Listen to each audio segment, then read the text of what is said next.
Hi, welcome back guys. This is your friend, Parallel Deku. Back with another fanfiction. This is the series of What If Deku Saved a Demon Girl from an Underground Arena. Now before starting, please give this video a like.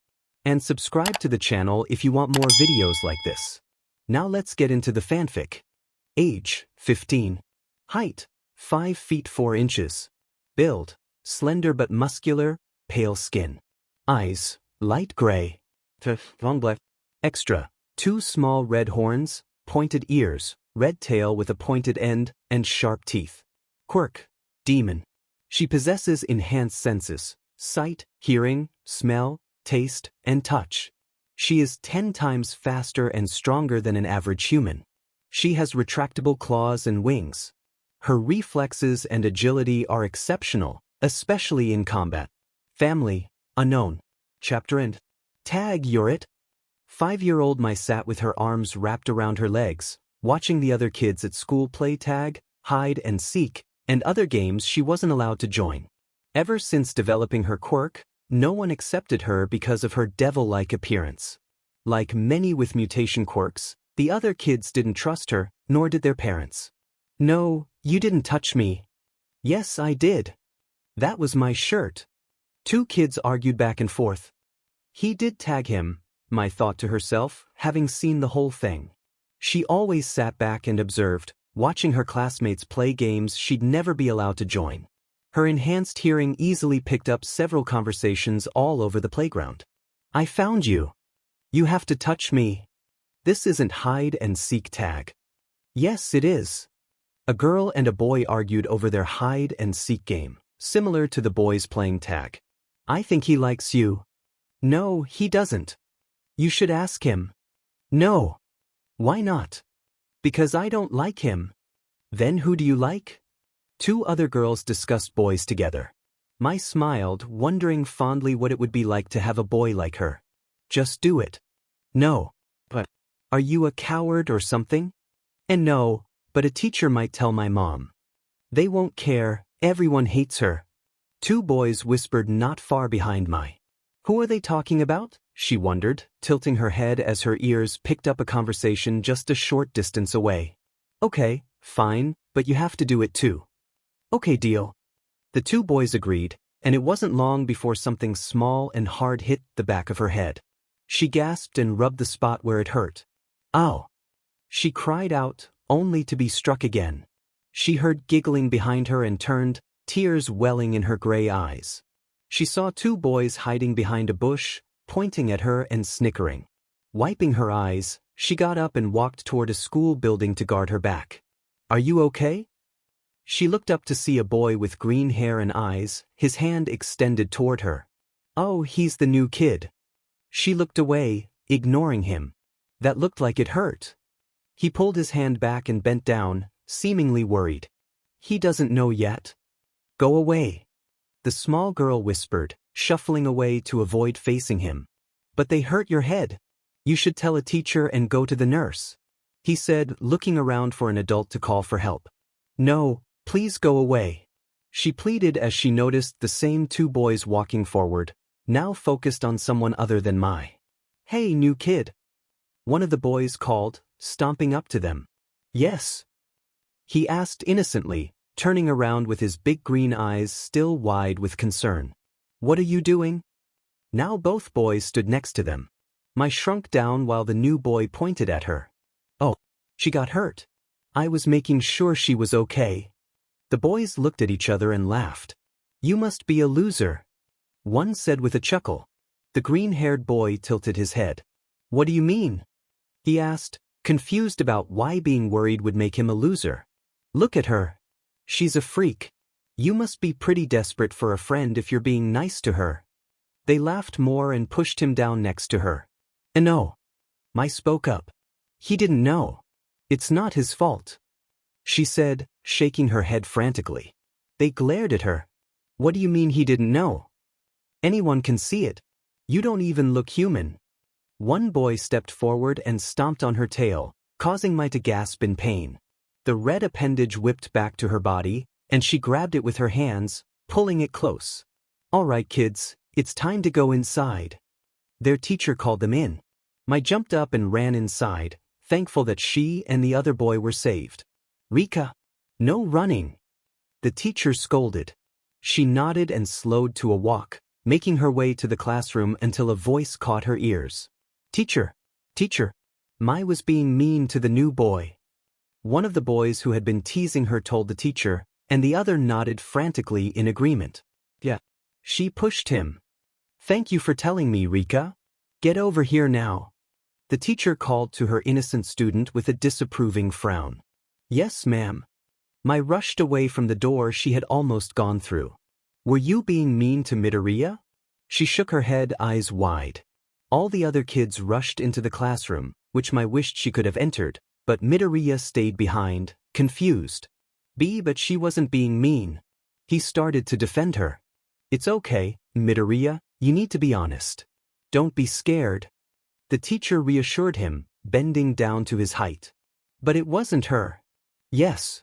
Mai said, keeping her head down and walking to the teacher as she confessed to a crime she didn't actually commit. I pushed him down. I'm sorry, Midoriya. She apologized, peeking up at him through her hair. If he keeps being nice to me, no one will be nice to him. The teacher grabbed Mai's arm and pulled the small girl down the hall. You need to stop this, Rika. This is the third time you've messed with those two boys. Midoriya. Mai winced as her friend gripped her arm tightly, but she didn't pull away. She glanced back at Midoriya, who looked upset and confused. We can't be friends, I'm sorry, she whispered so softly that no one else could hear. 5 years later. Hey Rika. Midoriya approached Mai, who had just opened her lunchbox to find it completely smashed. The now 10-year-old girl frowned. Guess someone got into it again. It was a mystery whether it was the kids at the orphanage or the girls at school. It wasn't uncommon for someone to tamper with her bento box, making it impossible to eat. Rice and broccoli were strewn across the items in her locker. Rika, you can have mine, he offered, holding up his own lunchbox. She sighed. Midoriya, you know I can't do that. Now please go away. She mumbled as she closed her locker without taking anything or cleaning up. She had a few coins in her pocket that she found on the sidewalk. Maybe she could buy a juice box or something. Why not? Hey Deku, are you done talking to your girlfriend? Bakugo shouted, his gang laughing. Behind him, the bully had snuck up behind the quirkless boy, their usual target. She's not my girlfriend, Deku protested, but Bakugo just laughed at Mai. Not even a quirkless loser likes you, one of his friends yelled, prompting more laughter from the group. Mai started to walk away from her locker. Only a few more classes after lunch. Don't walk away from me. Bakugo shouted, stomping up to her. He grabbed her arm and turned her around, pushing her against the wall. I just want to go home, Mai sighed, rubbing her eyes, too tired for this. All she wanted was to nap through a few classes and then go to bed after doing her homework and chores. You don't have a home, dumbass, he taunted, shoving her shoulder with a laugh. Everyone joined in, except for Midoriya, who looked at Mai with pity. Bakugo rolled his eyes, a victorious smirk on his face, knowing he had won. Get out of here, you're not worth my time. He shifted his attention back to Izuku Midoriya, or Deku. Mai kept walking, leaving Midoriya and Bakugo behind, her head down. Mai walked to the orphanage where she lived. Her feet hit the sidewalk slowly as she looked around. It was midwinter, and the ground was dusted with white snow from the previous night's storm. The snow sparkled like crystals fallen from the sky, glimmering on the ground beside the road that hadn't yet been trampled. The cold nipped at Mai's face, and she pulled her blue scarf up over her nose and mouth to keep warm. The cloth was old and had been used by many children before her. It was thin and had faded to a more grayish color, but it did its job well enough. Mai turned when she heard a car. She expected the sleek black vehicle to rumble past her, but it didn't. A tinted window rolled down, revealing a man wearing sunglasses and a cigarette dangling from his mouth. One hand rested on the steering wheel, while the other held his smoke.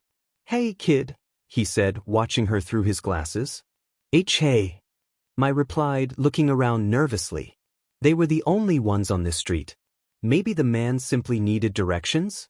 You shouldn't be walking around alone like this. There are a lot of villains out there, you know, he warned, and Mai caught a glimpse of his partner, a man with gray hair, round glasses, and a missing tooth, who was distracted by his phone. Mai backed away, sensing something was off. She didn't want to find out what was going on. She began to walk again, and the car slowly moved alongside her. How about I give you a ride? I'll take you home, the man offered. Not good. Not good, Mai thought, shaking her head. This was exactly what every adult warned about. Never accept a ride from a stranger. No thanks, she said firmly, but the man frowned. I insist. He opened the car door as the vehicle came to a complete stop. Mai screamed and turned to run, but the man grabbed her arm before she could escape. The smell of cigarettes overwhelmed her senses as he pressed a cloth over her mouth and nose. Good night, he whispered as Mai felt herself slipping into unconsciousness. The snowy landscape turned blurry and sideways as she was lifted, her vision fading and her eyelids drooping. Mai jolted awake, her head feeling heavy and throbbing. Her eyes stung and her wrists ached. She scanned the dark room around her, filled with several other people, all chained to the wall like she was. Most were adults. The wall faced a one-way mirror, and through the glass, they could see a metal room with a large door. The people around her whispered to each other, asking if they would be okay, while others, like Mai, sat silently, staring ahead. She was the youngest in the room. The closest person to her age was a teenage boy, his black hair hanging over his face as he stared at the ground. The chatter fell silent when a man casually walked into the room. He wore a gray suit and had his hair slicked back. Hello, he said, his voice disturbingly calm as he surveyed the frightened prisoners. I know you're all likely scared and confused, so I'll explain why you're here. A few more men entered the room behind him, clearly under his command. Everyone stared at him, their trembling bodies and pounding hearts making noises only Mai could hear. You are what I like to call my investments. You are here to do one simple task, fight. If you do it well, you'll survive. If not, well, let's not dwell on that. He clasped his hands behind him, ignoring the gasps of fear and wearing a sick smile. Behind me is a room where you will fight against my friend in there. If you last 5 minutes, you'll be taken to Ring A. If you fail, then you get to leave. He looked over at Mai, catching her eye. They stared at each other, and she could have sworn she saw his smile widen. He means you'll die, Mai thought with certainty, dropping her head to avoid looking at him any longer. He clapped his hands. Well, let's start with the beginning of the line. He snapped, and 2 of the other men approached a middle-aged woman at the front of the line. She screamed and begged them to let her go, pleading that she had 2 children to care for. But the men seemed unfazed by her cries. There were only 2 people in line before her. Just 2 people before her turn to fight. The men shoved the woman into a metal room, where she screamed and pounded on the door as they locked it. The large door on the other side of the room slowly opened, revealing a massive reptilian man. The woman shrieked and jumped back, banging harder on the door. Help, please. The man seized her, his grip firm and unyielding. The chained people around her screamed, and some turned away in horror, while the man in the suit only flinched slightly, watching the scene with an emotionless expression. Mai closed her eyes tightly, but the image of the woman's fear lingered in her mind, replaying over and over. Next was a teenage boy, who appeared calmer than the woman before him. Has he already given up? Mai wondered, horrified yet unable to look away. The boy took a fighting stance. When the lizard man reached for him, he dodged with incredible speed, landing a punch that lasted a full 5 minutes. See, the well-dressed man exclaimed with excitement. It's not all that hard. Take him to the back room. He ordered quietly, and 2 men nodded, walking in to pull the teen out of sight. The back room? Please, not another test. Next, the man in the suit commanded. A man beside Mai was taken, and she began to tremble as she realized it would soon be her turn. Her stomach churned as the man transformed his hand into a metal spike, attempting to attack the lizard man, but he was too slow. It seemed he had a problem with his left knee, causing him to limp. The reptilian man easily seized him by the elbow, snapping it with a swift motion before grabbing his neck. choking him until he fell silent. Disappointing, the well-dressed man remarked with a frown. Next, the men approached and unchained Mai. She didn't struggle, though every part of her wanted to run or fight. Instead, she stood frozen in place. Wait, a woman in line called out. She's just a child. You can't, she pleaded for Mai, but the man in the suit seemed not to hear her. Put her in, was the last thing Mai heard before the door shut, leaving her alone with the reptile. Mai glanced to her side, her small frame dwarfed by the lizard's size. He lunged to punch her, but she leaped onto his hand, quickly scaling up to his shoulders. Acting on instinct, she wrapped her legs around his neck and pushed her hands into his eyes, causing him to roar in pain while trying to hit her. The girl took the hits, using her superhuman strength to strangle him until he finally passed out.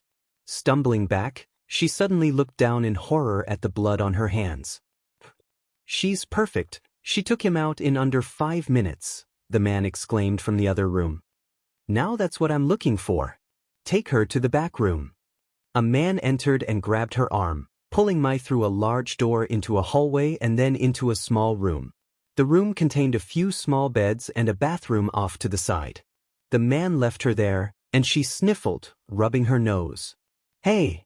Her head shot up at the voice. The teenage boy from earlier looked up from the bed he was sitting on. He had black hair and dark green eyes that studied Mai's every move. His expression softened when he saw she was just a little girl on the brink of tears. How old are you? He asked gently, standing up and approaching her. T10, Mai replied meekly, still staring at her blood-stained hands. He walked over and gently took her arm, leading her to the bathroom. He helped her clean her hands and then walked her back to the beds. What's going to happen? She asked, looking up at him. He frowned at her. We're going to fight. All right, we have 3 days to turn the two of you into fighters, the man in front of them announced. Mai stood beside her new friend, Kai Shindo. They were the only investments that survived the testing. In 3 days, you will enter the arena. You will fight at least once every day and slowly climb the ranks, starting with Ring A, the beginner ring, and ending with Ring C, the highest level. If you defeat everyone in Ring C, you will be named the champion.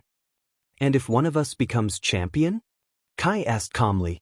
Well, if one of you is named champion, Amaya Keiji gets paid for every month you hold the title. Of course, you'll be rewarded as well, the man replied calmly. Kai glared at him, but the man remained unfazed. For the past few days, the kids trained as much as possible. They trained their quirks, their bodies, and their minds. They were taught countless ways to defeat an opponent and how to put on a show, to entertain the audience they would be fighting for. So tomorrow we start the fights, Kai said, sitting on the bed beside Mai, who was curled up on her own. Why yeah, she whispered. He laid down and stared at the ceiling. You're going to do great. I don't want to die, she murmured. I used to, but now I really don't, she confessed, sniffling into her pillow. Hey, it's okay. You won't die. You're strong, I've seen you fight during training, Kai reassured her. But all the other fighters are strong too. I don't want you to die either, she whimpered. Kai got up and lay down next to her, wrapping his arms around her. I'm not going anywhere, Mai. I swear, he promised. She curled up and snuggled into his chest, crying softly in response. I miss Bakugo, she whispered. Who? Kai asked, listening carefully to his companion. He was a boy at my school. He was really mean to me, but this is a lot scarier than him and everyone else. Kai rested his head on top of hers. Keep talking, he whispered, trying to distract himself from the looming fight. There was another kid named Midoriya. He always tried to be my friend, but I was scared the other kids would be even meaner to him because of me. The young girl laughed a little. It seems silly now. The other kids hated him because he was quirkless. I guess I should have been friends with him. Well, when we get out of here, you can be friends with him, okay? Kai said, and she only hummed in response as she began to drift off to sleep. Our next fighters are... A loud voice boomed as Mai waited at the door to the arena known as Ring A. She had been taken from her room to another by a guard and told to change before being brought to this waiting area. Mai was dressed in a tight black full-body suit. The yesterday's winner, Iron Fist. She could hear cheering from behind a thin door, and her heart pounded in her chest as her mouth dried up. And a new recruit. The young demon, Fallen Angel.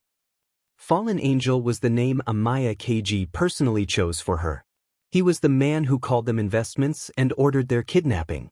The automatic door lifted, and a wall slowly pushed Mai into ring. The crowd laughed, cheered, and booed upon seeing a child being pushed into the arena.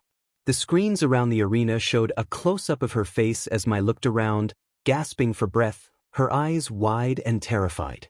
Now. Don't be fooled by her looks. Amaya KG chose this girl himself, so she must be something special, the faceless announcer yelled. Now the challenge today. Challenge? Mai thought, clutching her chest. A wheel appeared on the screen, spinning until it stopped on the stilts. All right. The stilts. Our competitors will fight on these small surfaces. The floor began to change from solid metal to a series of very small stick-like surfaces. Mai looked down. At the bottom of the pit were several pointed spears. Same rules as always. All you have to do is defeat your opponent. Mai saw a man on the other side of the pit. He had large metal arms that extended to his elbows. She gulped. 3. The announcer and crowd called in unison. 2. She released her wings. No point in jumping on those things. 1. The man charged, jumping from one stick to another. Mai flew up over him. She dove at the man claws out and aimed for his face. He stumbled but didn't fall.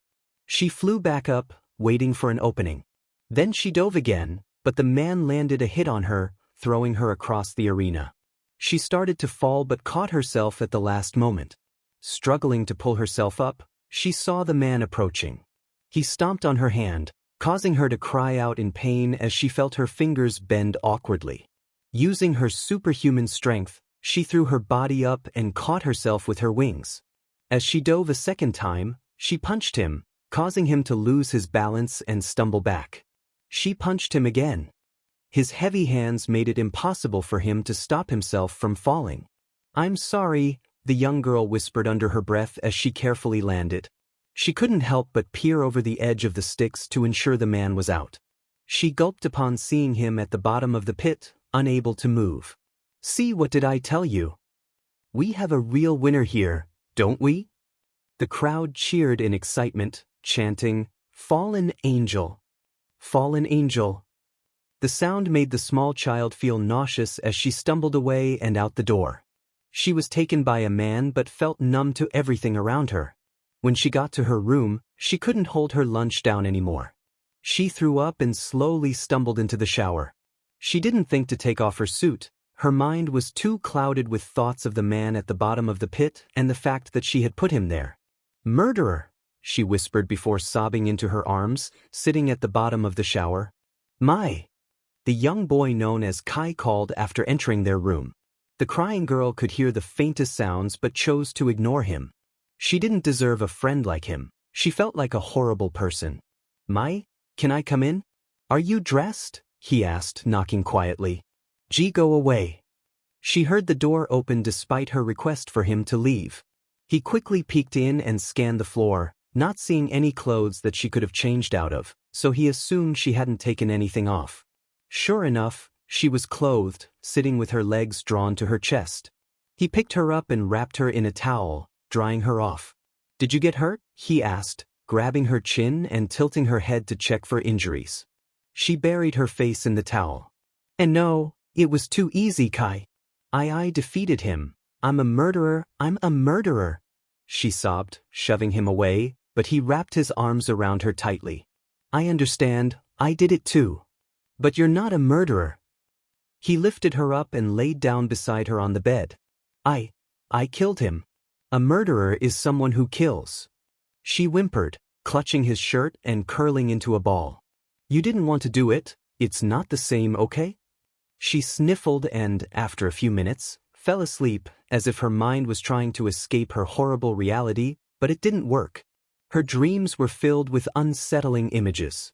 It had been a year of mental and physical torment for the two kids. Each match Mai participated in, she won. With every victory, she gained experience, becoming better and better. Both she and Kai had just made it to Ring B. Mai sat in their room, watching Kai's match on the small TV from under her covers. It broadcasted all live matches and they couldn't turn it off. Another form of training, she guessed, so they could assess future opponents. The woman Kai was fighting had a quirk that seemed to control her own blood. Mai's worry intensified as the woman used her blood to create a whip, wrapping it around Kai's legs and preventing him from using his speed. Then, 3 more tendrils emerged from her legs, holding him like a puppet. Mai's hand was practically glued to her mouth in horror as a 3rd tendril hovered above her like a scorpion's tail. In a flash, it struck Kai, and in seconds, he met his fate. In those brief moments, Mai lost her only friend. She rushed to the bathroom, feeling sick, and heaved her already empty stomach into the toilet. She ran back to their room, praying her eyes were deceiving her. And with that, your very own blood, which is our victor. Mai could hear the crowd cheering, and the urge to be sick returned, but her stomach was empty, resulting in only dry, painful jizz. She sobbed into her hands. I'm not going anywhere, Mai, I swear. Kai's promise echoed in her mind, mocking her. Blood witch. Mai had heard of her. She was a volunteer, one of the many who fought for the thrill and kept her winnings. Volunteers craved blood. They wanted to kill, unlike Mai and Kai, who were taken from their homes and forced to fight, forced to die. Mai curled up on her bed, wrapping her arms around herself, trying to imagine Kai was there with her. Now our competitors. The young fallen angel. Mai shook with anger and grief. She knew who she was up against and what she had to do. Versus the blood witch. The moment Mai saw her, she ran as fast as she could, disregarding the countdown. They wanted a show? She would give them one. Before the witch could react, Mai grabbed her arm and twisted it with a sharp crack. Whoa! Looks like someone's excited. Mai ignored the announcer. The woman let out a scream, but Mai didn't care. She wrapped one hand around the woman's neck and moved her other hand into the woman's chest, using her strength to incapacitate her. The witch struggled, her instincts kicking in as her body fought against the inevitable. When Mai pulled her hand out, she revealed what she held, a heart, still beating slowly, covered in blood. Mai was drenched in it. Well, I suppose you can't say this girl isn't heartless anymore. The crowd shouted and laughed at the announcer's joke. Our fallen angel wins in less than a minute. Mai dropped the heart and stalked out of the arena. She didn't feel the relief she expected. Instead, she was consumed by the same pang of guilt she always felt. She paused and looked back at the aftermath she left behind. 5 years. Mai had been there for 5 years. For without Kai. And 2 as their champion. Mai was about 15 now, or at least she thought. She had no way of knowing what day it was. The only way she could mark the passing of time was through her joining ceremony. Everyone in Ring B had one. On the day of their first fight, they faced a special challenge to prove they were still strong enough to compete. Last year, Mai fought 4 opponents. But Amaya Keiji had yet to inform her of what she would face today. The door opened, and a man in a mask entered. He had been escorting her everywhere for the past few years. Hi, Dave. Mai greeted him. Was the man's name really Dave? Probably not, but he rarely spoke and never answered when she asked, so she nicknamed him Dave. Fallen Angel, Mr. Keiji wishes to speak with you. Follow me. She stood up. Oh, what's the occasion? She had met him during her first ceremony but not her second or third. What was the occasion? As usual, Dave didn't say anything. Mai walked beside him, eyeing the security cameras in every corner. Mai could take down Dave right now, but Keiji was likely watching, ready to press that button. But then again, maybe he wouldn't kill her. As the champion, she brought him significant profit every month. Who would kill their own moneymaker? Not him. He'd find another way to punish her. Dave led her to a door, opened it, but didn't enter himself. Mai shrugged and walked through, seeing Keiji sitting at a desk. His dark brown hair was slicked back, and he wore a white suit. That's a pretty ugly suit, bro. Mai greeted the man she despised. "Ah, Angel. There's my investment." He was always overly cheerful, as if his hands weren't stained by the blood of hundreds. But physically, Mai's hands were the dirty ones. "So what do you want?" Mai crossed her arms. "Oh, come on, Angel. Can't I just say hello? You know, after these 5 fantastic years, I see you as my own daughter." Mai rolled her eyes. "I'd hate to see how you'd treat your actual children." She settled into the chair in front of his desk, casually draping an arm over the back and sitting comfortably. "But you're right," he continued, ignoring her comment. "Remember how your trainer always says to make the fight long and bloody?" Mai nodded, clearly uninterested. "Forget that just this once." His expression shifted to one of seriousness. Mai raised an eyebrow. "Why?" He folded his hands together. "I need you to end this as quickly as possible. A little blood would be great. Do it like that one match with the blood woman, remember? It was like 4 years ago." He began to act childishly again. Mai's expression darkened. "That was a one-time thing," she mumbled, glaring at him. "We'll make it a 2-time thing, okay, sweetheart?" "I really hate this guy," Mai thought, her glare intensifying. "Why?" "I think you'll understand once you're in the ring. But remember, it's important to end it quickly." She nodded, standing up. "No. Repeat it." "Quick." It seemed crucial to him that she understood. "Yeah. And it quick. Can I go now?" "Yes, lovely speaking with you. A pleasure as usual, Angel." He smiled, but she frowned. "Shut up, you ugly bastard." She walked out. "Where to, Dave?" she asked. "Locker rooms," he replied flatly. Mai sat waiting in her new costume. Every year after becoming champion, she received a new one, and each year they became more daring. But then again, this show isn't for kids. She crossed her arms and leaned against the wall, contemplating what KG had said. "What is so different about this one?" "Now as you all know," she heard the announcer begin, "it is our very own champion's joining ceremony." The crowd erupted in cheers. "This day 5 years ago, our little angel fell from heaven." She rolled her eyes. "So to celebrate this, she'll be fighting a very interesting opponent. Today, give a big warm welcome to Hawks, Japan's number 3 hero." Mai's eyes widened. "A hero?" The crowd booed heavily as Hawks entered the arena. The pros scanned the audience. "Just fight until the others can get here, no problem," he thought. "Now for our champion of 2 years, give it up for the fallen angel." Hawks assumed a fighting stance as the door across from him slowly opened. The tricky part was that their champion could easily defeat him. But he couldn't harm the champion. His guard dropped when he saw her a teenage girl. A child. "This is messed up," he mumbled under his breath, but from the look on her face, he could have sworn she'd heard him. "Isn't this the throwdown you all want to see? The youngest pro in Japan's history. Against our youngest champion. In a simple one-on-one match to the finish." The crowd's cheers disgusted Hawks. But then a voice crackled in his ear. "Hawks, you in?" "Yeah," he whispered. 3. "We'll be there in a second, can you handle it?" 2. "Yeah, but there is one new development." 1. "It's a kid." He was cut off as the girl charged toward him. He sent several feathers her way. She caught one and snapped it as an experiment, testing to see if he could feel it. He watched her closely as he flinched.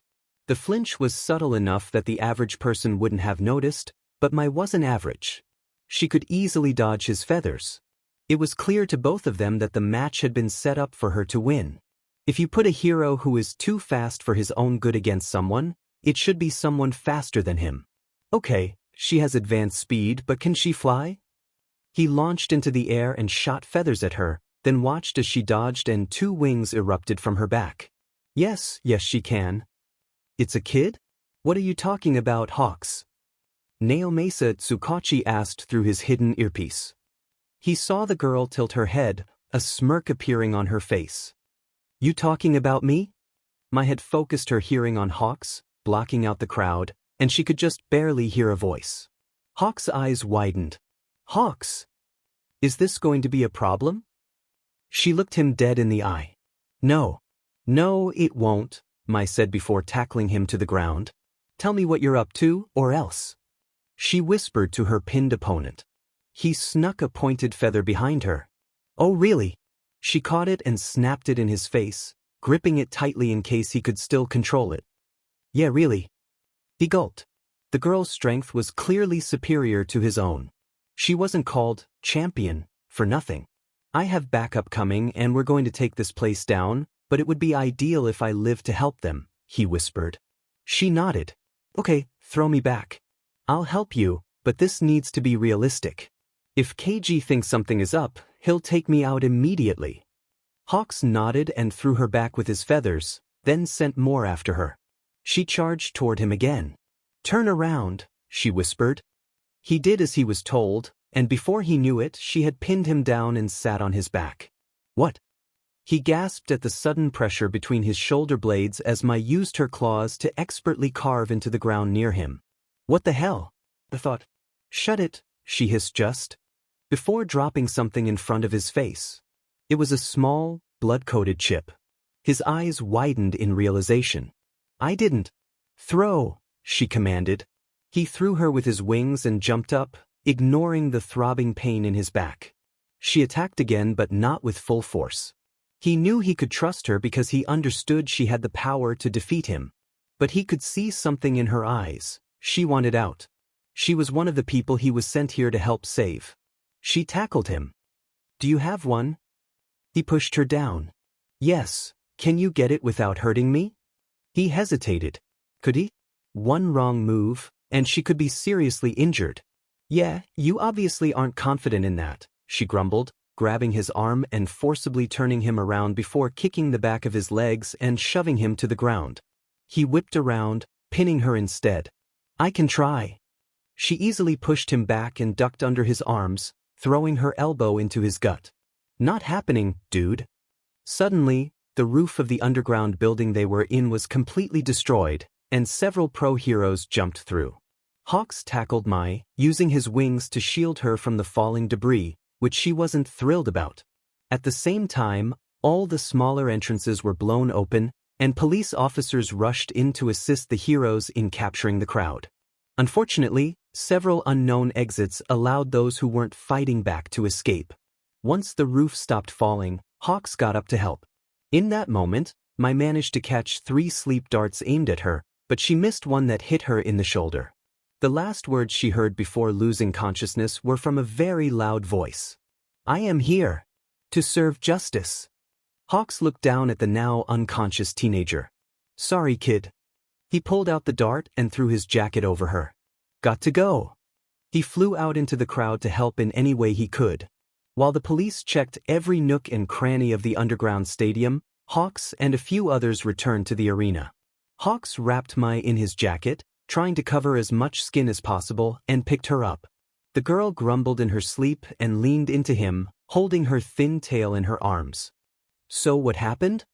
Tsukachi asked. What do you mean? Hawks looked away from the kid. You were supposed to fight their so-called champion, right? Who's this? Oh yeah, this is the champion. Everyone looked at the girl he was holding. That's not possible. She would have had to be here for at least 2 years. Midnight started. 5 actually. Hawk's expression darkened. Today marked 5 years here. She would have been around 10 or 11 then. Everyone fell silent. Their information indicated this place had been open for around 2 years, but it was clearly wrong.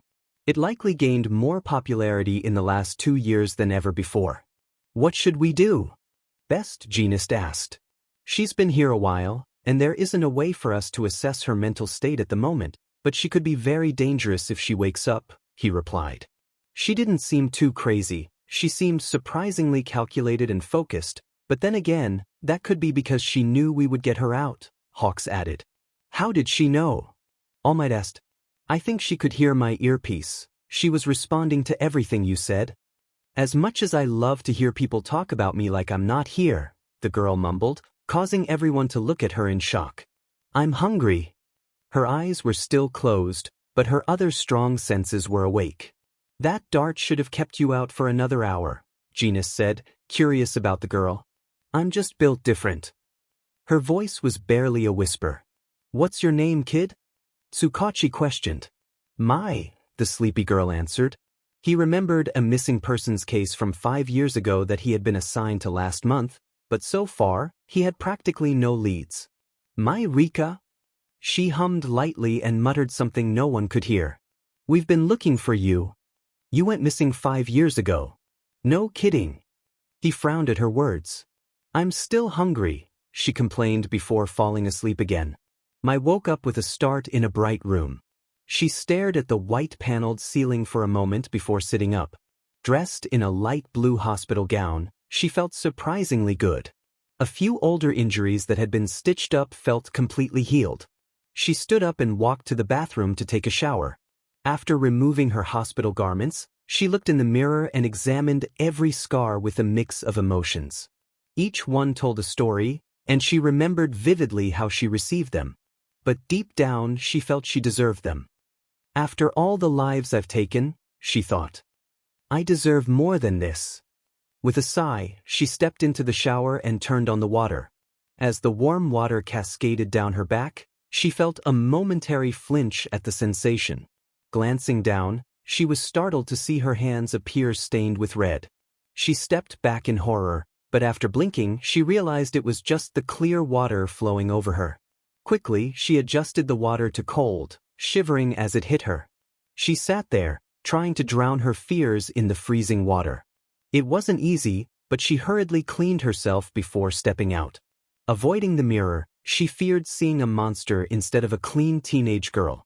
Slowly drying herself off, she whispered, "You're safe," in an attempt to calm herself. Looking around the once empty hospital room, she noticed it was no longer vacant. A woman with light brown hair tied in a ponytail stood there. "Hello. I see you're already awake and clean. I'm going to need to run a quick checkup," the nurse smiled. Mai nodded and sat on the bed. The nurse conducted several tests, and Mai seemed to be in perfect health. "You have a few visitors. Are you up for that?" the nurse asked. Mai shrugged. "Sure." The nurse nodded and left the room. Moments later, she returned with a small, rodent-like man and a tall figure. "Hello, young Rika. How have you been doing?" The boisterous voice startled Mai, but she remained silent. "I'm doing fine," she replied. "We're so happy to hear that," the small man said in a high-pitched voice. "I'm Nizu, the principal of UA High School. Are you familiar with it?" Mai raised an eyebrow. "I've only been gone for 5 years. I know what the #1 hero school is." "Yep," she responded simply. "That's good. Mai, considering your current situation, UA would be the perfect place for you to attend school." Mai looked down. She should have jumped at the opportunity to go to this famous school. It was the dream of so many kids to walk its halls. "Sir," she whispered, "I've killed people. I'm not someone you want in your hero school." She glanced at her hands, recalling the terrible things she had done. "Actually, I think UA is the perfect match for you. You already have more combat experience than most of the students combined. Recently, one of our hero course classes was attacked by villains." His mood shifted from cheerful to serious. "We teachers have been trying to beef up security as much as possible, and a new student with amazing combat experience wouldn't be such a bad idea." He returned to his cheerful demeanor. "I haven't been in school since I was 10. I'm way behind the other students," Mai told him. "I've already thought of that. During classes, you can listen to personalized lessons from me until you're completely caught up. So what do you say?" Mai glanced at the tall figure beside Nizu. "I'm not going to be able to convince him not to let me into his school, am I?" "Likely not, young Rika," he exclaimed. Mai nodded. "Well then sure, I guess." "How lovely. Once you're able to leave the hospital, you can stay in the teacher's dorm. It's mainly empty but designed to house teachers and students who don't live close by." He clapped his hands. "Well, it's settled. Oh, and by the way, the press has been asking to interview people who were part of the fight at the arena. I've told them that you aren't available for an interview and wish to remain anonymous. Is that correct?" She nodded. "Okay then, I'll see you soon. Mai gave a small wave, and soon the room was empty except for her. She flopped down on the bed. Yue? Suddenly, she remembered something. Both Midoriya and Bakugo wanted to go there, right?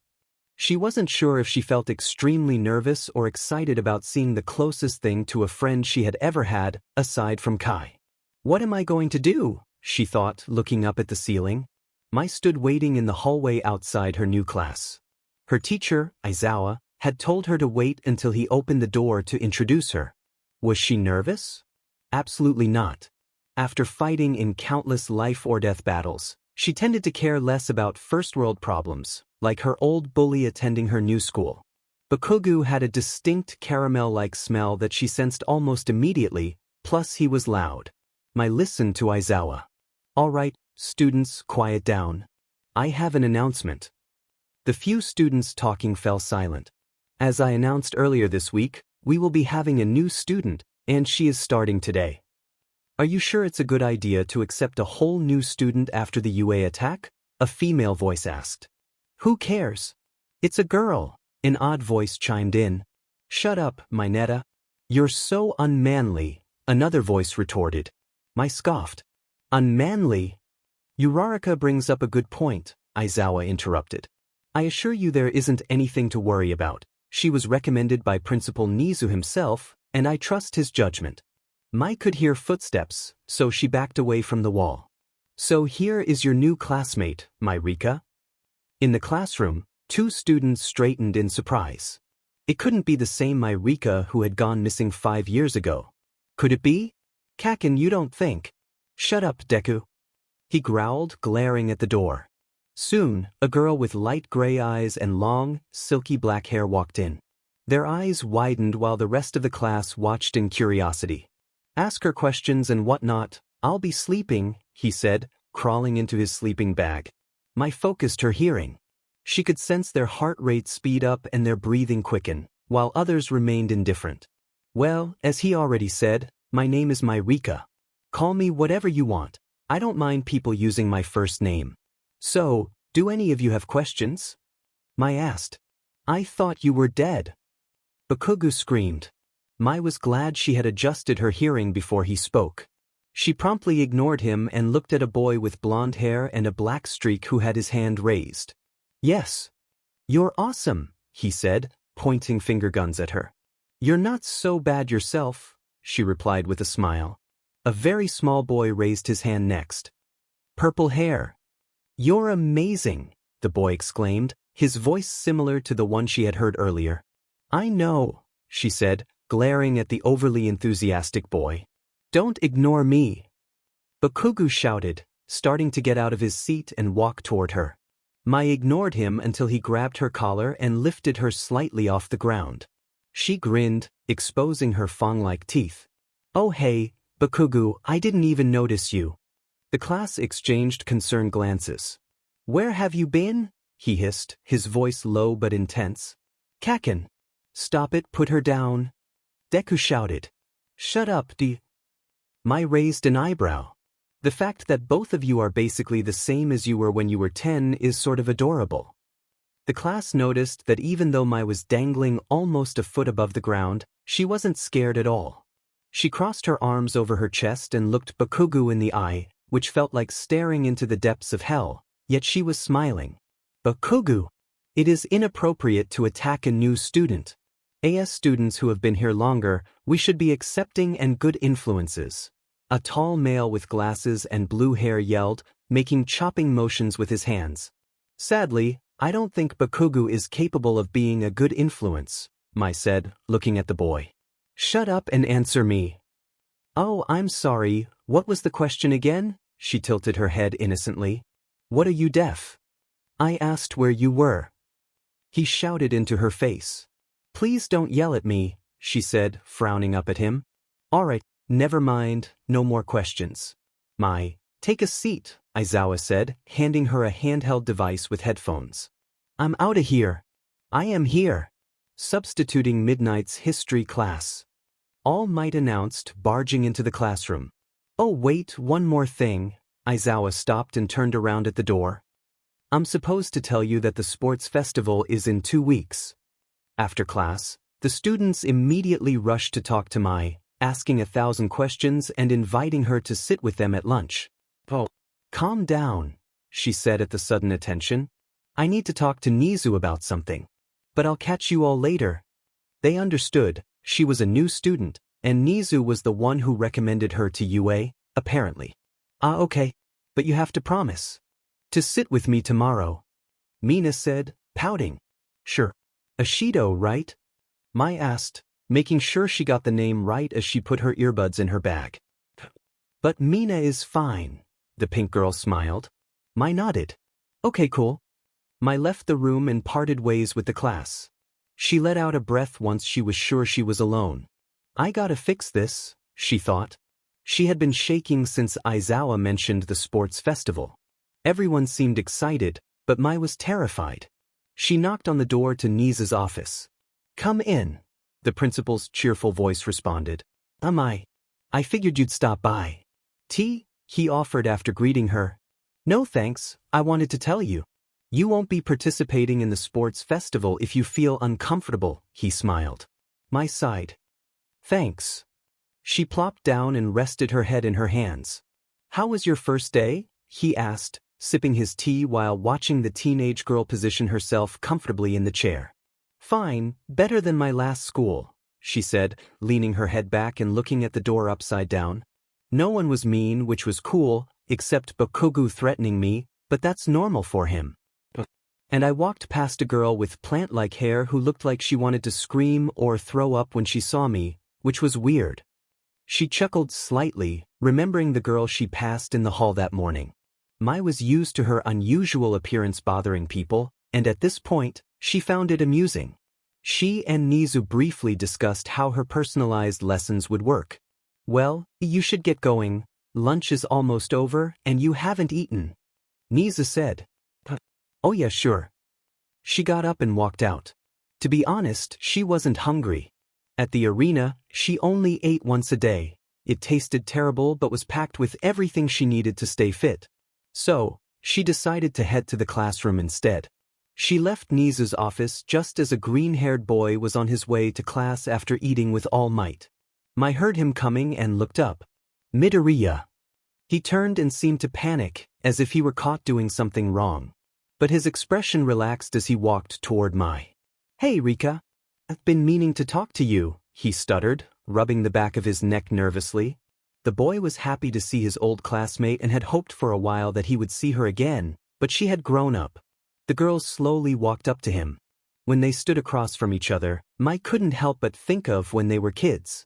But this time, it was her turn to reach out. Well, when we get out of here, you can make friends with him, okay? She remembered Kai's words. At the time, she didn't think it was possible, but now here she was. Tears welled in her eyes, and she immediately rubbed them in an effort to hide them. Rika. Midoriya's eyes widened, scared that he had upset her. Are you okay? What's wrong? Before she could stop herself, she wrapped her hands around him and sniffled into his shirt. I'm sorry, she whispered. Midoriya's hands remained by his side, unsure of what she was talking about. I was always a JRK when we were in school together. You were nothing but nice to me, and I pushed you away. He immediately wrapped his arms around her. Rika, stop. I understand why you kept doing that. You didn't want anyone to treat me differently because of you. He whispered, trying to comfort her. Her arms tightened around him. That wasn't the only reason. I was scared. Midoriya frowned, not sure what she meant. Scared of me? I had never been close to anyone as far as I could remember. So the idea of letting anyone get close scared me. I didn't want anyone to have the opportunity to hurt me more than just calling me a freak. Midoriya's eyes widened. He had never thought of it that way. He always wanted friendship and assumed she did too. Maybe that was wrong of him. She started to pull away, embarrassed. Sorry, I shouldn't have. He grabbed her shoulder and pulled her back. He held her tightly. I swear I won't do that.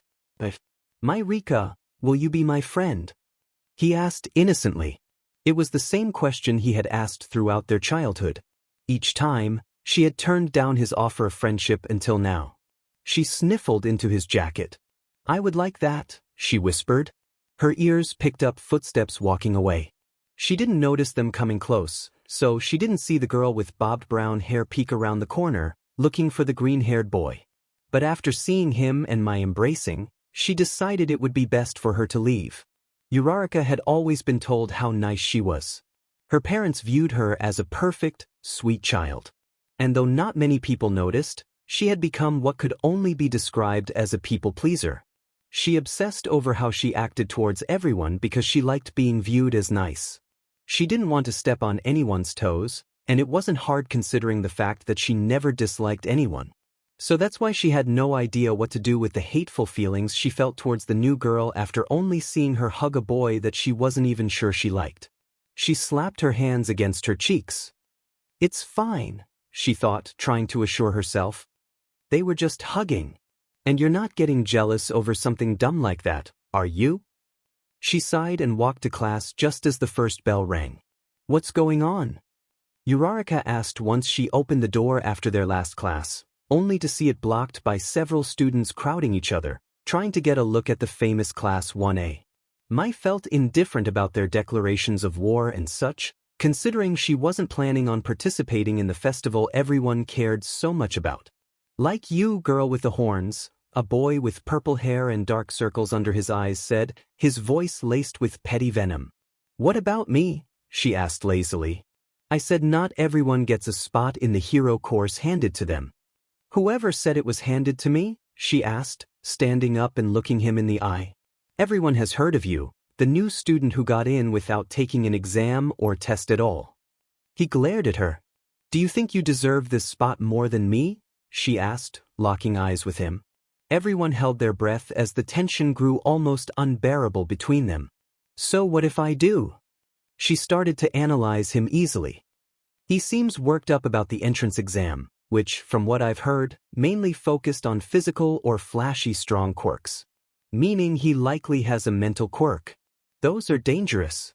Especially when it comes to directly affecting people. Quirks like that are often activated by touch, response, eye contact, or, most dangerously, nothing. So if I end up fighting this guy, I need to try to avoid doing any of those things. Physically, he obviously has nothing going for him. He's skinny and obviously depends on his quirk. If he doesn't bulk up by the sports festival, he won't make it far." Shinsou frowned as she started to smirk. "She's reading me like a book, isn't she? But there's no way she knows what my quirk is." "Oh. Let's calm this down a bit, okay?" Kirishima said, jumping in between them. "There's no need to get all worked up. We'll get plenty of opportunities to prove ourselves during the sports festival, right?" He laughed nervously. "You guys can have fun chasing glory. I couldn't care less about what any student in this building thinks about me. If you don't believe I shouldn't be here, that's fine. You're entitled to your own opinions, but that doesn't mean I should care about them." Mai said and walked through the crowd, glaring. "Now, do you really have nothing better to do with your miserable lives than prevent me from walking through a hallway?" The crowd immediately started to part for her. "That was such a manly exit," Kirishima commented, watching her leave without looking back. Before the students knew it, the sports festival was starting. Everyone woke up early to train and prepare mentally and physically for the challenge ahead. All but Mai, who slept until an hour before the festival. She got dressed in a new outfit Midnight bought for her and made her way to hang out in the prep room with the rest of Class 1A, neglecting to tell them she wasn't participating. "Rika, we are required to wear our PE uniforms while participating in the sports festival." Ida scolded. "You would know this if you arrived at the proper time." She raised her eyebrows. "Who cares? She looks great," a drooling Mineta commented, trying to look under her shirt, only to see shorts and then the bottom of her boot when she kicked his face. "Well, I would change into my uniform if I planned on participating during the festival." She crossed her arms and sat down. "What does that mean?" Uraraka asked, suspicious that she was trying to skip out on the activity without permission. She shrugged. "Nizu said I didn't need to." The class sat there, confused. "Do you not want to? This is our chance to be seen by professionals." Kirishima exclaimed. There's always next year. Besides, I'm not ready for that. She looked down, the class assuming she meant physically, but she really meant emotionally. She had only been attending school for a few weeks, and they hadn't even seen her fight yet. The school had been focusing on regular coursework instead of training, pushing them to practice on their own time. Don't worry. We understand. Right, Uraraka? Mina said, hugging Mai. She had noticed how Uraraka acted around Mai and was trying her best to help them become friends.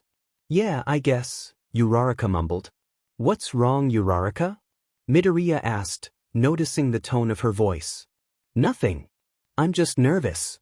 He nodded in understanding. Mai's phone began to ring, and she excused herself. As she walked out, Todoroki walked in. She rolled her eyes at the name displayed on her phone. It was the third time he had called to chat since she got her phone last week. What do you need, bird brain? She asked into the phone. Is that all you could think of? Really? I thought you were more creative than that. Hawks responded. Of course that's not all. She rolled her eyes, and he could hear the sarcasm in her tone. The others are a bit ruder, so be happy with that one. Yeah, sure. What do you want? And where are you? I can barely hear you, she complained, noting the multiple voices in the background. Really? Hold on. Hawks, who was sitting in the hero stands waiting for the sports festival to start, took to the air and landed on top of the walls. Is this better? Yes, but you still didn't answer my questions. I want to talk to you, and I'm at the sports festival. Happy? Never. So, will you be making an appearance at this thing? Or am I wasting my time watching amateurs? Oh yeah, cheering crowds, one-on-one fighting matches, obnoxious announcers. This is going to be great for my anxiety, she responded sarcastically. Is that a no? What do you think, bird brain? I think you used too much sarcasm. Oh, hold on, I think it's starting. Call you later, kid. He hung up, and Mai walked to the 1A seating area. If she said she paid attention to the first two challenges, she would be lying, so she didn't bother. She walked to the eating area and said, "Good job," which was enough to fool the others. Where is Midoriya? She asked, looking for her friend. Why? Uraraka responded a little too quickly. Mai raised an eyebrow. Is wanting to know the location of my friend a crime? Uraraka looked away, clearly embarrassed. No. Then why do you care? I saw him walk somewhere with Todoroki. I'm sure we'll see them soon, Momo assured her. Okay. Mai frowned and gave the rest of her half-eaten food to Kirishima and Siro before walking to the stands. Wait, she heard Toru yell. What? Toru grabbed Mai's hand and pulled her toward the dressing room. We have to do a cheer contest. A cheerleader outfit was shoved in Mai's face. Why? She asked, raising an eyebrow. I'm not sure, but we do. So let's go. Mina said, pushing her bored friend into a stall. Whatever. Mai slipped on the revealing outfit. Despite her scars and serious expression, she pulled it off effortlessly. Happy? She asked. Oh my goodness. You're so amazing, Mai. Mina said, jumping up and down. I have some makeup if you want to cover up your scars, Uraraka said, frowning at herself. Everything about Mai made her a little jealous, and she thought making her a bit self-conscious wouldn't hurt, right? What she said wasn't that mean. But, are they making you uncomfortable? Mai responded, her confidence unwavering. And no, Anyways, we gotta go. Mina cried, grabbing both of their hands and pulling them after the other girls onto the field. You're telling me that the people who told you to do this were the two biggest troublemakers in our class? Mai asked, glaring at the boys, causing them to tremble. Aren't her eyes normally gray? Mineta asked, backing up. Why yeah? Denki whimpered in response. The girls' intense stare didn't cease until they were out of sight. I didn't know you could. Make your eyes turn red. Mina said, changing the subject. If I use my quirk, it just happens. Not much use other than scaring people, though, she shrugged. Though she normally didn't like crowds, she didn't mind them if she didn't have to fight. Well, might as well do something, she said, backing up and performing several flips and cartwheels across the field. The crowd cheered for the mock cheerleader as she caught everyone's eye. Well, at least Class 1A is getting into it. Mike yelled, referring to her. Since they didn't have anything to do, she, Uraraka, and Toru stayed out and cheered on the minigame contestants until time was almost up. Welp, that's 30 minutes of my life wasted, she mumbled while changing back into her original clothes. She took a detour to a vending machine she had seen earlier before heading to the observation room with the other girls. She heard someone approaching and looked behind her. Why aren't you out there? Shinsou asked. At first, he thought something might have prevented her from participating, but she clearly was in perfect health. She turned and pretended to zip her lips shut, signaling that she wasn't planning on talking. You figured it out, huh? He said. She nodded, testing to see if it was only verbal responses that triggered his quirk. I won't use it. She raised an eyebrow and stuck out her pinky finger. You want me to pinky promise?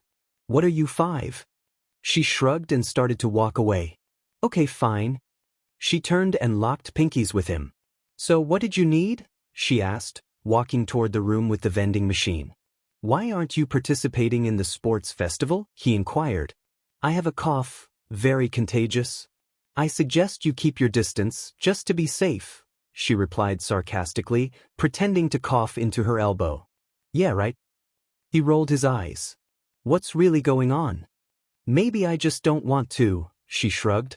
Why do you care? You know, at first I thought what you said earlier was a lie, the whole, I don't care if you think I belong here or not bit.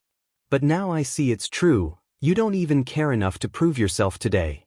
She turned and smirked. Yeah, you got a problem with that? He frowned. I was sort of looking forward to watching you fight, but I guess I'll get over it. I'm sure you will. Oh, by the way. She stopped walking. I'm sure you've already figured this out, but you're going to need more than your quirk to make it into the hero course. They locked eyes. You need to learn to fight, find someone to train you. If you show extreme improvement, you'll definitely be in the hero course by your 2nd year. He nodded, and she kept walking. Good luck with Midoriya, she called before turning the corner and leaving his line of sight. He did fine until Midoriya accidentally broke his own finger. Mai wasn't sure quite what happened. Though they were friends now, she never asked about his newfound quirk, but seeing as it helped him break his fingers, she wasn't sure he would get very far in this year's sports festival. She didn't want to sound like she was doubting him. She knew he would figure out another way to use it, but until then, not many heroes were going to want a little bone-breaking gremlin at their agency. Next was Todoroki versus Zero. Unsurprisingly, Todoroki defeated him with an unnecessarily large chunk of ice that even affected the people in the stands. Mai pulled her legs toward herself and wrapped her arms around them in an effort to warm up. She hated the cold. It brought up a lot of unpleasant memories. Her room never had heating, and she would curl up under her blanket trying to stay warm. She was never cold when Kai was there. They slept together because he knew she hated being alone. After he was gone, Keiji would lock her in a small cold room when she hesitated while fighting. Because of that, she also started to develop claustrophobia. She glared at the ground and cursed herself for being so weak. Then something warm covered her. She straightened, eyes wide, snapping out of her daze. Sorry, you looked cold. She looked up to see Ejiro Kirishima looking down at her after laying his overshirt over her. You okay? They were simple words, but she wasn't sure when the last time someone asked her that was. She blinked, suddenly feeling like she could tell him everything. But she knew this feeling would quickly fade, and she would be left regretting opening up on a whim. I'm fine, just cold, she lied. You sure? You seem distant. Just thinking about the next matches. Though Kirishima knew she was lying, he thought it best to let it go for now. If she wasn't ready to talk about it, then he wasn't going to make her. Okay. He sat back down. He wasn't the only one who noticed her behavior. Midoriya beside her was concerned about his friend, and Bakugo, who had been watching from the corner, wanted to know what she was hiding. Next was Denki versus Shiozaki, the girl with vine hair. Denki used up his electricity, but she easily blocked it. The girl turned, and her vines shot toward him. But for a split second, in Mai's eyes, they weren't vines. They were spears shooting toward a boy with black hair and green eyes. Mai's eyes widened, and she gasped lightly. This time, Midoriya was preoccupied taking notes and talking to Uraraka to notice her panic. She tried to steady her breathing but couldn't. She quickly got up and walked out of the room. "Where are you going, Mai?" someone asked, but it sounded muffled. "She'll be fine." "What were you saying, Deku?" This time she couldn't even understand what was said. She stumbled down the hall and ended up hurling into a random trash can. "But what the hell is wrong with you?" She didn't look back. She honestly lacked the energy to do anything but grumble for him to leave her alone. "Oi!" He grabbed her shoulders and turned her around. "What's your problem?" She mumbled, frowning at him while lazily attempting to pull away. "My problem? Why are you freaking out over nothing?" He gripped her arms and held her in front of him. Really? Not in the mood." She pulled twice and then gave up, resting her head on his chest. "Wait, don't. What's wrong?" He meant, "What's wrong with you?" but something stopped him from adding the last part. "Shut up. I'm tired," she grumbled. "You haven't done anything all day, you're not tired." "Yeah, well, I didn't sleep well." He pulled away and started to walk down the hall. "I'm going to figure out where you were," he promised. She rolled her eyes. "Have fun with that. Don't tell anyone about this." "Tell anyone about what?" she joked, confirming her silence. He nodded and turned the corner, trying to distance himself from her. "Who said she could hug me?" "Dumbass freak." Mai went to the bathroom and splashed water on her face, trying to wake herself from this trance. "You are fine, nothing is going to happen," she whispered to herself before drying her face and walking slowly back to the stands. "What did I miss?" she asked Midoriya after sitting back down. Hatsum versus Ida. She basically used him as a commercial for her inventions for 10 minutes. Mai raised an eyebrow. "Did he win?" He nodded. Hatsum stepped out of bounds once she was done. The next matches were Mina versus Aoyama and Tokoyami versus Momo. Midoriya managed to predict both outcomes, which was impressive. At the start of the match between Kirishima and a boy with a similar quirk, Uraraka stood up. "I'm gonna prepare for my match," she mumbled while walking away. Mai looked up at the screen. Uraraka versus Bakugo.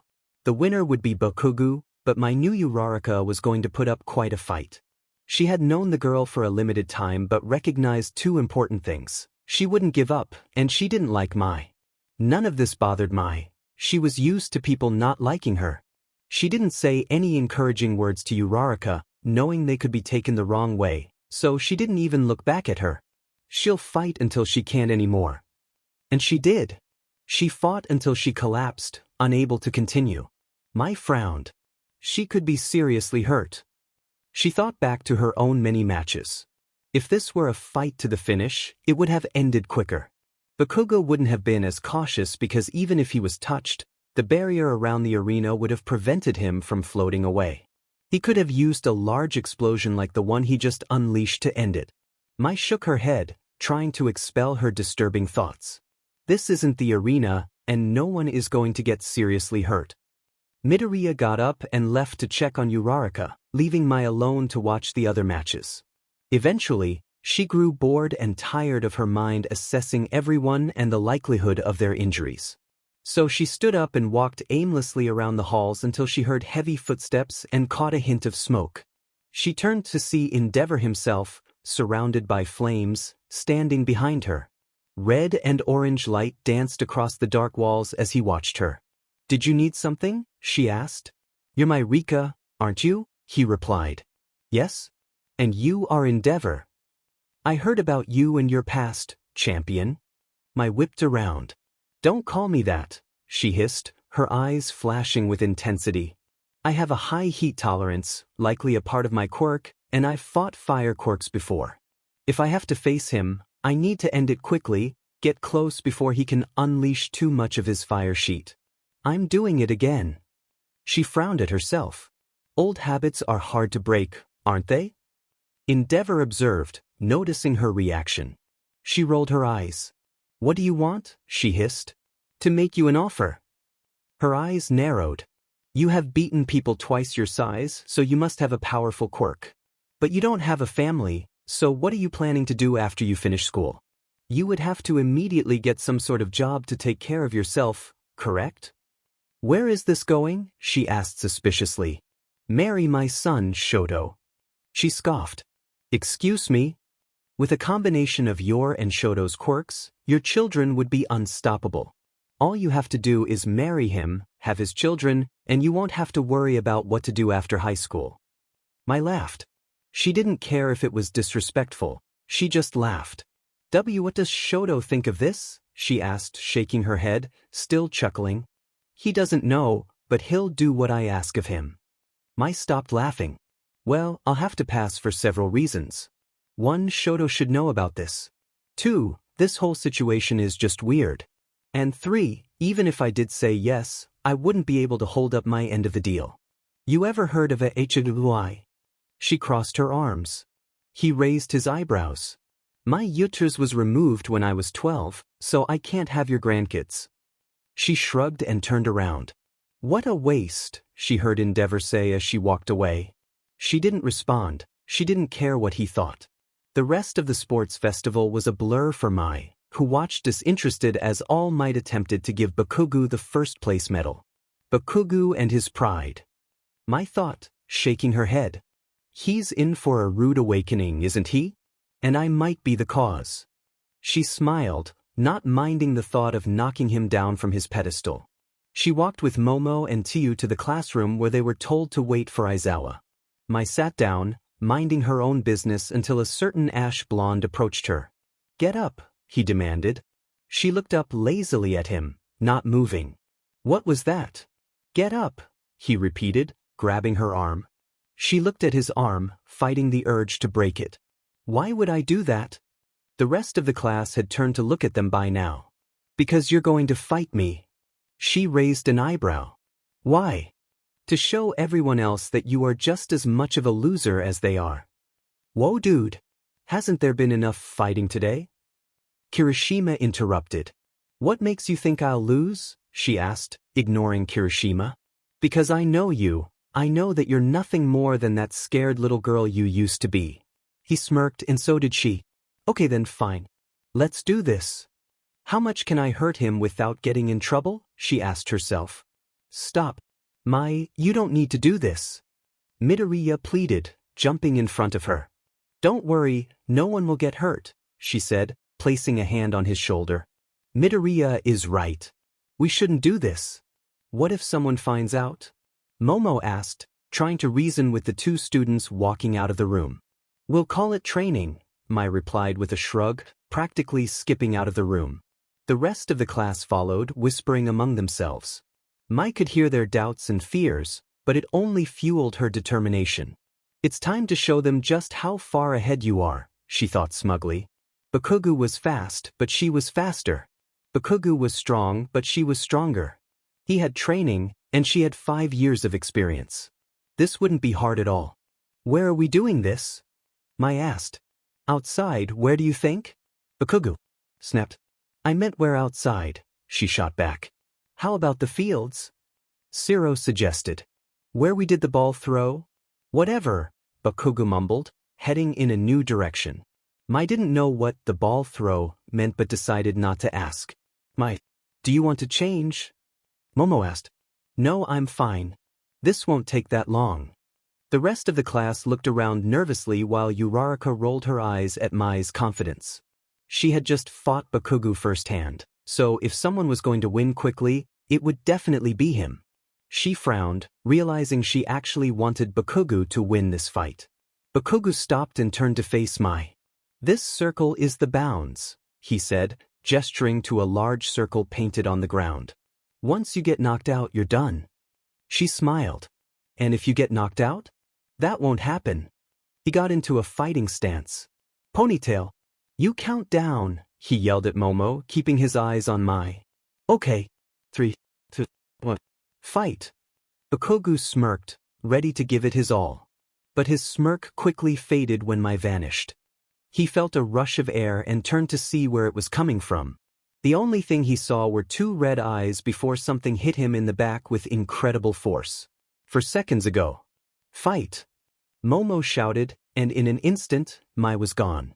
She ran so fast that the only sign she hadn't teleported was a slight wind and dust trailing behind her as she appeared right behind Bakugo.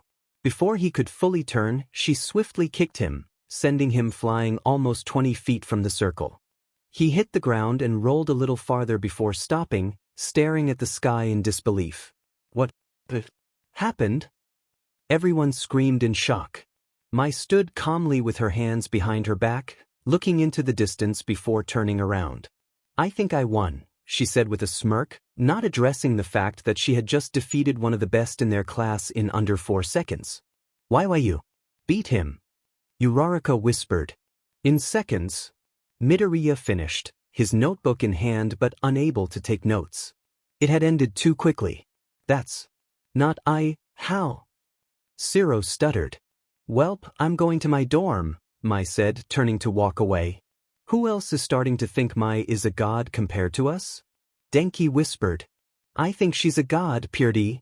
Mina exclaimed. Why didn't she participate in the sports festival then? Shoto questioned. Probably because she knew she would have destroyed us all.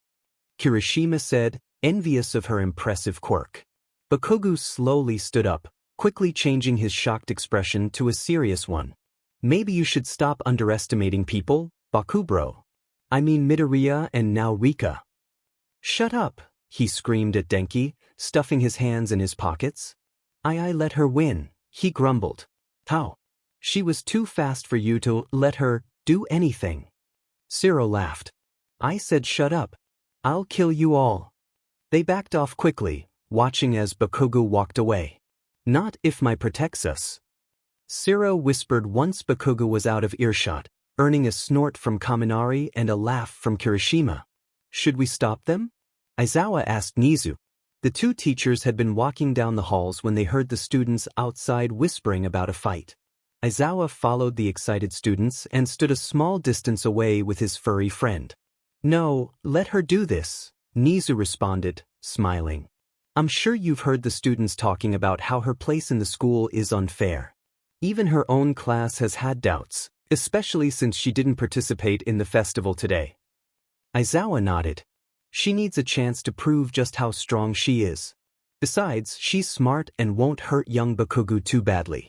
She'll end it quickly. The mouse man mused, sipping from a teacup he always seemed to have. The teachers watched as Mai indeed ended it within seconds. Right after Bakugo was thrown from the circle, she looked directly at Nizu and Aizawa, giving a respectful nod before turning back to the other students. She has exceptional hearing as well, the mouse said as he turned. I believe she will help Bakugo grow, even if indirectly. Aizawa looked at the recently defeated teen. He'll definitely need it. Nizu hummed in agreement as he walked back to his office, leaving Aizawa to watch his students. Mai sat on her bed, staring at the wall. It was her first day off after the sports festival, and she had nothing to do. Aizawa, who lived in a teacher's dorm close to her own, had been out doing hero work for the past 10 hours, and Mike was with him. It was refreshing for Mai not to have to listen to their constant chatter, especially Mix. But now, she found herself with nothing to occupy her time.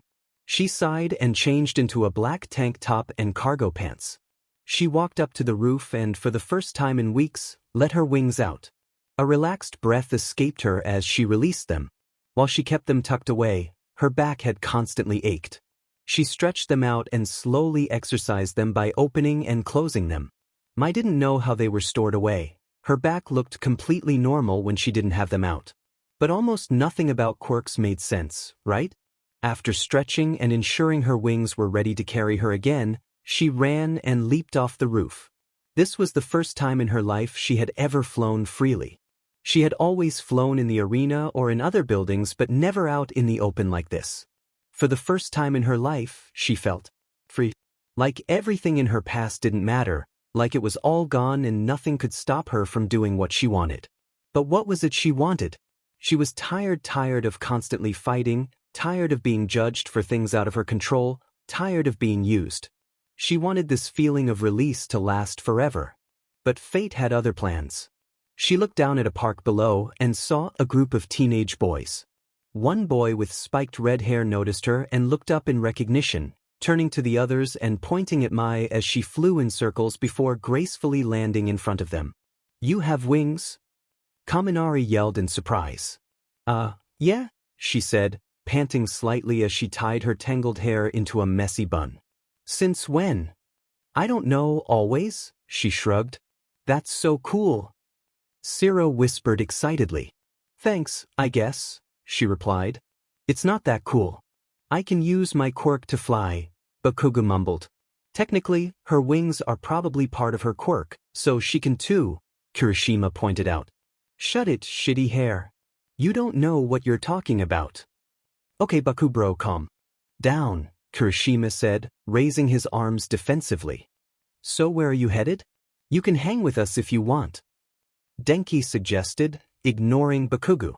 "Oh, no, she can't." Bakugo interrupted. "Actually, I can't. I have something I need to do," Mai lied. "Oh, you sure?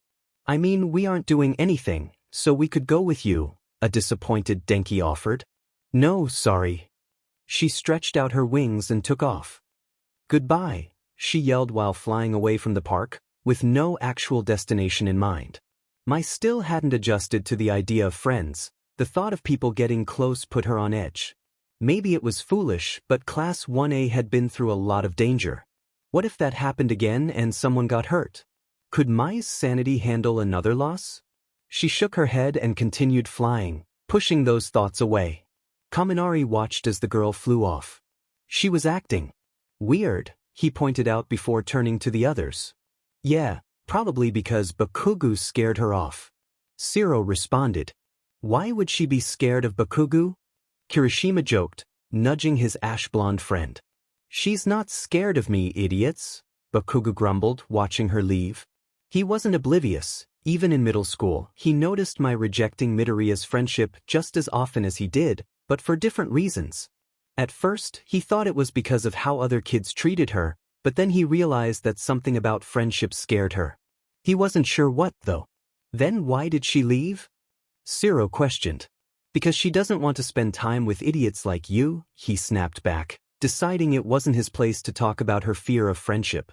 "Yeah, sure, I'm the problem," Zero said, rolling his eyes at Bakugo, the guy who yelled at her constantly. "Whatever, let's go," Bakugo commanded his group. Mai landed at a mall and decided to look around. As a kid, she wasn't allowed to go to stores often, so she wanted to explore and see what the appeal was. The crowds weren't too big, making it a nice time for Mai to walk around. But of course, the universe couldn't let her have a nice time that easily. "Mai!" A pink girl shrieked before attempting to tackle her friend. Mai easily dodged Mina's enthusiastic greeting. "Hey!" Mina pouted after almost falling over. "Sorry, you startled me," Mai lied for the 100th time that day. Lying had become a new habit. "No problem." Mina grabbed her hand. "Come on. The rest of us are over here." The pink girl began dragging her friend into the food court. "Wait," Mai began to protest before being interrupted. "You're lucky we saw you. I really need your phone number so I can call you when we hang out," Mina said, smiling back at her. "Who all is here?" Mai asked, dreading the answer. "All the girls." Mina pointed at a table and sure enough, all the girls in Class 1A were present. "Oh well, I can't stay. Mai struggled to think of an excuse. What do people normally do on days off? "You can stay for a few minutes." Mina interrupted her before she could even begin to think of an answer. "Yeah, sure." Mai complied, feeling defeated for the first time in her life. Mina pushed her to a seat between her and Uraraka. "I found her. Now give me your number right now," Mina said, pulling out her phone. Mai shrugged and told her the number she had forced herself to memorize the day she got one. "I thought Uraraka was gonna get it from Midoriya, Ribbit?" Tsuyu asked from across the table. "Oh yeah, I forgot." Uraraka laughed nervously. Mai raised her eyebrows but ended up ignoring it. Uraraka didn't forget. She just wanted to spend time with the original Class 1A girls without Mai, who she knew probably wouldn't care anyway.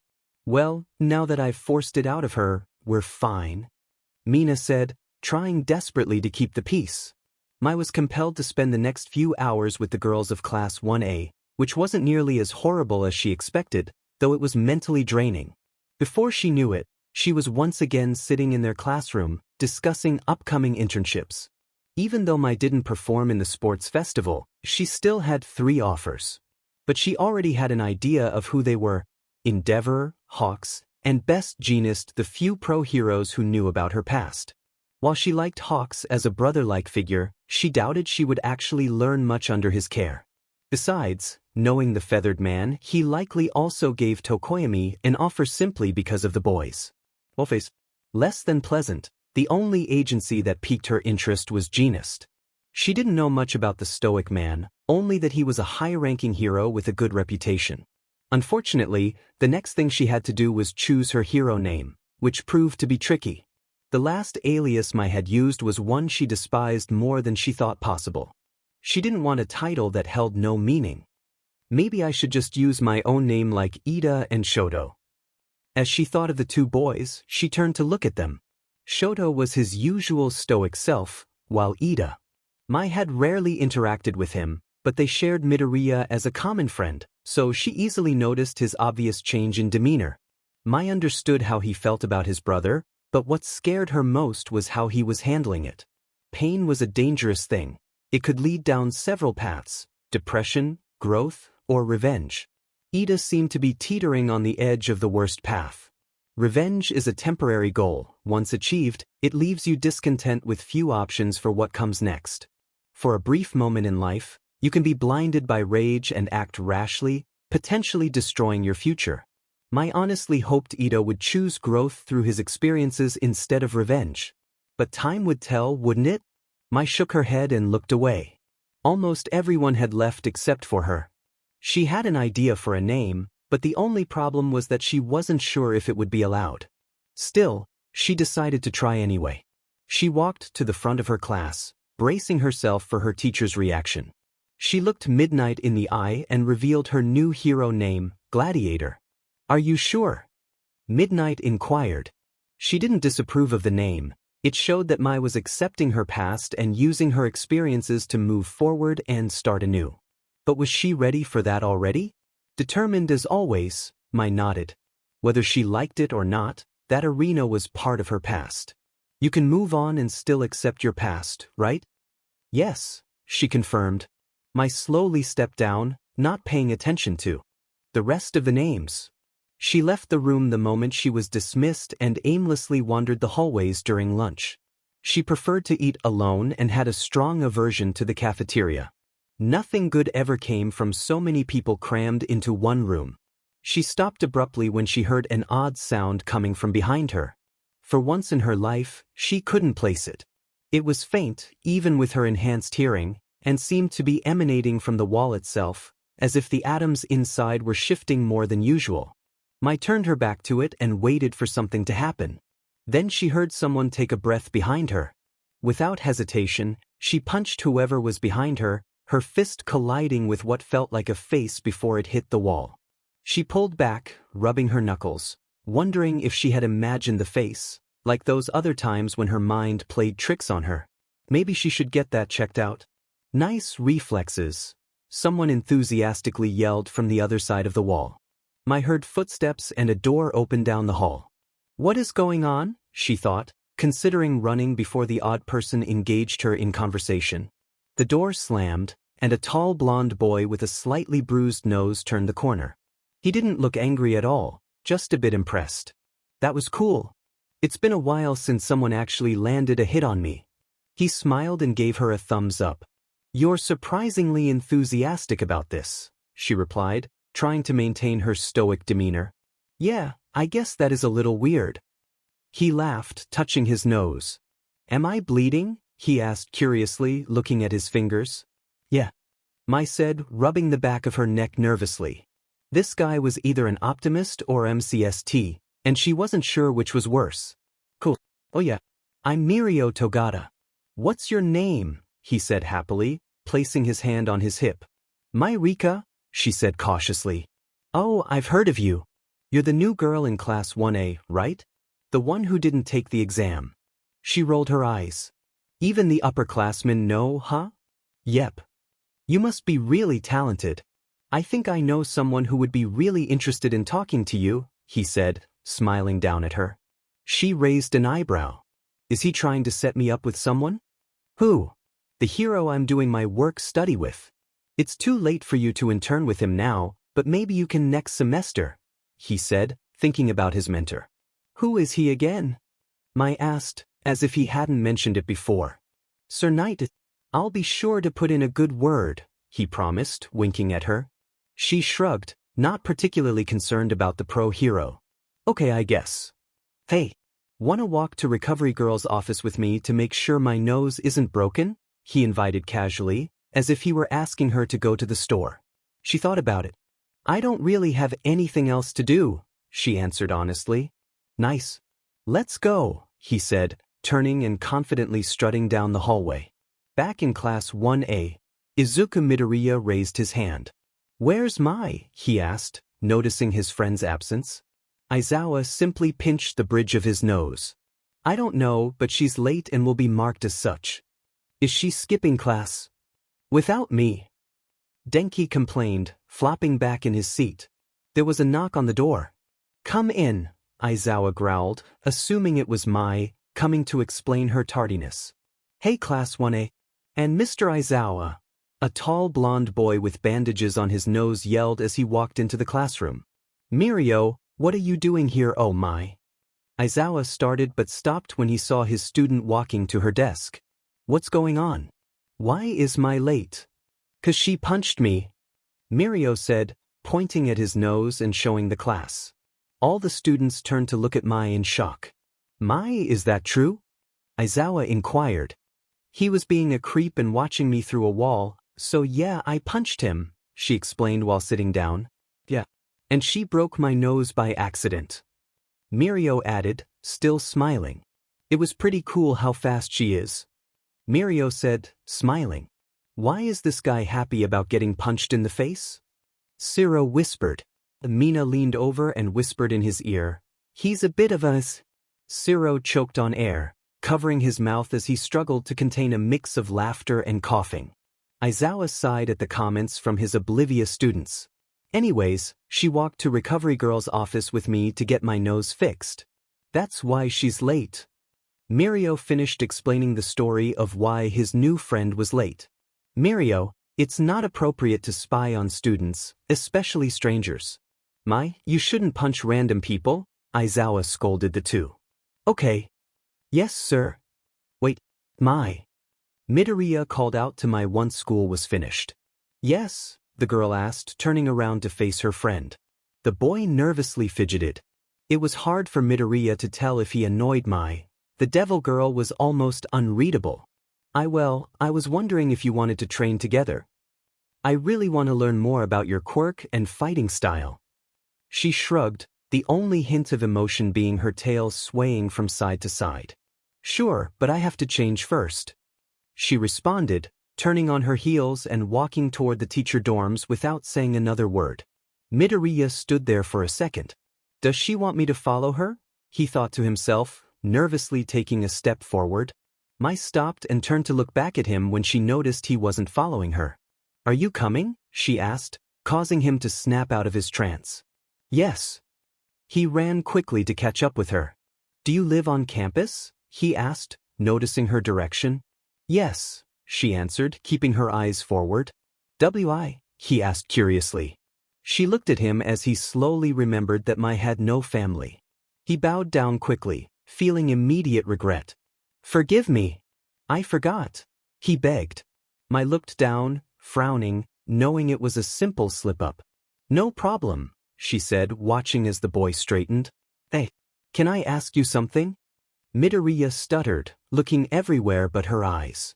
You don't have to answer if you don't want to, but... He finally made eye contact, looking into her gray eyes. What is it? She asked after a few seconds of silent eye contact. What happened? I mean... He cleared his throat. Where were you? You were pronounced missing 5 years ago.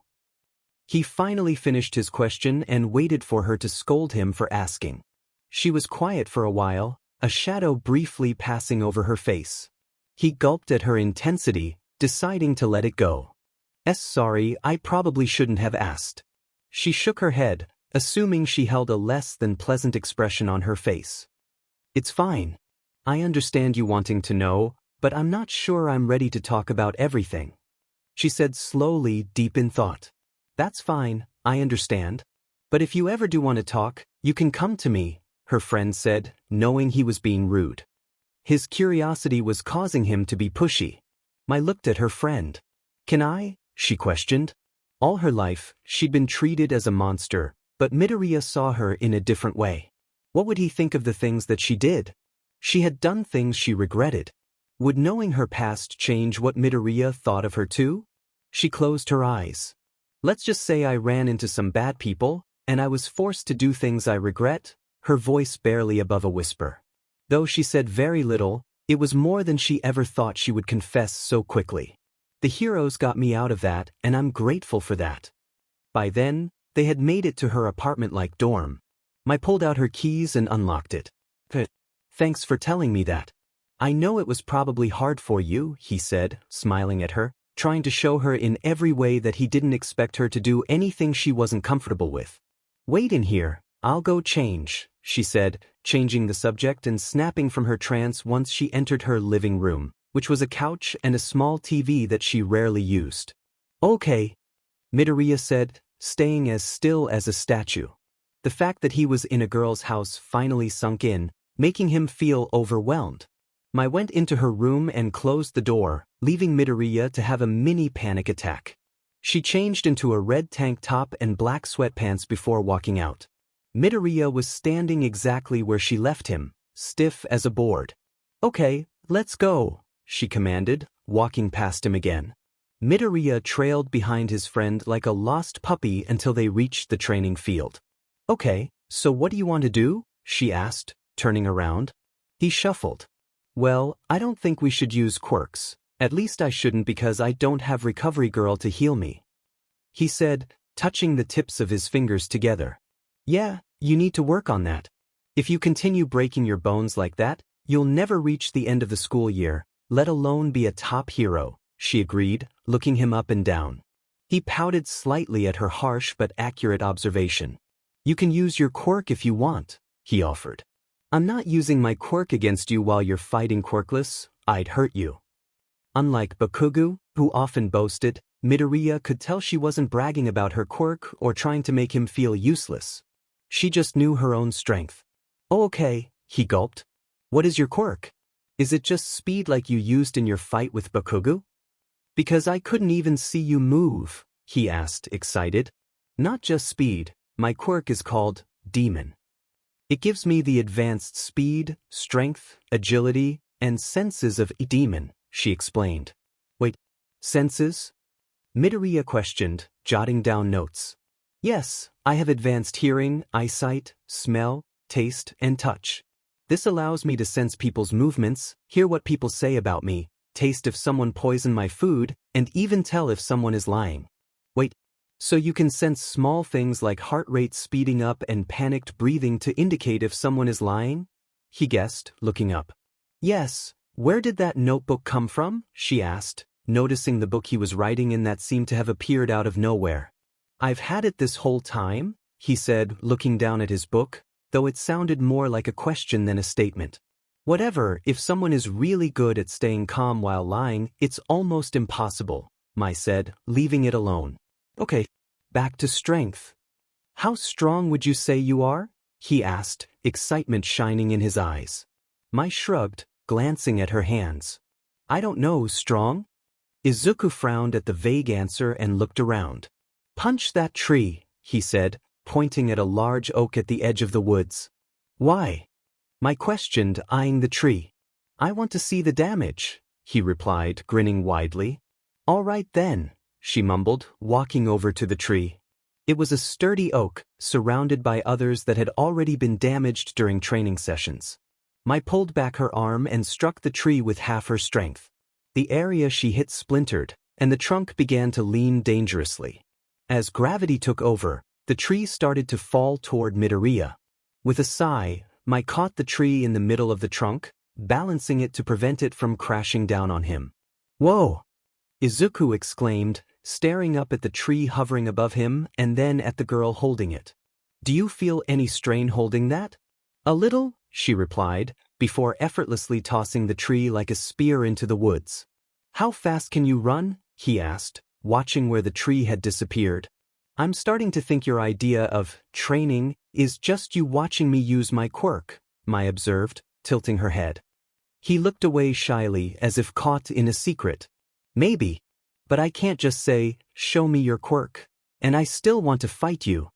He concluded this with a determined nod. Mai rolled her eyes. Okay, but I don't know how fast I can run.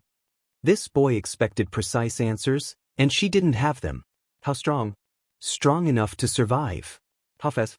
Fast enough to outrun her opponents. Can you run faster than Ida? He asked. She frowned, recalling what she had seen at the sports festival. Probably, she said after a moment. You guys should race. Midoriya suggested, looking around as if Ida might appear from the woods to volunteer. He's not even here. Besides, I think he's dealing with some personal issues because of his brother, Mai said, glaring at her enthusiastic friend. Midoriya deflated a little. Yeah, I noticed he was acting a bit strange. He frowned. Anyways, do you want to spar? He asked, a slight smile returning. Okay. They stood across from each other. What are the rules? Mai asked. No quirks. First person to tap out or unable to move wins, Izuku decided. All right. She agreed, preparing for the fight. Go! The two teenagers charged at each other. Midoriya aimed a right hook, reminiscent of Bakugo's style. Normally, he would rely on what he knew about his opponent, but since he didn't have that information on Mai, he had to test her. He threw several attacks, observing her reactions to figure out how to fight her. She ducked under his arm, twisting it behind his back before kicking the back of his legs, causing him to stumble. Ignoring the discomfort, he twisted to his right, swinging his leg out to knock her down. She leaped over his leg, using his momentum to push him onto his back and drive her knee into his gut. He reached out, grabbing her arm while pushing up with his right leg, pulling her under him. She seized his collar and flipped him over her head before jumping back up. Midoriya quickly regained his footing and charged at her again. This time, she aimed for a punch but switched to a kick when she saw his guard was down. The kick landed solidly, sending him back. Mai caught his shirt before he could hit the ground and pulled him up into her fist. After delivering the punch, she let him fall back. I feel kind of mean right now, she thought sadly as he got back up, a little worse for wear. She frowned, looking at her friend with concern.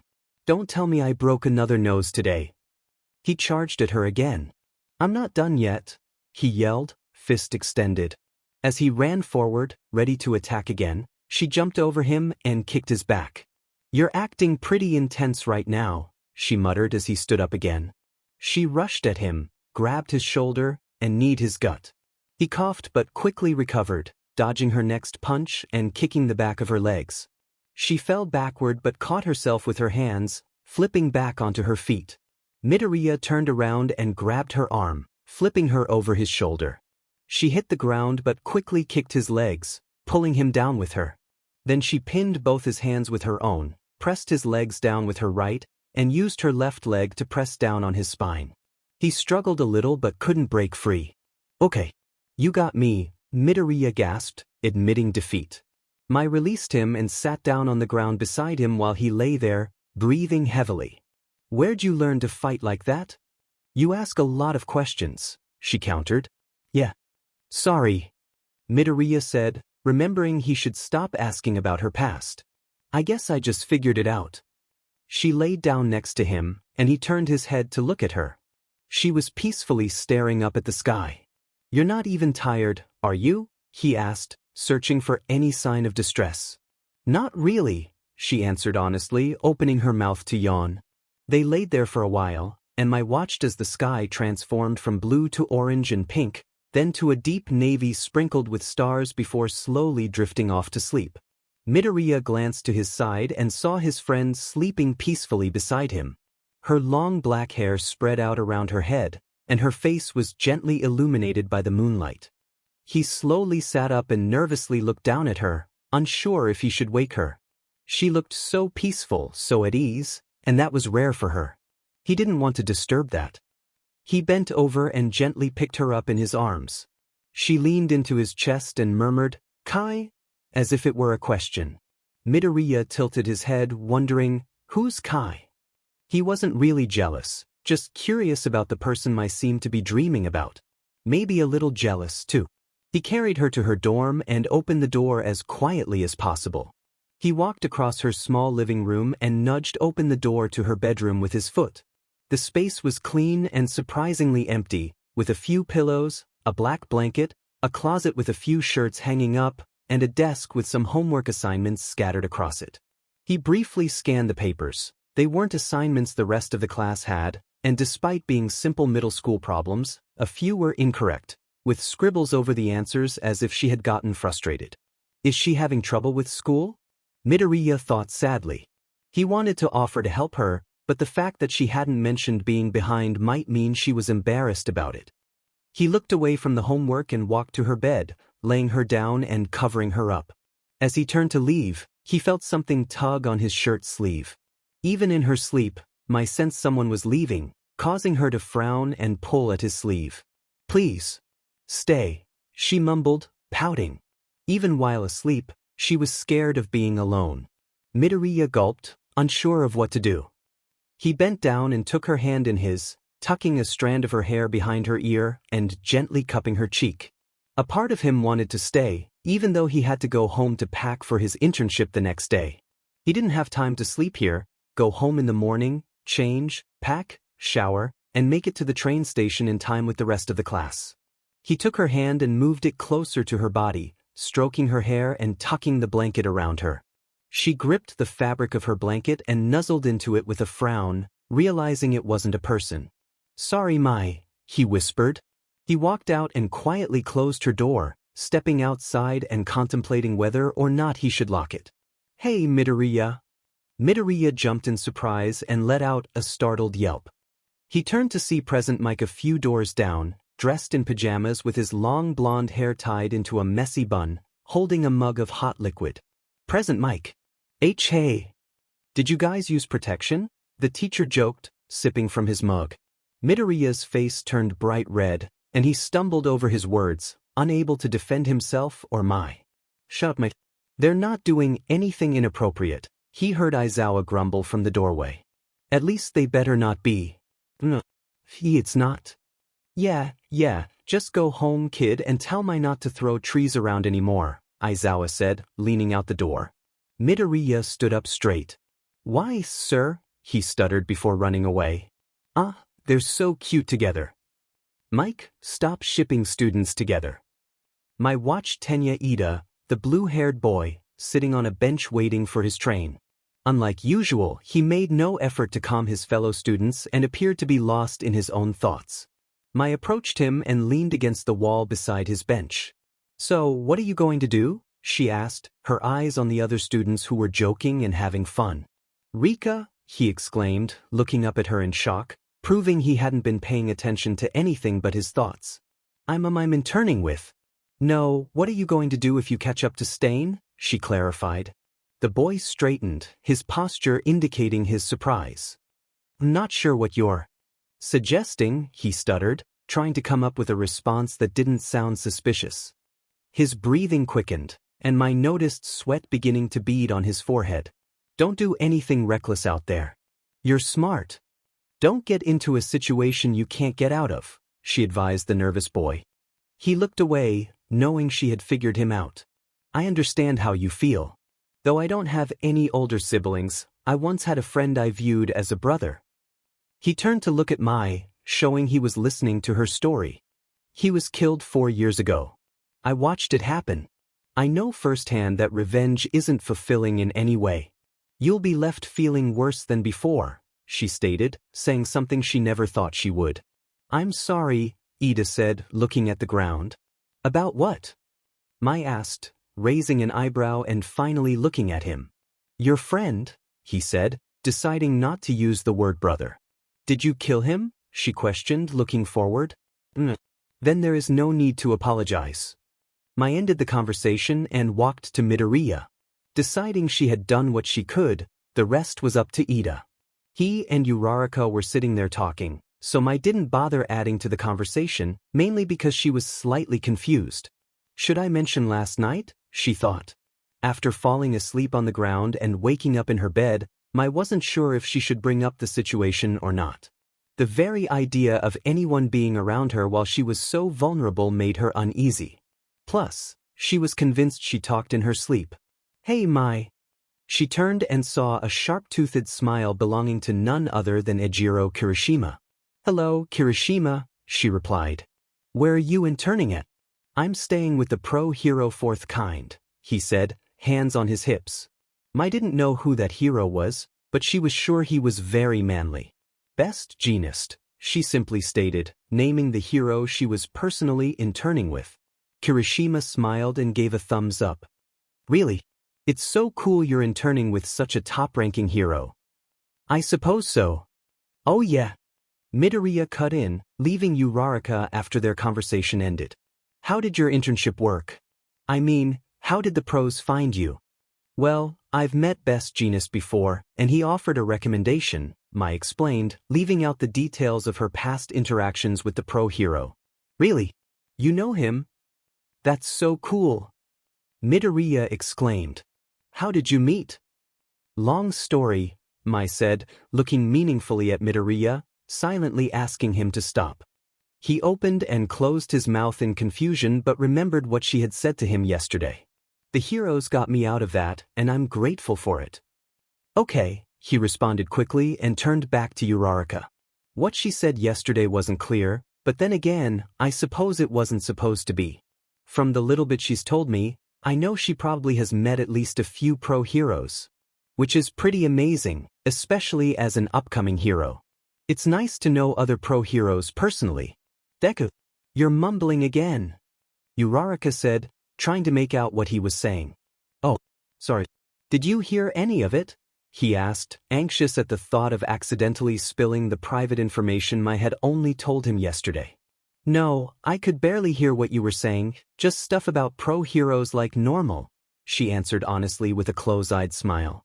But I mean you're right, he said, his worry fading. She tilted her head, confused. Are you all right? Yes. Oh, my train's here. I guess this is goodbye, he yelled, waving and running away. Mai walked into Best Genist agency to see something completely unexpected. She snorted at the sight of the pro-hero forcibly combing down Bakugo's spiked hair. Bakugo started to ask before seeing Mai. If you didn't move so much, Genist started to complain. What is she doing here? He yelled, trying to turn and look back at Genist in fury. Hello, Rika, welcome to my agency. One of my sidekicks will take your bags to your room, Genist greeted, grabbing Bakugo's head and forcing it forward. Don't ignore me, the struggling boy screamed. Oh, thanks, Mai said as a sidekick took her bags from her. What are you doing to Bakugo's hair? She asked, pointing at the head Genist was holding firmly. His appearance is not acceptable for a pro hero, Genist explained as though this situation was completely normal. Mai nodded. Understandable, but I don't think there's much you can do about his face, she joked, smirking as Bakugo's face turned red from screaming so much. Shut up. Why is this extra here? Or his personality for that matter, Mai continued to observe. Rika, Bakugo, please refrain from insulting each other or anyone else, Genist commanded his charges. Sir, yes sir, Mai said, giving him a salute. Don't tell me what to do. Rika, I'll need you to change, Genist said, looking up from Bakugo's hair. Into what? She questioned. Your hero costume, and then one of my sidekicks will bring you a pair of jeans. Jeans? Yes, other than that. I suppose your hair is fine. Okay. Mai turned, following a sidekick to her room. She was handed a pair of jeans once she arrived that fit surprisingly well. She put on the top of her new hero costume with the jeans provided. Her costume looked a bit odd with the jeans, but it didn't really matter to her. She walked downstairs and met with Genist and Bakugo again. Ready, she stated plainly, drawing their attention. All right, we are going to patrol the city until 7. Since it's your first day, we won't do any training, Gina stated, turning to the door and beckoning the two teenagers to follow him. Mai crossed her arms and followed without hesitation, while Bakugo grumbled and shoved past her. Move it, he commanded, trying to show he was superior. Mai rolled her eyes at his immaturity and walked a few steps behind him. She knew that where someone walked didn't matter, and deep down, Bakugo did too. But he pretended that walking in front of her showed his strength, and she played along. Best Jeanist began telling them that the reason behind this patrol was not only to deter villains but to put people's minds at ease and remind them that the heroes were there to protect them. Just take it. Hurry up before the pros show up. A quiet conversation in a nearby alleyway caught Mai's attention. I'm trying. His quirk is still working, he won't let go. Mai focused her senses on the voices and the people they were coming from. She could hear someone struggling to pull at something. She could smell blood. Jeanist, she called, interrupting his lecture. Yes, he asked, turning. Something is happening in that alley. I can hear a struggle, she calmly informed him, tilting her head. He nodded and ran to the alley she was pointing to, his interns following closely behind. Halt, they heard Jeanist say sternly. They turned into the alley and saw two thugs standing over an injured man. In his rock-covered hand was a suitcase. Though unconscious, his quirk remained activated, keeping the criminals from retrieving their loot. Mai bent down beside the man. She didn't have her license, so she couldn't do much fighting, and she knew that Jeanist could easily take them down. Mai grabbed his jacket that was lying on the ground and tore it. She moved his broken leg into place and found a small broken pipe. Quickly, she fashioned a splint and began to wrap cloth around his deep cuts to stop the bleeding. Unfortunately, Bakugo had less faith in Jeanist's abilities. Die! He yelled, launching himself at the villains. Mai jumped up and tackled him, absorbing the force of his explosive charge. Why would you do that? He screamed, throwing her off of him. Mai stood up, her arm marked with burns and her shoulders scraped from hitting the concrete. She was stopping you from making a mistake, Jeanist interrupted, using his quirk to bind Bakugo. The thugs behind him were unconscious and tied up against the wall. You were going to use your quirk to try and fight these men, even though I had it under control. You didn't have my permission to attack. The pro-hero began to scold him. Now, because of your ego and immaturity, we have two people who need medical attention instead of just one. Your quirk has caused more problems than it has solved. A proper hero knows when he is needed. Jeanist said, raising his voice. He walked to Mai. What are your injuries? He questioned. A few scrapes and burns, nothing serious, she replied, glancing at her arms and then back at the pro-hero. Are you sure?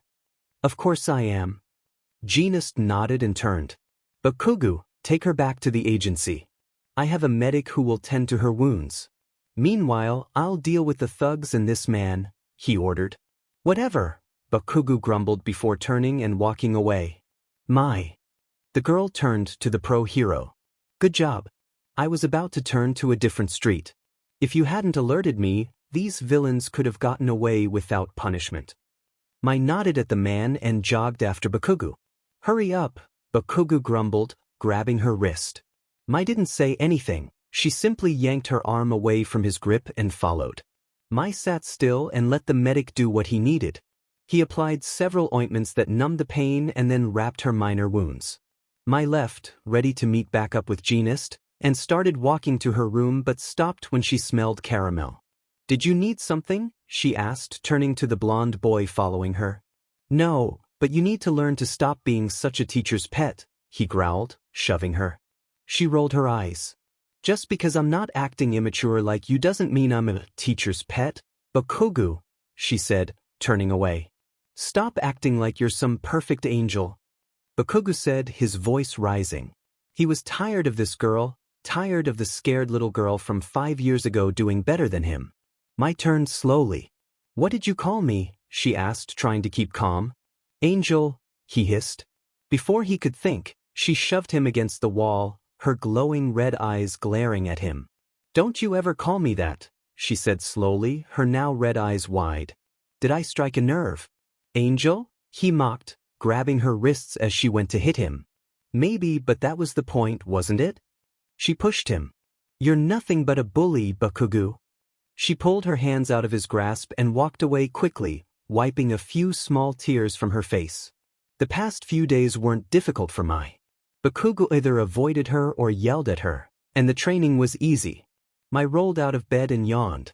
She went to check the time but saw a message displayed on her phone. She checked it, but it was only a location sent by Midoriya. She shrugged it off and simply replied with a question mark. That was until she went to see Genius and saw the news. Stain supposedly attacked 3 high school students before being defeated by Endeavor. Those guys, she thought, running back to her room and calling Midoriya. He didn't answer, so she called again. Hey Mai. I'm sorry about that text. He answered the phone nervously. Midoriya. Where are you? She questioned. At my internship. Midoriya lied, looking around his hospital room. Midoriya, last night 3 teenagers were attacked by Stain. Considering the fact you're the main character, I know you were one of them. Put Ida on the phone, she demanded. Oh sure, there was some talking in the background. He's not here. I'll get you an autograph from Best Jeanist if you're honest with me, Mai promised the fanboy. Oh look, he's right here. Ida, say hi to Mai. Midoriya. No, I said hello Mai. Ida. I told you not to be an idiot. And what did you do? She asked slowly. I attacked a villain? Be by myself, he stuttered shamefully. Yes, and then you dragged Midoriya and Todoroki with you as well. She continued calmly, as if talking to a child. I'm sorry, how did you know Todoroki was here? His father rescued you, and I know he's interning with him, Mai explained. Right. So what actually happened? I went after Stain. He took me down, and then Midoriya and Todoroki showed up. And without them, what would have happened? Silence. I would have died? Ida admitted after almost a minute of complete silence. Yes, so that means you did pick a fight you couldn't win, which is exactly what I asked you not to do, she scolded like a tired mother. I'm sorry, he mumbled. Mai turned her attention to the sudden loud banging at her door. Okay, just don't do anything like that again. Use your brains, I have to go. She hung up and rushed to the door, where Bakugo was waiting. Best Jeanist said to get ready, he grumbled as he walked away. Mai rolled her eyes. All right. Throughout the day, the news continued to release more information, not only about Stain but also about the Nomus attacking Hosu. Jeanist and his interns went on another patrol, aware that recent events might embolden villains more than usual. Mai stood lost in thought as Bakugo yelled at random children and grumbled about wanting to go home. She frowned, fiddling with her fingers. She couldn't shake her frustration with Midoriya, Ida, and Todoroki. How could they be so reckless? She felt particularly angry with Ida for endangering himself, and Midoriya, her only real friend, how could he be so selfish? She took a deep breath. Midoriya can take care of himself, he'll be fine. I know you're worried about your classmates, Rika, but the danger has passed, and I assure you they are safe, Genius said, interrupting her troubled thoughts. She looked up nervously. It's normal to fear for those who are close to you. There's nothing to be embarrassed about, the older man reassured her. Yes, sir. She looked away, and they continued to patrol in silence after Genius had lectured Bakugo. They patrolled later than usual, and when they returned, the students went straight to their rooms. Hi, Mai. Mai turned to see Midoriya smiling at her. She blinked and looked around the empty space surrounding them. Hey, Midoriya. Where are we? She asked, turning in a circle, trying to use all her senses to find an answer.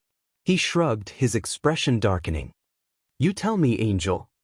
She looked at him in confusion. What? A lump formed in her throat, and hot tears pricked at her eyes. He looked down at his stomach, a smile on his face as blood began to seep from a fresh wound. He smiled up at her with lifeless eyes, laughing softly. Each laugh sent crimson droplets spilling from his lips. Mai frantically scanned the area, desperate for help, only to see that the once blank landscape had transformed into towering walls, above which a cheering crowd loomed. Midoriya's laughter echoed mockingly, intensifying her panic. He fell forward, revealing a figure behind him, a girl with tangled black hair, blood-stained hands, and devil-like horns. It was Mai, with spears of her own blood extending from her arms, the weapon she used to hurt her friend. Mai tried to move but felt frozen, helpless as her other self approached. When they were inches apart, the fallen angel smiled cruelly. "You didn't actually think you were the one I was after, did you?" Mai's brows furrowed in confusion until her other self forced her to turn and witness as she harmed a green-eyed boy standing behind her. "No. No, stop it," she screamed, tears streaming down her face. She hated herself for being so powerless. Grabbing her hair, she sobbed. Suddenly, Kai jumped forward, grabbing her hands and pulling them away from her head. "Calm down," he yelled. "What?" He pushed her against something. "You're all right. Wake up." Mai's eyes snapped open, and reality rushed back. She gasped for breath, sobbing, and looked up at the boy pinning her down. Bakugo was sitting on her, holding her hands beside her head. His blonde hair brushed her forehead, and his warm breath warmed her tear-streaked face. "Calm down, damn it," he grumbled, though his crimson eyes held a hint of concern as he took in her expression. "Bakugo?" she asked, blinking away her tears to see his face more clearly.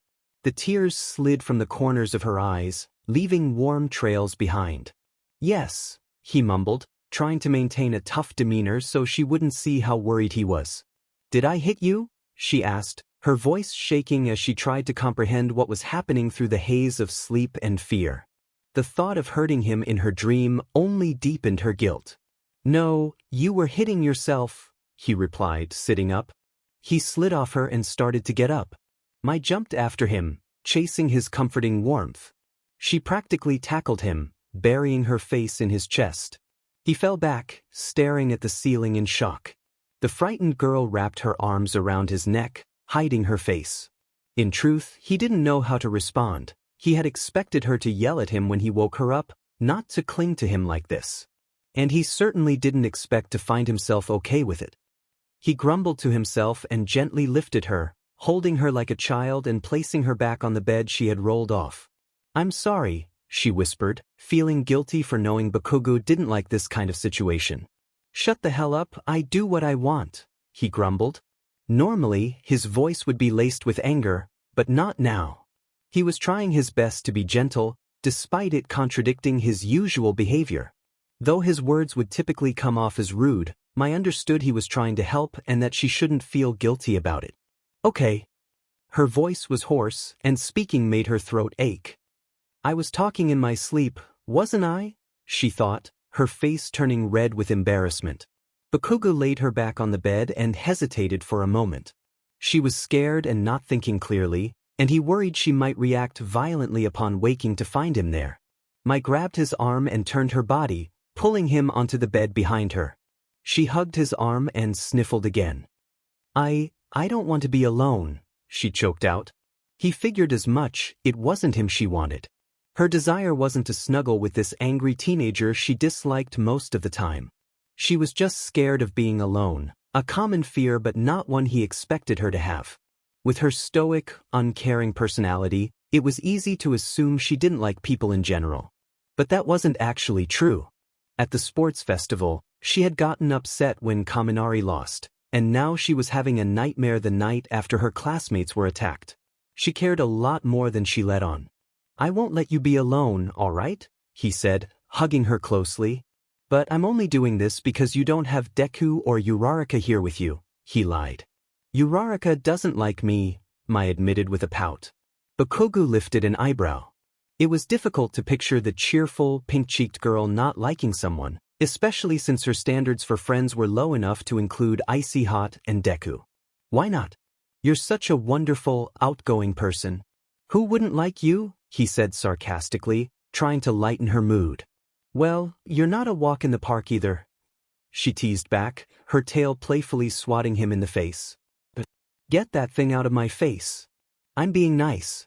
"Be grateful, freak," he scolded, pushing her tail away. "Yeah, whatever," she said, hugging his arm. "But still, Uraraka doesn't like me, and what if Midoriya decides he doesn't like me either?" she worried, her voice still a sore whisper. Hold on a second. Deku might be annoying, but he's not a bad friend. Turned, surprised that Bakugo was able to say something good about Midoriya, even if it was buried under layers of insults. What? She asked, looking up at him from her spot between his arms. Oh come on, it took me years to shake that guy off my tail. He was always following me around saying I was his best friend. If he can stick with my explosive self, he'll never leave you, he reasoned, trying to convince her that the boy he disliked wouldn't abandon her. Mai laughed a bit.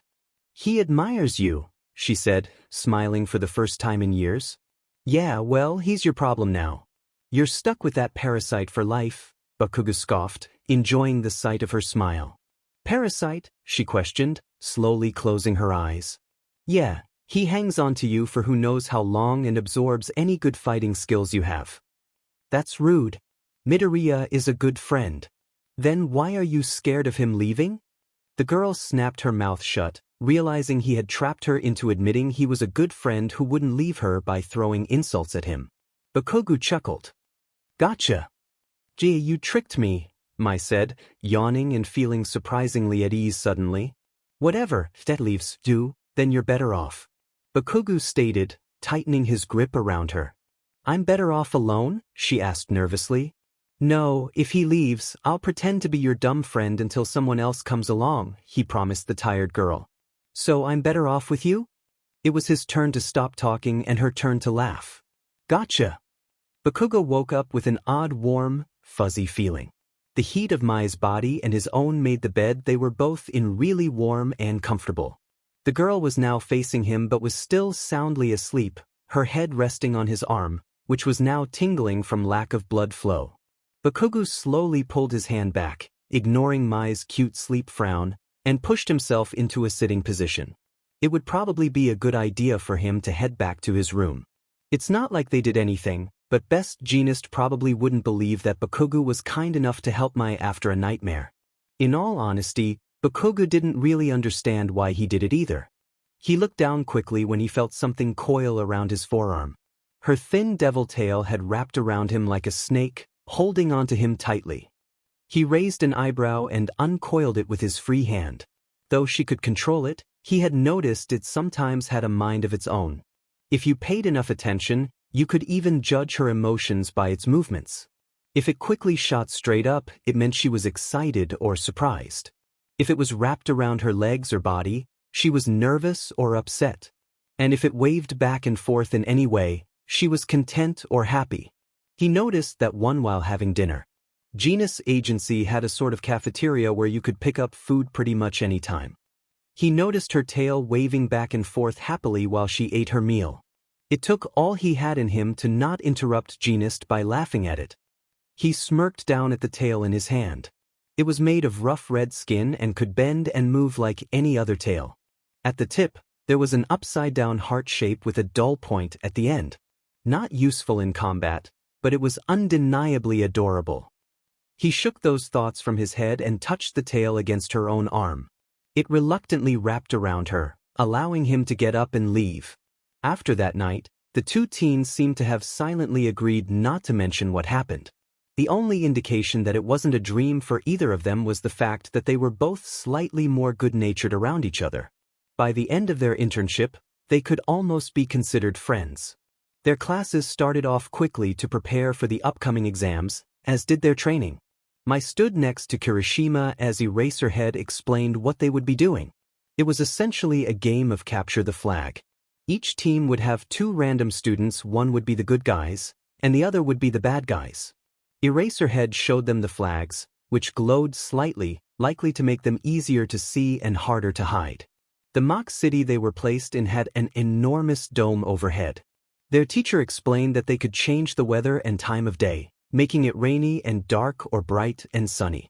The weather would be different for each match. The goal of the game was to grab the opponent's flag and bring it to your own. Simple enough. Mai was paired with Ejiro Kirishima, and she was glad to be his partner. He was easy to talk to and strategize with. They quickly agreed that he would guard their flag while she attempted to capture the opponents. Uraraka and Shiro were on the opposite team. Their most likely course of action would be to leave Uraraka to guard while Shiro goes for the flag. Mai said to Kirishima as they entered one side of the small city. It was quickly fading to darkness, and Mai could see artificial storm clouds brewing. Right? Uraraka's quirk would work better for defense, and Zero is significantly faster, Kirishima mumbled as he tucked their flag into a hole in the wall, looking to her for approval. Mai nodded. Although the flag itself was hidden, the red glow was still slightly visible. We should be fine. You can use your quirk defensively against Zero, and I'm faster than him. Plus, I have another advantage over Uraraka. He tilted his head, curious. What? He asked. Mai turned to look at him. I can see in the dark, she said. Her eyes glowed dimly red as she activated her quirk. The light they emitted wasn't enough to illuminate anything in front of her. As the sky fell into complete darkness, all Kirishima could see were the two red glowing eyes of his teammate. That's so manly. What else can you do? He asked, now almost completely blind. Mai shrugged, though he could barely see it. I can hear well. A horn sounded, and Eraserhead's monotone voice announced the beginning of the match. I need to start heading their way. It shouldn't take long for me to locate them, she said, running to a window. Hang tight and don't let Zero get the flag. With that, she left the building. Kirishima nodded. Though it was still dark, his eyes had started to adjust, and he could see fairly well. He briefly considered testing the lights to see if they worked but decided being spotted was too risky. If Zero saw only one house with a light, he would know it was them. That was exactly what Uraraka did. It wasn't because she was scared of the dark. It was so she could see all the rubble around her. She already knew Mai could find her easily, plus it would hide the glow of the flag. This way, she could easily see Mai when she entered the warehouse where her flag was hidden, a well-thought-out plan on her part. Mai scanned the cityscape. Her eyes landed on the lit warehouse, and at that same moment, the clouds decided to pour rain down. Though everything seemed decided by chance, Mai's team had a real advantage. Zero's tape wasn't completely waterproof. To keep it sticky enough to hold his body while swinging, he would have to be constantly creating new tape. Meanwhile, Mai could fly, even in the rain. But it wasn't pleasant by any means. She landed in an alleyway close to the warehouse. She didn't want to engage in hand-to-hand combat with the other girl because her quirk could make it difficult to fight and find the flag simultaneously. Mai had another idea. She wrung out her soaked hair and thanked every higher power she could think of for her waterproof costume. The raindrops hit the white fabric and ran off the water-resistant material. Mai retracted her wings, deciding to be as quiet as possible before carefully climbing to the roof of the nearest building. She found the power line that connected to the warehouse and the box connected to it. It only took a few moments of flipping switches and snatching wires to completely cut the lights of the warehouse off. Normally, as a hero, this dirty trick would be frowned upon by her teachers, but Mai and Kirishima were on the villain team, so she was just getting into character. A slight squeal sounded from inside the warehouse, a surprised Uraraka, while Mai found a window towards the top of the warehouse and quietly climbed in. Uraraka was standing in the middle of the large building, several crates and pieces of rubble around her in a semicircle. Some were even floating above the biggest entrance. She was planning on crushing me? Mai thought with a small frown. The girl carefully climbed up the rafters. She scanned the room until her eyes landed on a slight blue glow shining brightly through the cracks of a crate behind Uraraka. Mai smirked, knowing she had found her target. Gotcha! I know you're there, villain, Uraraka said, trying to hide her nervousness by acting like a fearless hero, but she was completely failing to conceal her panic from her opponent, the evil villain. Mai landed behind her, still several feet away. Uraraka turned quickly, her eyes wide. The paranoid girl gasped loudly and covered her mouth to hold in a scream when she saw nothing but a pair of glowing red eyes. Now that's a bit dramatic, isn't it? Mai asked, raising an eyebrow Uraraka couldn't see. Mai stomped on the crate, breaking it open and exposing the flag. I won't let you take it, Uraraka yelled, running at Mai and touching anything she could as she did. Mai sighed. She trained under a combat hero for a week and suddenly thinks she's invincible. Mai easily dodged and grabbed the flag. She felt her suit become extremely light. Uraraka attacked from behind but only had time to brush Mai's clothing before the dark-haired girl spun around, landing a kick on Uraraka's side. She didn't use her quirk, hurting her wasn't necessary, and Mai didn't want to give the girl an actual reason to hate her. But the kick was hard enough to knock her over. Mai didn't hesitate to turn and take flight out the door, exiting just seconds before the rubble fell. Mai flew through the window of the building where Kirishima was, effectively tackling Shiro in the process. She threw the blue flag to her teammate. "Catch!" she yelled, pinning Shiro down while Kirishima placed the flags next to each other. "Villain team wins," Aizawa stated blandly. Mai got off of Shiro and helped him up while Kirishima walked over and gave her a high five. "Yeah. Go team," he said happily, smiling a sharp-toothed smile. Mai smirked lazily and started walking out, Kirishima and Shiro following behind her. Mai sipped her soda. Normally, she didn't eat in the cafeteria, but Kirishima insisted she sit with him. So here she was, sitting with Kirishima, Bakugo, Mina, Shiro, and Kaminari, taking small bites of her food, which was actually really good. Good enough that she was willing to stop by the cafeteria more often or become close friends with the lunch rush and convince them to adopt her. But she, of course, didn't pay attention to the conversation until her name was brought up. "What about you, Mai?" Shiro asked. She looked up, humming questioningly while chewing the food still in her mouth. "Oh, we were just discussing the exams tomorrow," Shiro clarified. "More accurately, we're going to be fighting robots." Mina exclaimed, high-fiving Denki with a triumphant smile. "Robots?" Mai asked after swallowing her food. She thought their plans were supposed to be a secret. "Students from Class 1B got the scoop from some upperclassmen," Denki said, pumping his fists in celebration. Mai shrugged and picked up a piece of chicken with her chopsticks. "All right, but don't get your hopes up," she said, popping the small piece into her mouth. The now confused teenagers looked at her. "What do you mean?" She took a sip of her drink. "Well, our class isn't exactly normal, even by UA standards. I wouldn't be surprised if Nizu changed it up and made it more challenging." She glanced back down at her food. Mina, Shiro, and Kaminari deflated slightly at the thought of something more difficult than robots. "But I could be wrong?" Mai added, trying her best to reassure them despite her lack of social skills. "Yeah," Mina muttered, knowing that Mai was likely right. "I guess we'll see," Shiro said, scratching the back of his neck. It soon became clear that the students wouldn't be fighting robots after all. They would be facing the teachers. But because of the uneven number, Nizu explained, "Mai, you'll be fighting on your own." The girl nodded in understanding. "Against All Might." Lovely, Mai thought, nodding at her principal. She had seen All Might fight on several occasions, and he was the #1 hero for a reason. But she was a champion for a reason as well. Her peers murmured among themselves, shocked when Nizu announced that Bakugo and Midoriya would be fighting All Might. They didn't expect their teachers to pit a single student against him. Was this some sort of joke? Did they want her to fail? Sure, Mai was strong, but All Might was #1, with years of combat experience. "Is that a good idea?" one student exclaimed. "Poor Mai," another muttered. "Why All Might?" someone else asked. "This will be interesting," another added. "Of course it's a good idea," Nizu chirped, cutting through the anxious chatter. Earlier, he had faced similar objections from the teachers. Nizu smiled in response to his colleagues' concerns.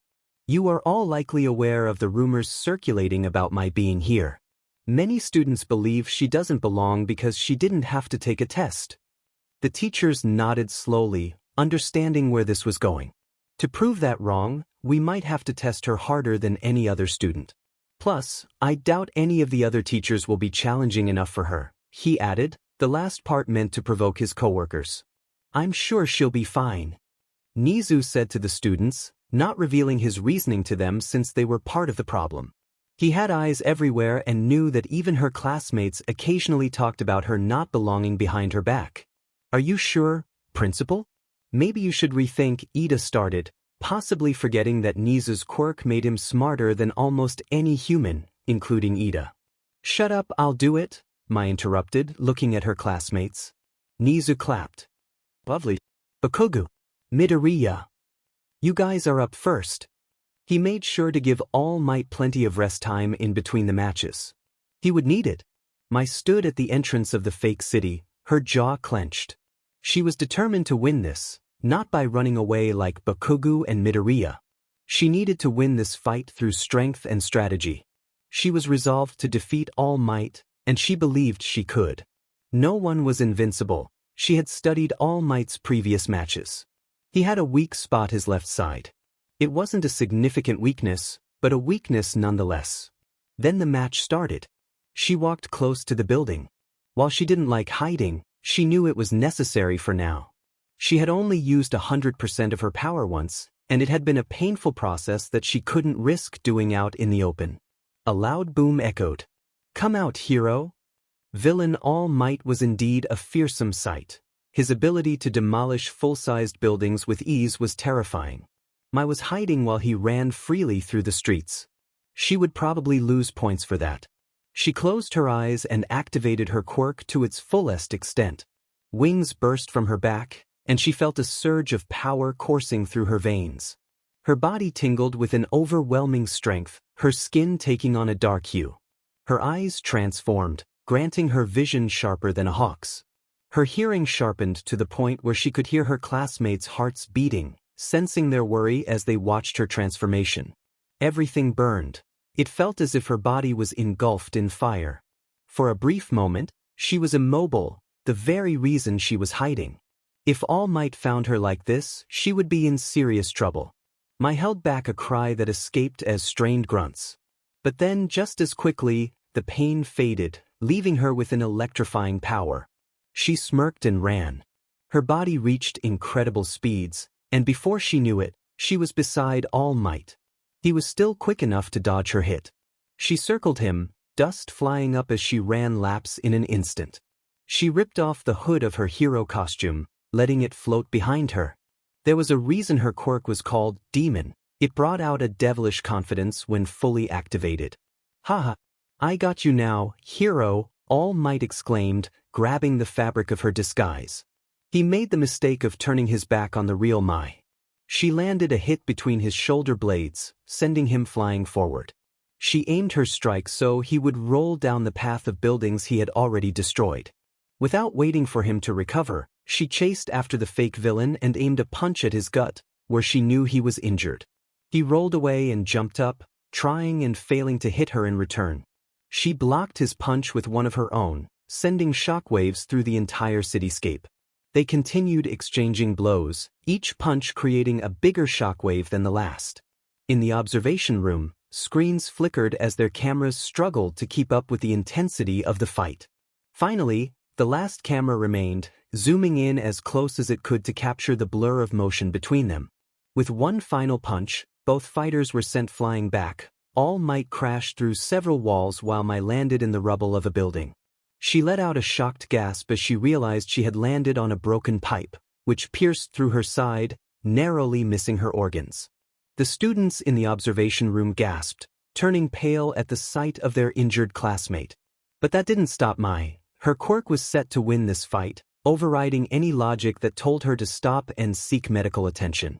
"Why young Rika?" All Might asked, standing up and walking toward her. She put her hands behind herself and snapped the pipe, knowing that pulling it out could be dangerous without proper medical care. She stood up and looked at him defiantly. "I'm not done yet." Midoriya limped into the observation room, with Bakugo walking ahead of him. Kirishima had texted Bakugo earlier, informing him that Mai's fight was still ongoing. Midoriya entered and immediately noticed that only one TV screen was still displaying the fight, the others showed static or the word disconnected. Midoriya slowly approached Uraraka and Ida to get information on what was happening. "What's going on with the monitors?" he asked quietly. "They destroyed them," Ida replied, his eyes glued to the single screen, many of his classmates sharing the same worried expression as they stared at it. "Oh," he whispered. No one was visible on the screen, but clouds of dust floating around the ground indicated they had been there very recently. "Where are they?" Ida narrowed his eyes, trying to see the screen better. "Not sure, they were just thrown backward after colliding punches," he explained, searching for his friend or teacher in the rubble. Midoriya's eyes widened. Both of them? Ida confirmed with a nod. They seem to be an even match, he said, shocked by the reality of his own words. There she is, Mina shouted, pointing at a fallen building. All the students leaned forward for a better look. When the dust cleared, they gasped as they saw Mai clearly along with the pipe impaling her side. The sight caused a few of them to turn green and cover their mouths. What happened? Denki exclaimed. The students watched in horror as she reached back and snapped the pipe. She stood up and said something, but the camera quality was too poor for them to understand her words. Wait, she's not going to, Kirishima started, but stopped when she charged at all might again. Dude, stop the fight. Siro yelled at Nizu, who was calmly sipping tea as if nothing was wrong. Mai knows her limits. If she's truly in danger, she'll stop, he replied, his gaze fixed on the screen. She just got impaled. How is that not dangerous? Her classmates continued to shout at him but fell silent when a buzzer sounded, even though there were still 3 minutes left on the timer. Hero team wins. Mike announced, his voice echoing in the arena. They looked on in shock, expecting to see All Might victorious, but instead, they saw the HNDCFFS secured around his wrist, with Mai standing triumphantly beside him. Then the screen filled with static. Mai charged at her teacher, fueled by pure adrenaline.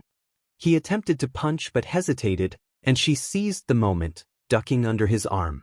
In one swift motion, she secured the HNDCFFS hanging from her belt around his wrist, swiftly ending the match. A buzzer signaled her victory, and her body still buzzed with the energy from her quirk, reluctant to let it go. She feared that if she did, the pain would return, and she wouldn't make it to Recovery Girl's office.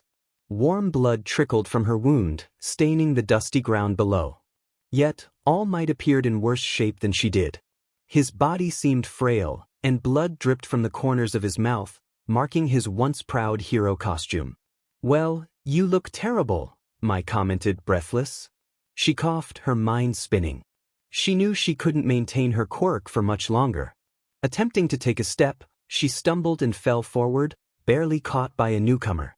All Might, Nizu turned off the cameras before you transformed, so you don't have to worry about it. I'll carry Mai to Recovery Girl's office. The words barely registered as her quirk faded. She felt herself gently lifted into someone's arms. The movement jolted her side, sending a wave of pain through her body. Sorry, the muffled voice apologized. White dots danced in Mai's fading vision, and a high-pitched ringing filled her ears as she began to lose consciousness. You're going to be okay. Don't worry. I'm taking you to Recovery Girl. The panicked boy's voice seemed more like a reassurance for himself than for her. Mai drifted in and out of consciousness. Even when awake, she kept her eyes closed. It was hard to distinguish dreams from reality. Throughout it all, she saw a pulsing golden light behind her eyelids, like a golden dream. She could hear voices, some familiar, others not. When she finally regained full consciousness, moving was difficult. Her body felt heavy from medication, and a pulsing pain throbbed in her side. Her eyes scanned the room, landing on the 4 connected to her arm, the source of her drowsiness. She frowned slightly, contemplating removing it. She could manage without the heavy pain medication. Rubbing her eyes with her free arm, she tried to wake herself up. Carefully, she pulled herself into a sitting position. Her vision blurred with the sudden movement, but she steadied herself with her arm. Grabbing the 4 pole, she wheeled herself toward the door. She realized she wasn't in a hospital, she was in Recovery Girl's office, so asking to remove her 4 would be less of an issue. As she approached, she heard Recovery Girl's voice on the other side of the door. She'll be fine. I expect she'll wake up in about a week, good as new. I suggest you all go home now. Is she talking about me? Mai thought, shrugging. If so, she's a little off. Mai opened the door and poked her head out, drawing the attention of everyone in the room. Can you take out my 4? She asked bluntly, scanning for Recovery Girl. Everyone in the small waiting room turned to look at her. Mai, who was supposed to still be asleep, stood in the doorway, only an hour after surgery. Mai, are you okay? Midoriya began to ask, but Recovery Girl shooed him back into her room. No. You need rest, young lady, she said, firmly closing the door and guiding Mai back onto the bed. You're not supposed to be awake, let alone walking around. I'll need to put you under again. No, Mai complained, her head feeling as if it were filled with whipped cream. She didn't want more drags in her system. Recovery Girl. Please don't. I don't like feeling all tired, the old woman guessed. I was going to say weak, but that works too, Mai admitted, hugging a pillow while pouting. If I don't give you anything, you risk feeling intense pain and getting an infection, the doctor explained while adjusting Mai's fore. I can handle a little pain. I'm not just some weak marshmallow. Mai said, giggling. She hated feeling loopy. It made her feel like a different, more foolish version of herself. Please, just get me off these drags, she requested, her pout fading back to her usual expression. Fine, but not right away. I'll help you get up slowly so you don't feel overwhelmed, Recovery Girl said, giving up on patting Mai's arm. But you need to rest. Mai rolled her eyes and settled into her blankets. Whatever, she murmured, closing her eyes. Recovery Girl shook her head and left the room. Well, never mind. She'll be fine. But she's awake and doesn't want any more pain medication or sleep aids, Recovery Girl stated, her tone shifting from earlier. How is she even awake? Denki exclaimed, astonished to see my alert so soon. My guess is that her quirk resists heavy sleep medication when it feels she should be awake. I've encountered quirks like that before. It seems her quirk is trying to protect her from being in a vulnerable state longer than necessary. This has happened to her before, briefly. Recovery Girl explained, referring to when Mai had been hit with a tranquilizer dart and woke up moments later. Only All Might and Aizawa knew what she was referencing. What does that even mean? Bakugo grumbled. Forget this, I'm leaving. Tell her I can't stand her when she wakes up. He stormed out, slamming the door behind him. He does care. Kirishima said cheerfully, smiling at the door his friend had just exited. You take that as caring? Zero asked, rolling his eyes. Mina playfully nudged Zero. He stayed this long and only left after he knew she would be okay. Zero shrugged, still not convinced. Can we see her? Ida asked quietly, careful not to disturb his friend. No. She needs to rest. You all should go home and get some rest yourselves, even if tomorrow is your last day of school. But don't slack off and be late, Aizawa commanded. Sir, can we please stay? Midoriya started to ask. Aizawa's right, she'll be fine. We should head home, Uraraka agreed, gently pulling Midoriya's arm. She wouldn't want us to wait. Just because school is almost over doesn't mean we should stay up late like troublemakers. Ida added, gesturing emphatically. One by one, the students left as their teacher instructed. All Might looked at Recovery Girl, feeling deflated. Can you let me know when she's allowed to have visitors? She saw me after I ran out of time, and I need to discuss it with her. Recovery Girl nodded. All right. And I'll have a word with Nizu as well. You're not in good shape to be fighting children, she said, hobbling toward the door to her private office. Especially not her. She really is something, fighting with a pole sticking out of her side. I'll have a talk with her too. She needs to be more careful. Recovery Girl shook her head. In the meantime, I need a nap. If she wakes up and tries to leave again, you have my full permission to stop her. The old woman left to get some much-needed rest. I hope you understand that you can't say anything about what you saw, All Might said to Rika after explaining his growing weakness, leaving out the part about passing his quirk to Midoriya. The sleepy teen, with a new injury on her side, honestly didn't care about any of this. So what if All Might wasn't as strong as he used to be? He was human, and all humans grow old and eventually pass away. That's life. There was nothing extraordinary about that. I won't, she said, yawning. Unfortunately, she had slept fitfully the night before, waking up intermittently due to her quirk or the pain in her side. In total, she had only managed about 2 hours of sleep since Recovery Girl had advised her to rest. Looking at the clock, she saw it was around lunchtime. She decided she could eat and attempt to take a nap. Can I go? She asked him. What? he replied, having assumed she was too tired to want to move around. At least that was the impression she gave while he was talking. Go. I want food, she said, throwing off her blankets and placing her bare feet on the floor. Wait, I'll get you something from the vending machine, All Might stammered, waving his hands. You shouldn't get out of bed, she shrugged. Nah, I'll be fine. The vending machines didn't have anything appealing, and Mai was craving real food. She explained her hunger while getting up and walking to the corner of the room. She grabbed a bundle of clothes, her school-issued uniform. Recovery Girl had mentioned she could leave for a snack if she felt up to it, but she needed to return for another checkup. Did Recovery Girl, All Might began, trying to persuade her to lay back down. She said it was fine. I won't be long, Mai replied with a shrug, heading toward the bathroom. You can leave and ask her about it if you want to risk waking her from her nap, she said, closing the door behind her. She carefully changed her clothes. Under her hospital gown were bandages wrapped around her stomach, covering a new, painful wound at her side. She touched it lightly and winced. Her quirk allowed her to heal quickly, but she needed energy, which meant food. She pulled on her uniform, leaving off her jacket. She was already a mess. Her long black hair was tangled. She had dark circles under her gray eyes, and her arms and hands bore unhealed bruises and cuts. Recovery Girl's quirk likely focused on her major injuries, leaving the smaller ones to heal naturally. Her hands were particularly bad.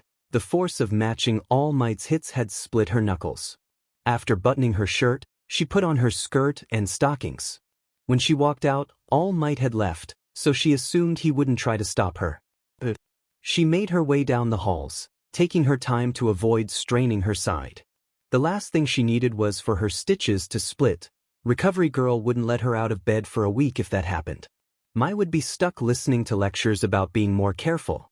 As she approached the cafeteria doors, she noticed a crowd of students still eating, so she wasn't alone. But Mai didn't care. Her only priority was finding food. She grabbed a tray and piled it high with food, more than she usually got, which wasn't saying much since her portions were typically as small as a fruit cup.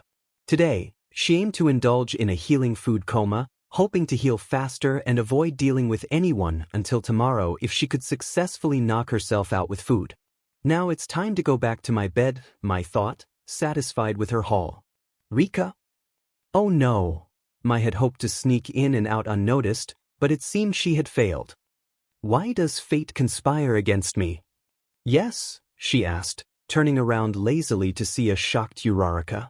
Why, you're out of bed already? How? Uraraka stuttered in disbelief. She had expected Mai to be stuck in bed for at least another day after that fight and injury. Mai shrugged, narrowing her eyes. I'm hungry. She seems disappointed, Mai thought with a sigh. What's her problem? I'm glad to see you're okay, Uraraka said with a forced smile. Lie, where's your usual self? Mai tilted her head slightly. But shouldn't you be in bed? I don't think you should be here, Uraraka insisted, her smile faltering. There you are. I'm fine, Mai stated simply, walking past her without hesitation. Run. Now's your chance. I gotta go. Mai, you're out already? Come sit with us. Another enthusiastic voice called out. Mai closed her eyes, accepting her fate, and walked to the table where Kirishima was sitting. Hello, she greeted with a displeased frown. Sit down, he said, standing up and pulling out a chair. Man, I didn't expect you to be walking around after the exam yesterday.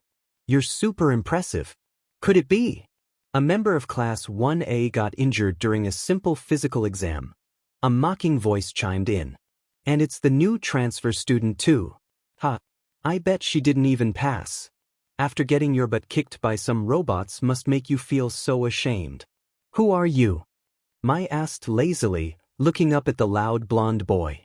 I am Monoma from Class 1B. The Better Hero Course class, he yelled.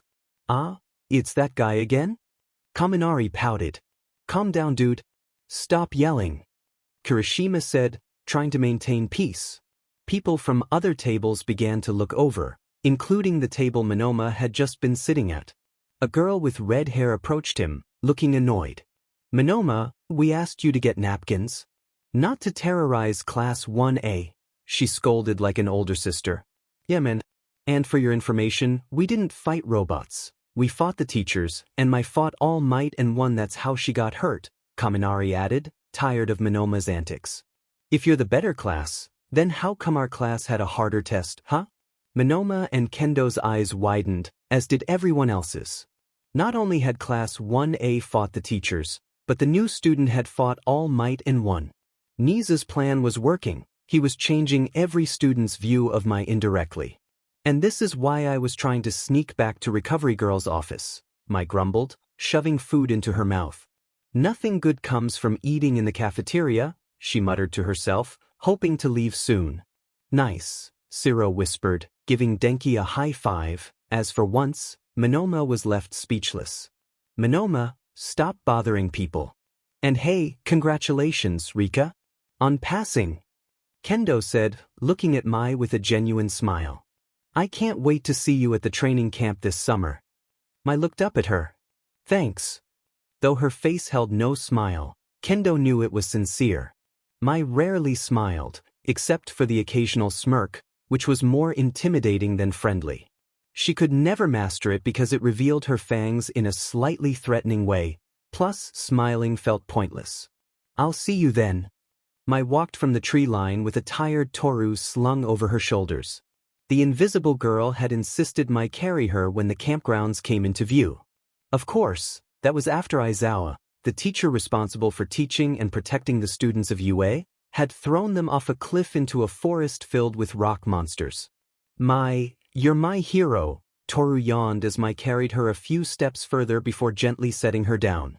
You can walk from here. Come on, Mai, I'm tired, the girl whined. So am I, but it won't kill you, Mai replied, moving forward, feeling fed up with the situation and life in general. Toru grabbed her leg. No, you're not. You're fine. Mai bent down. Ask Ojiro to carry you if it's such a problem, she whispered. The invisible girl gasped and turned to look at the boy behind her. Mai seized the moment to make her escape, walking swiftly away from Toru as he desperately called out to the teenage boy. Mai frowned at the furries and their small child. The blonde Catwoman giggled, admiring how strong Midoriya, Todoroki, Ida, and Bakugo were. Mai yawned and looked around, unsure of what to do. Her hearing told her that Class 1B was inside, probably eating. Class 1A soon joined them for a well-prepared meal. Though it couldn't compare to Lunch Rush's food, it was delicious enough for the hungry kids. The students devoured the food as if they hadn't eaten in months. Even Mai ate more than usual, stocking up on necessary energy for training tomorrow. So, what kind of hardcore training do you think they'll put us through? Kirishima asked, punching his own hand with a smirk. Man, I don't even want to think about that right now. I'm already so tired. Denki replied with a whimper, dreading the days to come. Mai frowned. What training would they put her through? What exactly did she need help with? I probably need to work on stealth, or maybe they'll teach me rescuing strategies, she thought while taking small bites of her sauce-covered vegetables. She didn't like them, but she finished her meat and knew that throwing or giving away any food would likely be disrespectful to her hosts. She sighed and sat back, listening to the conversations around her. Most from Class 1A were complaining about exhaustion, but some at her table discussed the challenges yet to come. After finally finishing the vegetables she disliked, Mai stood up, put her tray with the others, and headed to the room she shared with the girls. Every girl from each class shared a room with several bunk beds. The idea scared Mai, the traumatized girl who had nightmares almost every night and likely talked in her sleep. She shook her head, trying to expel those thoughts. She would figure that out later. When she entered the room, she saw the redhead girl Kendo going through a blue bag on her bed. Oh hi Rika. Nice to see you again, she greeted, pulling a phone charger from the bag. Hello, Mai responded, nodding at her. She had come in to get away from people but now stood at the door, staring at Kendo. Do you have any idea what training is going to be like? Kendo asked with a smile, trying to start a friendly conversation. Mai shook her head as she walked to her own bunk. No, but I think the plan is to improve our quirks individually, she stated, grabbing her phone from her bag, acting like it was her reason for entering the room. Really? I wonder what they'll have me do? My quirk is only growing my hand, so what could they do to improve that? She mused, mostly to herself while looking down at her hand. Then probably physical fighting, maybe improving your strategy or fighting style, Mai shrugged. She didn't know how good her fellow student was at combat, but everyone had something to improve. The redhead smiled at Mai. Yeah, maybe. She was interrupted by a girl with vines for hair. Kendo, I'm so sorry for interrupting your conversation with her. But Monoma is picking fights with that Bakugo boy again. The girl stuttered when she saw Mai. Really? I'll handle it, Kendo grumbled, leaving the room. So she's your class rep, huh? Mai inquired, hoping that maybe social interaction might help her gain a new friend. It didn't. After Mai opened her mouth to ask a question in an attempt to start small talk, the atmosphere changed.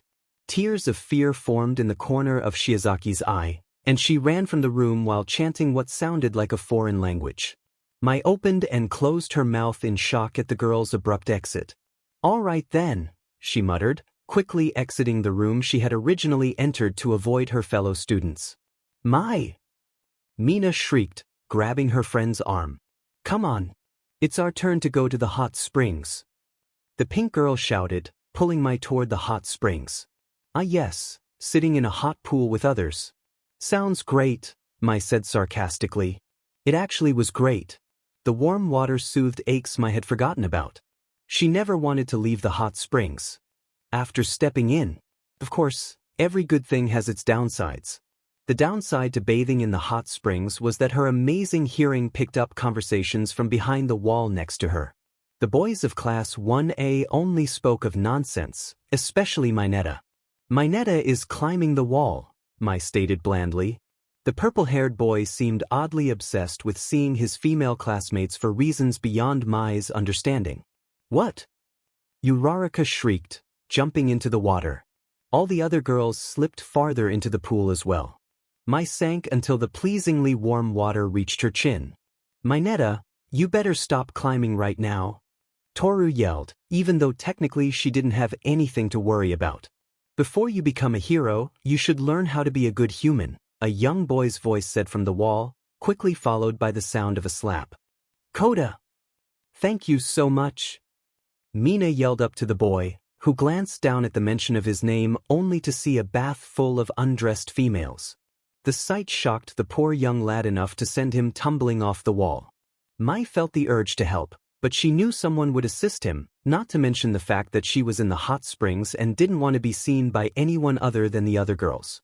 Soon after recovering from the shock, the girls quickly began to chatter amongst themselves, and the boys did the same. Yo, what girl do you think is the most attractive in Class 1A? Denki asked Shiro and Kirishima. Mai could hear Shiro laugh.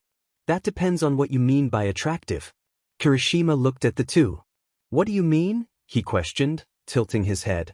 Well, like, Mai is really attractive physically, but I don't know if she is girlfriend material. You know. And though Mina isn't as appealing as Mai, I would prefer her as a girlfriend, you know? Shiro said to his friend. Why wouldn't Mai be a good girlfriend? Kirishima asked, still confused. Shiro and Denki exchanged glances before looking back at their friend. She's just a little cold, Denki suggested. Distant? Shiro continued. Tough. They both finished, nodding in agreement. And Mina is cute, funny, and outgoing. Shiro added, though he shrugged. If it was just a casual fling, then I guess Mai would be good for that. Oh, so you're saying that Mina would be better for a steady relationship because she's cute and outgoing, while Mai, a girl neither of you have really tried to get to know, would be better for something casual simply because she seems distant and tough? Kirishima exclaimed, his voice rising slightly. Denki scoffed. Well, it sounds terrible when you put it that way. It is terrible. These girls are our friends, and the fact that you guys can talk about them so casually is messed up. He pulled himself from the pool, wanting to distance himself from his friends.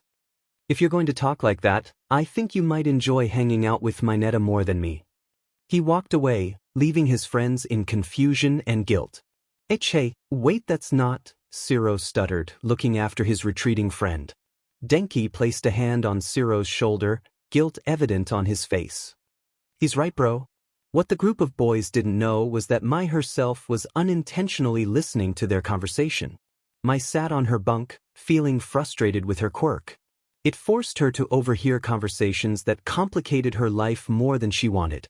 Why couldn't she just have friends without any complications? She enjoyed spending time with Shiro and Kaminari, but now she felt uncertain about it. Did they actually like having her around, or did they just tolerate her coldness? Maybe she should try to change, be more social and... An image of Mina, blushing and giggling, flashed in her mind, followed by an awkward vision of herself. Mai shook her head, dismissing the thought. She decided she wouldn't change. Perhaps she was just meant to be fine with not being girlfriend material. What did that even mean? And what did they mean by wanting to be close to her? Unfortunately, the combination of these questions and the fear of her dreams kept her from falling asleep like everyone else. To her right was the vine-haired girl, who seemed reluctant to sleep so close to Mai, but it was too late to switch. Mai scrunched her nose at the strong smell of incense and the glint of shiny stones and dream catchers set up next to her bed. With a grumble, Mai pulled herself out of bed. She wore a red crop top and black shorts, feeling indifferent about the scars on her stomach, legs, and arms, including the one from the exam. She stepped outside, watching the rain drizzle softly. A smile crept onto her face as she inhaled the earthy scent of the woods, rain, and muddy soil. It was peaceful out here, and despite being exposed to the elements, she felt more at home than in a secure room filled with friends. Maybe she was meant to be alone. Perhaps that was why she preferred the calmness of nature over the chaos of conversation. Maybe that was why she struggled with social skills. And maybe that was why people seemed to want to leave rather than stay in a relationship with her. As she pondered these thoughts, quiet footsteps approached, and the door clicked open. The footsteps paused when they noticed Mai sitting there, her back still facing the intruder. "Hey Mai, what are you doing out here?" Kirishima asked, walking over to join her on the porch. "Nothing really, just thinking," she replied, finally looking at him. "What about you?" "Same, I guess. Couldn't sleep."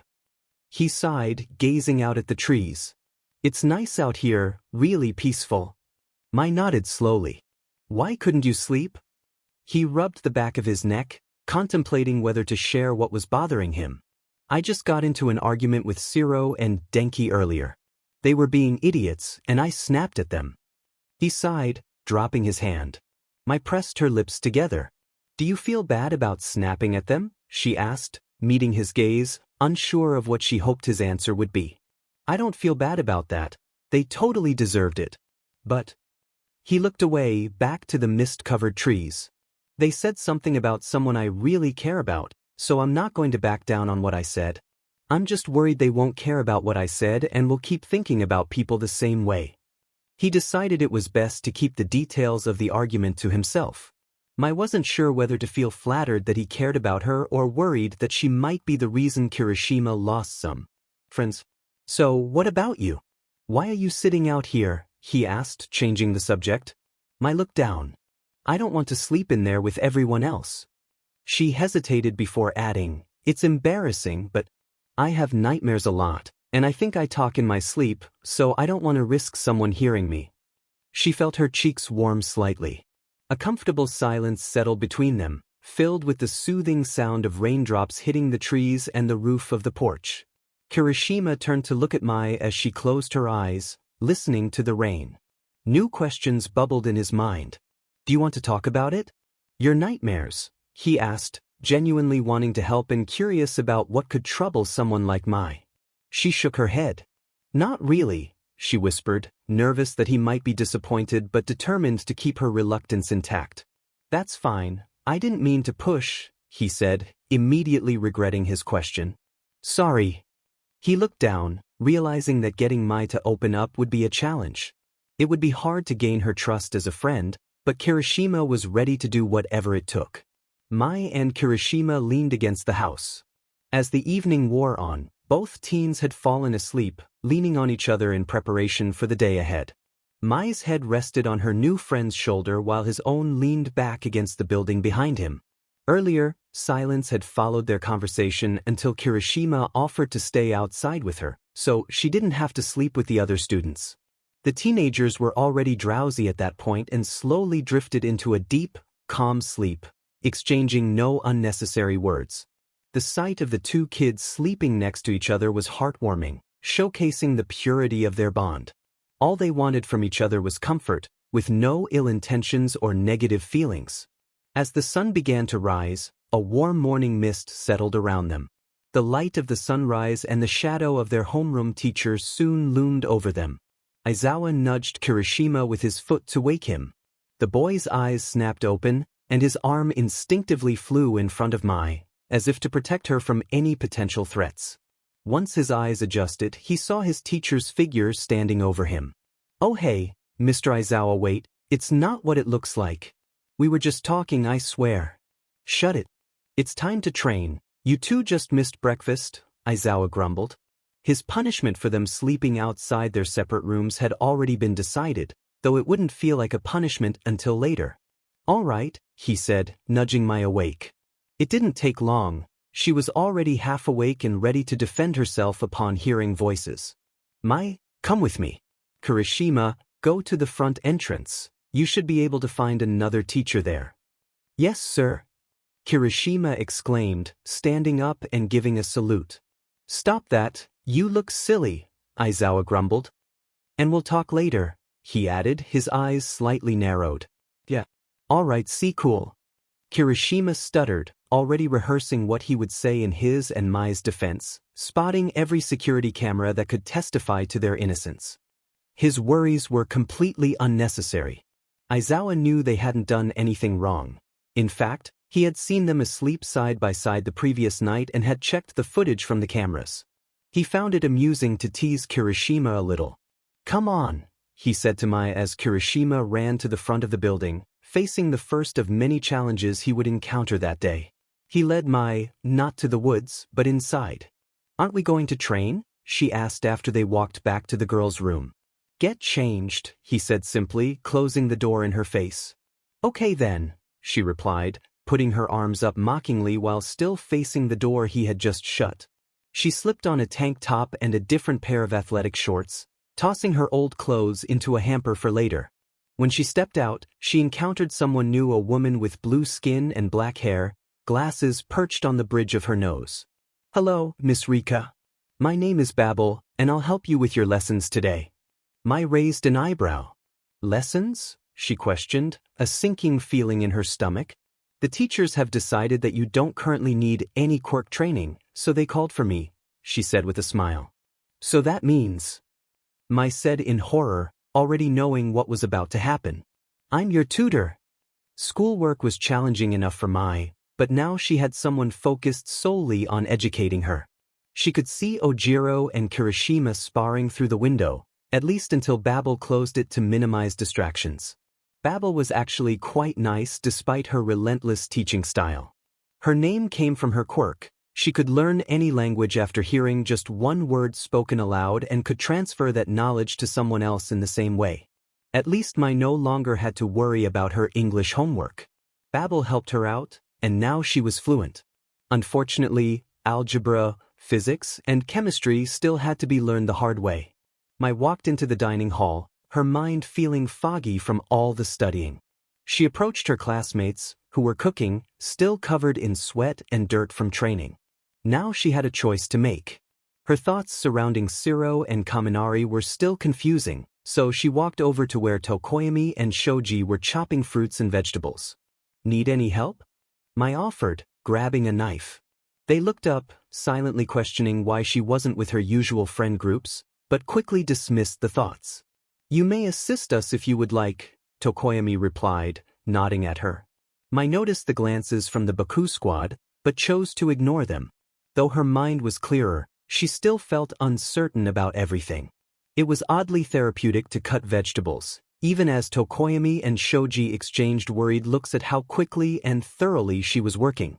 After another 4 hours of Babel's creative but effective teaching, Mai was finally released to help make dinner. However, her last meal was spent with Tokoyami, Shoji, and Jiraiya. It was pleasant but uneventful, though she could feel her other friends watching her. Kirishima wondered if he had done something wrong, while Shiro and Kaminari began to suspect she had a mind-reading quirk in addition to her strength-related one.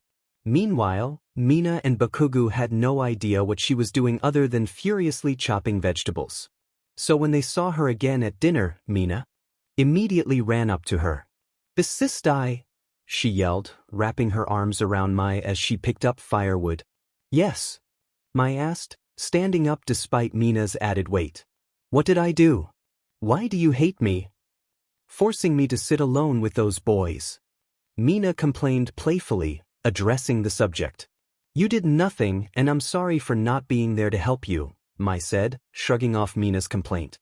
"Then I insist you sit with me to make up for your mistake," Mina declared, jumping up.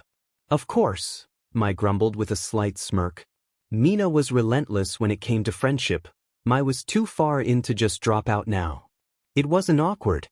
Mai never really talked anyway, she just sat there. But now she was painfully aware that it might seem strange for her to be sitting in silence. She used to be comfortable just listening, but now she felt like a bother. "You okay, Mai?" Kirishima finally asked, leaning over the table. No one was really paying attention to them, so they were practically talking alone. I didn't do anything, did I?" he whispered. She shook her head quickly. "No, I'm fine. But tired," she answered, lying. He nodded, accepting her answer before tilting his head. "Oh yeah, where were you? I never saw you during training," he asked loud enough that the other students at the table turned to her, waiting for an answer. "Yeah. You must have been doing some really tough training," Shiro said curiously. Mai shuffled nervously. "Not really. I was actually doing schoolwork," she admitted. The other students blinked and exchanged glances. "Like math?" Denki finally asked, tilting his head. "Yeah, I'm a little behind on schoolwork and Aizawa thought I should focus more on academics rather than quirk training," she explained. A little wasn't quite accurate. She was currently 2 years behind, but according to Babel, she had the potential to catch up quickly. "So wait, you're so strong that they aren't even making you do quirk training?" Shiro exclaimed in shock. "I would choose being strapped to a generator over algebra any day, sorry Mai," Denki chuckled, leaning back. "Same," Mina agreed.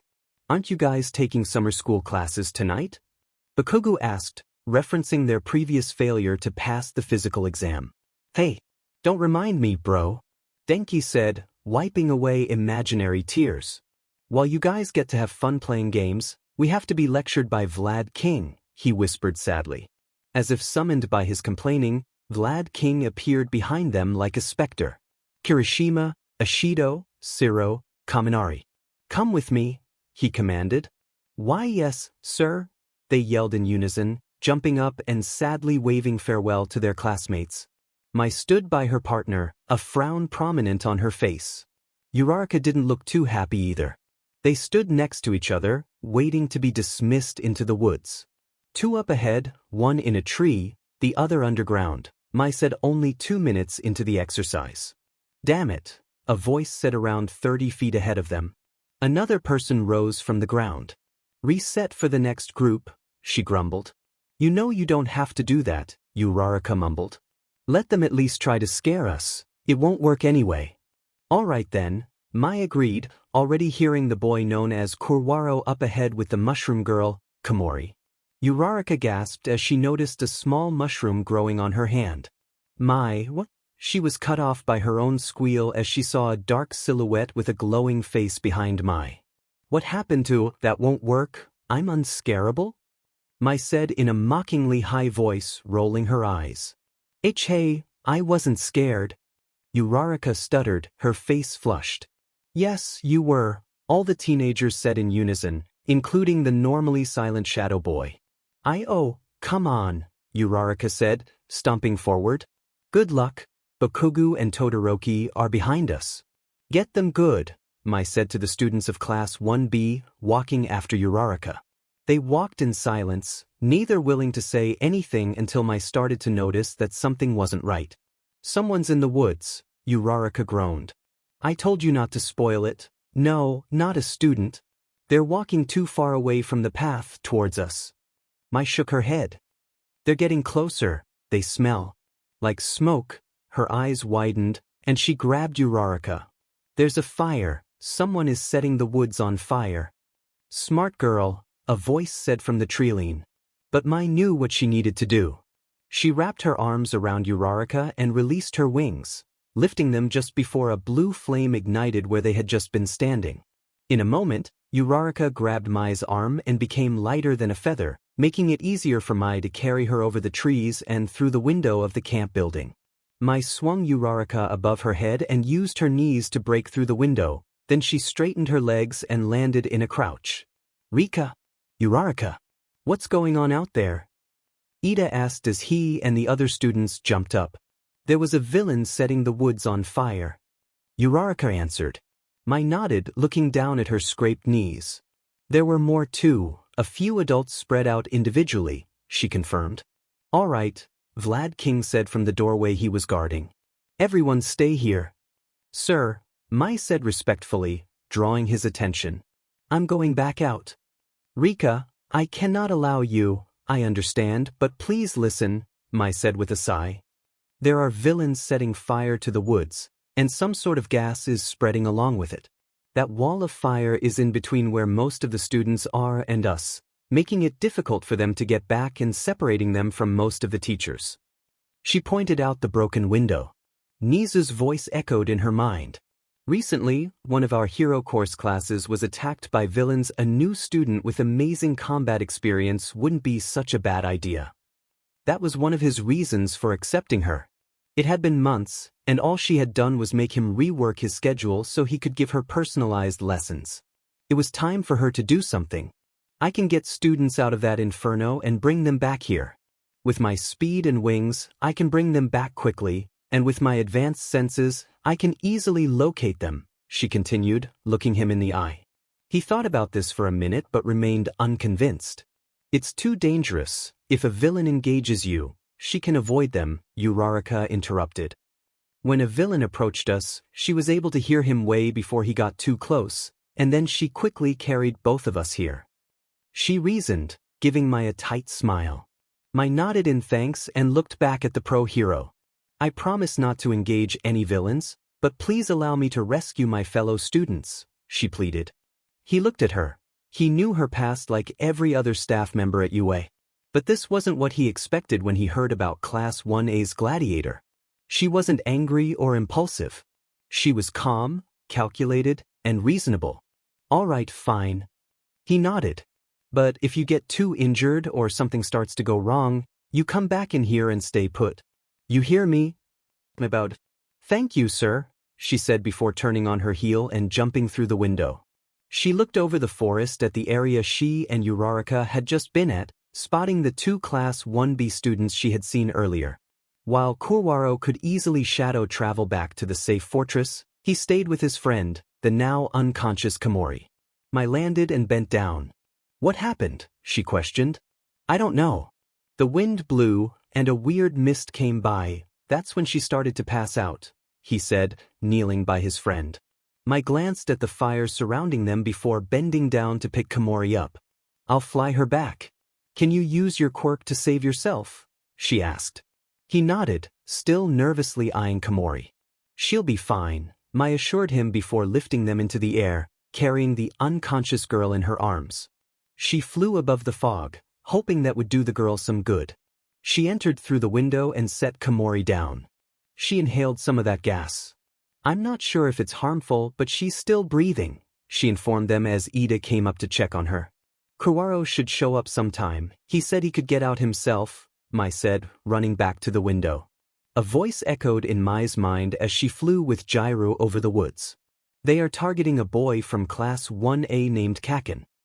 It was a message from one of the wild pussycats, Mandalay, through her quirk. By the use of Bakugo's nickname, she could tell Midoriya was the one providing the information, meaning he was probably safe with the heroes. Probably. Mai spent all night, even after it was confirmed that the villains had left, with Bakugo. She flew back and forth, bringing any injured students back to safety until sunrise. Alright kid, that's fine. You've done enough, Aizawa said, placing a hand on Mai's shoulder. She panted a little, her adrenaline was wearing off, and she didn't want to go full demon mode just for energy. But, no buts. You need to get your knees checked out, those cuts look pretty deep, he ordered. Mai nodded and walked to a paramedic, a dark-skinned woman with buzzed golden hair and matching golden eyes. Let me see your knees, dear, she said with a thick accent that Mai recognized but couldn't quite place. The woman's hands lit up with golden light that swirled around Mai's legs. The pain faded almost immediately, and the wounds slowly closed, leaving golden scars behind. Thank you, Mai said, bowing.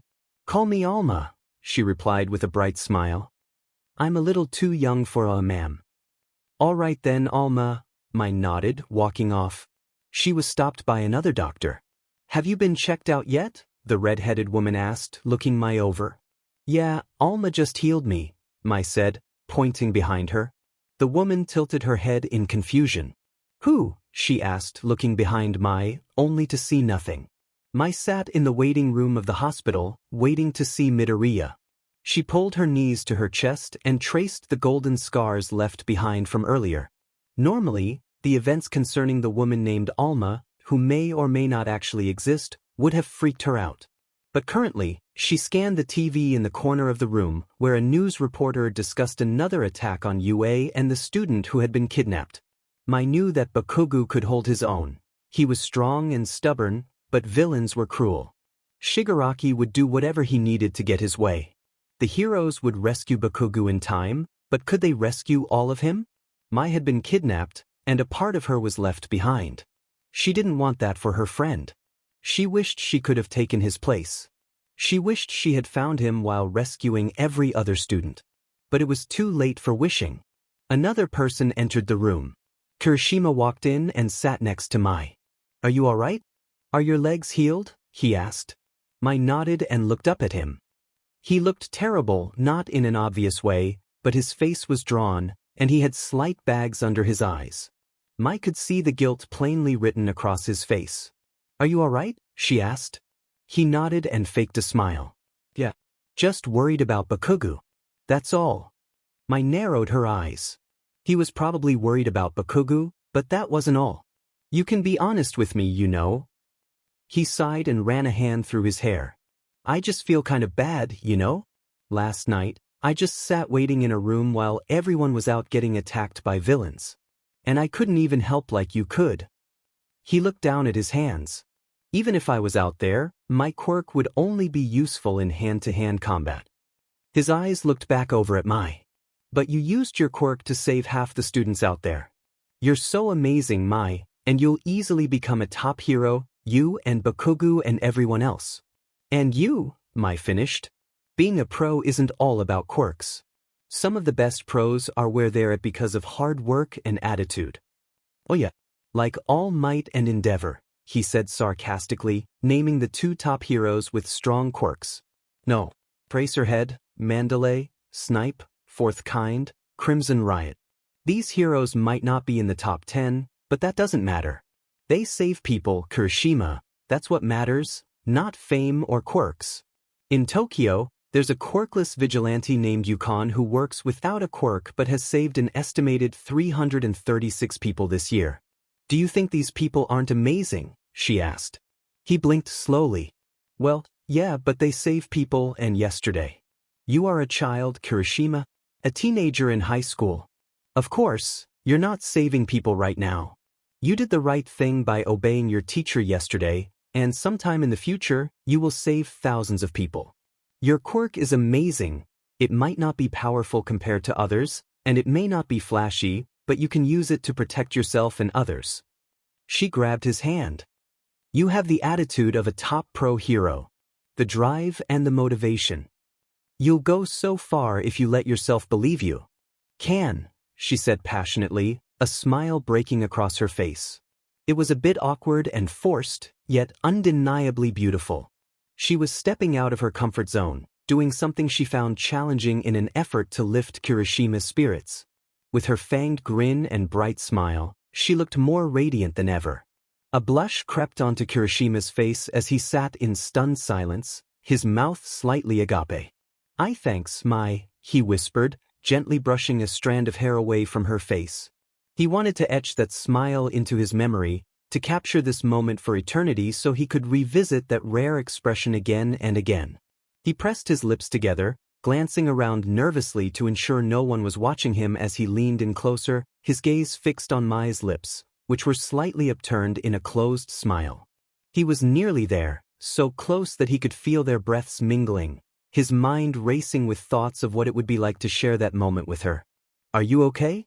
Mai asked, pulling back slightly, concern replacing her smile. You started to lean forward, and your face is red. Are you feeling all right? She placed a hand against his forehead. He gently took her wrist, feeling his earlier confidence fade away. Yeah, I'm just a little tired, he murmured, pulling away and standing up abruptly. I'm going to go find something to drink. Regret and embarrassment washed over him as he left. Time to head out, kiddo, Mike said, placing a hand on Mai's shoulder. She stood up from her spot next to Midoriya and nodded. I'll see you later, Midoriya, she said simply. Get some rest. With that, she walked out, completely unaware that he had no intention of resting. The drive to the dorms was slow and quiet, with Mike briefly asking if she had any injuries, to which she replied no, thanks to Alma, the mysterious paramedic who seemed almost too good to be true. After arriving at the dorms, Mai and her teacher parted ways. She entered her dorm, feeling uncertain about what to do next. She sat down and pulled out her phone, which had almost no entertainment apps. Technology was not her strong suit, and she lacked the motivation to figure it out, so she turned off her phone and switched on the TV, using her basic knowledge to tune into a news channel. For the next few minutes, she watched a blonde reporter named Rin Aoi discuss Bakugo's kidnapping until the scene shifted to a live broadcast. All Might was in a standoff with a large, faceless villain. The two charged at each other, exchanging powerful punches that shattered nearby buildings. Suddenly, a colorful group of teenagers soared through the sky on an iceberg, with Bakugo trailing behind them. Mai slapped her forehead in disbelief. Idiots, she sighed, rubbing her forehead. At least they hadn't been caught. The battle between All Might and the villain continued without pause, as if the flying teenagers were merely shooting stars in the distant sky. As the fight progressed, All Might began to lose his form, and Mai's eyes widened in alarm. Please don't stop. Keep fighting, she pleaded silently. She realized that there was something special about him, and he had to hold on because if he lost, the world would crumble. With a final surge of strength, All Might summoned the last remnants of his decaying quirk into his arm and delivered a knockout blow to his opponent. Mai and Mike began packing her remaining boxes. Natsuo had decided to implement a dorm system for the safety of the students, which seemed unnecessary since the only attack on Class 1A had occurred during a field trip. However, Mai chose not to challenge Natsuo's decision. They packed up because their dorm was set to be demolished and replaced with new ones. Until the construction was completed, Mai would stay in the nurse's office with Recovery Girl, which was fine since she had spent almost a week there just a month ago. Once the construction was finished, Mai was the first student to move her 2 boxes into her new room. The boxes contained clothes, textbooks, and basic hygiene products. After unpacking, she stepped outside and saw her classmates being lectured by Aizawa. And if it weren't for All Might's retirement, I would have expelled everyone but Bakugo, Aizawa stated. Mai tilted her head, confused. Why would you expel me? She asked. As far as she knew, she hadn't done anything wrong. I was just telling them that not reporting their fellow students who planned to rescue Bakugo on their own deserved expulsion, Aizawa replied, glaring at them. Oh, so everyone knew about that? She asked, casting a glance at Midoriya, who shrank back. Actually, sir, Mai didn't know. She left before our secret meeting, he explained honestly. And she probably would have told us not to do it. Fine. Everyone but Mai and Bakugo. Is that better? Now I expect you all to be model students from here on out, understand? Aizawa grumbled, clearly irritated by the interruption. The students nodded solemnly. Mai sat at her new desk, struggling to understand chemistry when a knock sounded at her door. Yes, she called out, standing up. Mina poked her head in. Hey bestie. We're doing a contest to see who has the coolest room. Can we come in? Mai sighed and sat back down. Sure, but there isn't much in here, she replied. Soon, her previously empty room was filled with her friends. There's nothing in here? Denki exclaimed, rummaging through her drawers. Where are the decorations? The childhood knickknacks? The underwear? Mineta interrupted, crawling toward Mai's closet, but he was quickly intercepted by Siro and his tape. Yeah.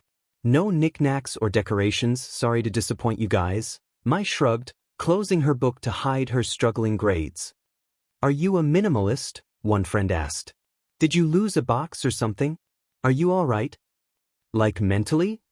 Sparkles, let's visit my more fabulous room again and play some Yahtzee, Sparkles. Mai rolled her eyes. I just don't have a lot of things, that's all. She frowned, wondering if that was strange as her fellow students slowly left, all looking disappointed.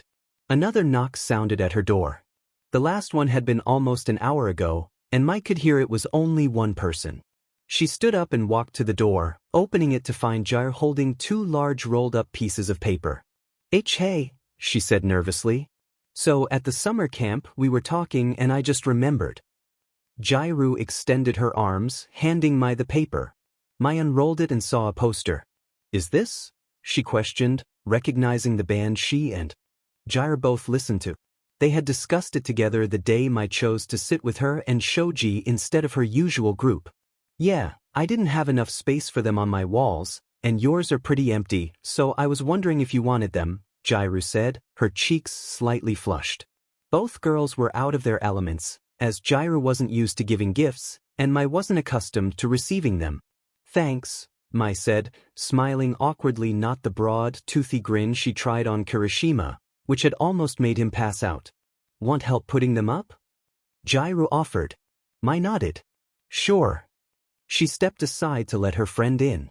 Denki skipped up to the group of kids on the floor. It was Mai, Bakugo, and Kirishima, all in a circle watching an old anime. Hello, ladies and gentlemen.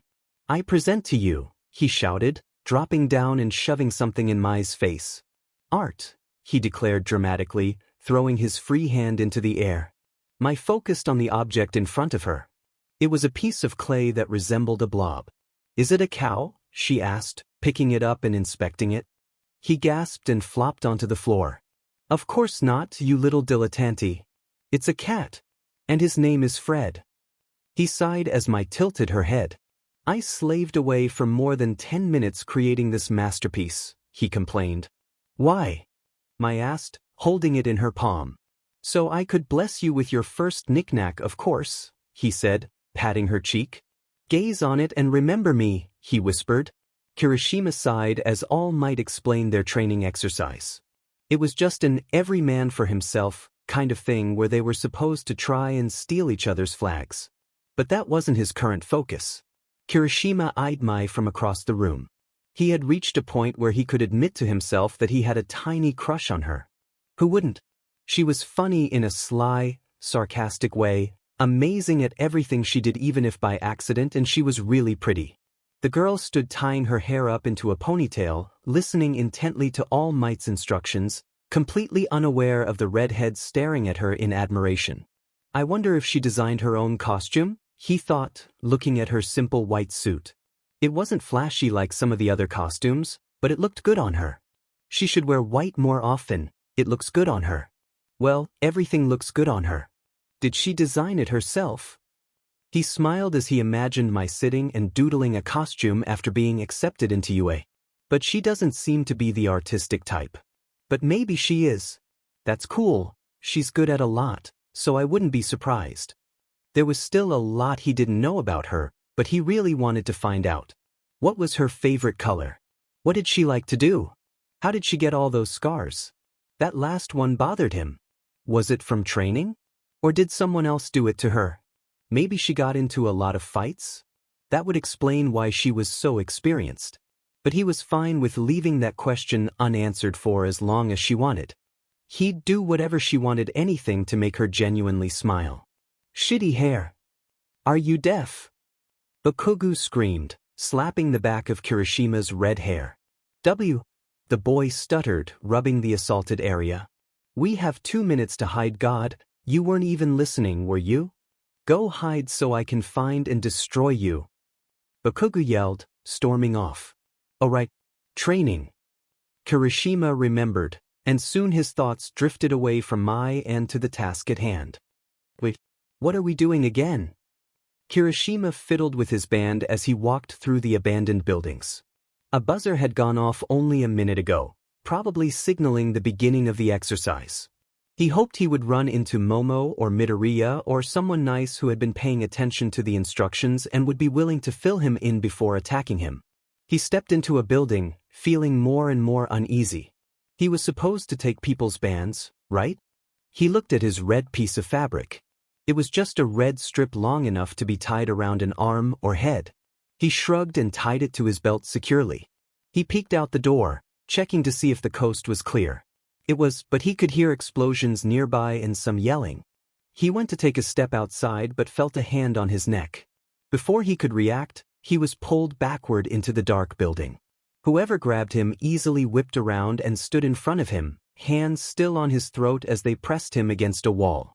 Hey Mai, Kirishima said in shock. She moved her hand from his neck. Give me your band, she ordered. He shuffled nervously, looking down at the band and then back at her. No, he said, his voice uncertain, though a part of him was screaming to just give it to her because she was pretty and totally deserved it. I don't want to fight you, but I will, she said with a frown, her black hair pulled up, with a few small pieces falling out to frame her face. Her intricate gray eyes watched him as she waited for his response. Well, okay, he mumbled, blushing slightly as he realized just how close they were. Okay to giving it to me? Are you okay with fighting for it? She asked, her impatience evident. They were on a time limit, and she only had 4 bands plus her own. She wanted to at least make it into the top 5. He stood there silently. Yes to fighting? He asked, still uncertain about his feelings. Without warning, she grabbed the top of his throat, using her elbow to pin one of his hands while she began untying the band from his belt. Kirishima's eyes widened. He was being pinned to a wall. By his crush. Was it unmanly to enjoy being pinned against walls? Training exercise. He reminded himself and used his free hand to grab her wrist, pulling her away from his band. Then he pushed off the wall, only for her to flip him over her shoulder and onto the ground. He kicked up, managing to hit her stomach. She let out a slight grunt, and he felt a pang of guilt, wanting to apologize for hurting her. But he suppressed that feeling and started to push himself up, only for her to crouch down and tap him lightly on the side of the head with her elbow before pulling the band loose from its secure place on his belt. Ah, man, he thought, choosing to ignore how close they were and instead focusing on the throbbing pain in his head. She stood up and took a couple of steps back, contemplating whether to help him up but hesitant that he might try to reclaim the band. She wrapped it around her forearm and leaned forward, offering her arm without any bands. Kirishima smiled and took it, allowing her to pull him up. So, what am I supposed to do now? He asked. Go steal bands? The training isn't over yet, you can still catch up, she replied, tilting her head. Were you not paying attention? She asked, blinking once. Well, he started, but a buzzer sounded, signaling the end of the exercise. Mai frowned. Never mind, I suppose it's too late to catch up, she said apologetically. No problem. Let's go back to the group, he said, grabbing her hand without thinking and tugging her along with him. Then he started to think about their fight, and panic set in as he realized they were holding hands. He dropped her hand as if it were hot and chuckled nervously. Sorry. That was I didn't know. Look. That student needs help. You go ahead, I'll help them. He bolted into a completely empty house, panting. This is ridiculous. I can't keep doing this, Mai's my friend, he groaned, rubbing the sides of his head. If I keep acting like this around her, she'll figure something out.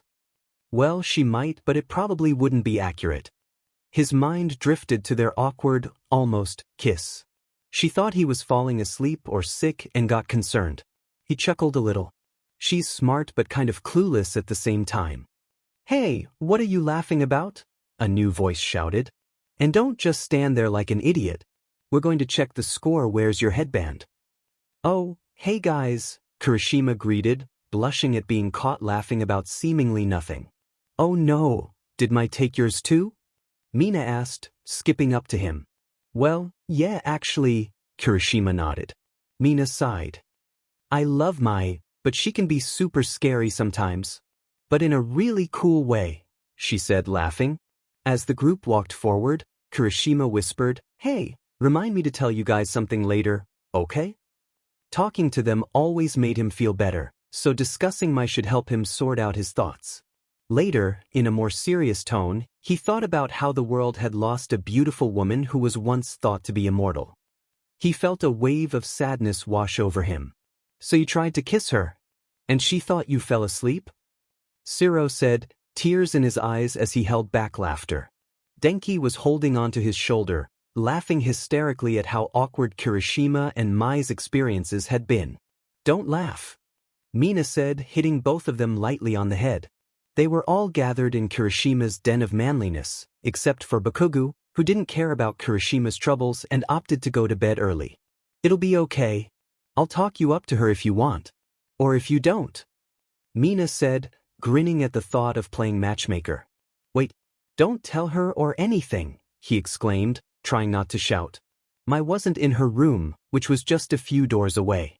He knew her hearing was exceptional, and he couldn't risk this conversation being overheard. So he waited until Mai left, which she did almost every Tuesday around 8, returning around 9. Now that he thought about it, that was kind of odd behavior. Mai walked back to the dorms from her weekly therapy session with the guidance counselor. Since attending UA, she had been visiting him regularly, sharing her thoughts and feelings while he helped her navigate her mind over a plate of muffins and a cup of tea. She groaned and rubbed her eyes. These meetings always left her feeling drained. Something about digging into her thoughts and trauma made her head feel heavy. But Mina didn't seem concerned. The moment Mai returned, she was bombarded with questions and chatter. Kirishima looks kind of cute today, Mina said, glancing over at the boy on the couch, who occasionally glanced in their direction. You know, I think he'd make a good boyfriend. Mai nodded, acknowledging that Kirishima was kind and would likely make a good romantic partner. I guess so, she mumbled, yawning. He has a nice body, Mina added, referencing their classmate. Mai raised an eyebrow. Mina, I have a question, she said, turning to her friend. Anything. You can ask or tell me anything you want. Mina replied, appearing genuinely excited. Do you have feelings for Kirishima? Pink Gremlin Revolving Hearts. Abort mission. Loverboy Red Heart. What? Wait, why am I Loverboy? Pikachu High Voltage. A group chat. Cool smiling face with sunglasses. Pink Gremlin Revolving Hearts. I talked you up, and now Mai thinks I like you. Pikachu High Voltage. Love Triangle? 7. Tape Guy Roll of Paper. Aren't you gay? Pink Gremlin Revolving Hearts. Yeah, and I told her that, and now she's just confused. This isn't working. And no love triangle, I don't like him. Tape Guy Roll of Paper. Totally cool how you're willing to put aside your feelings to help him and my get-together pleading face you're a good friend, Mina. Thumbs up. Pink Gremlin Revolving Hearts. Shut up. I'm gay. 11. Pikachu High Voltage. Yeah. Gay for Kirishima smirking face. Tape Guy Roll of Paper. Yeah. Not sure that's how that works, buddy. Loverboy Red Heart. Guys, stop. Mina is my friend. Pikachu High Voltage. Oof, friend zoned. 7. Pink Gremlin Revolving Hearts. I hate y'all. Life went on as usual for the next day as the matchmakers and Loverboy tried to figure out the best course of action. Telling her abruptly about his feelings wasn't out of the question, but it might be premature. While Mina or anyone else hyping him up might lead to confusion, it could also make her believe he was taken. So on to Plan B. Kirishima took every opportunity to be a gentleman. He opened doors. He threw away her trash. He fetched her whatever drink she wanted. All without her even asking or signaling she wanted him to do it. By the first annual Wednesday dorm movie night, she had built up confusion about why he was being so nice. The moment she sat down, he claimed the spot next to her without hesitation. Hi. I got popcorn, want some? He said with a happy smile. Mai nodded and slowly took a single piece of popcorn, placing it in her mouth as she watched the intro to the chosen movie. They had a vote that Mai didn't participate in, considering the fact that the only movie she remembered watching as a kid was about a selfish princess with magical powers but poor social skills who abandoned her responsibilities to live in a fancy house on a mountain that she built herself, only for her sister to come up and almost be harmed by those magical powers. And she couldn't even remember the name of it. 46. The vote landed on a movie series based on a book series called The Hunger Games, where the protagonist is forced to fight for her life in an arena. Who would write a book like that? 30. Needless to say, Mai did not enjoy the film or the second one. The third one was much more enjoyable for her. It was better to watch the messed-up society slowly crumble than to see children harm each other. Until they met a character named Finnick. His past made Mai come to a realization so troubling she had to leave. I gotta use the bathroom," she mumbled in a daze as she walked to the girls' bathroom. 11. She made it to a stall and crumbled. "Why?" 12-year-old Mai asked, wrapping her arms around her abdomen.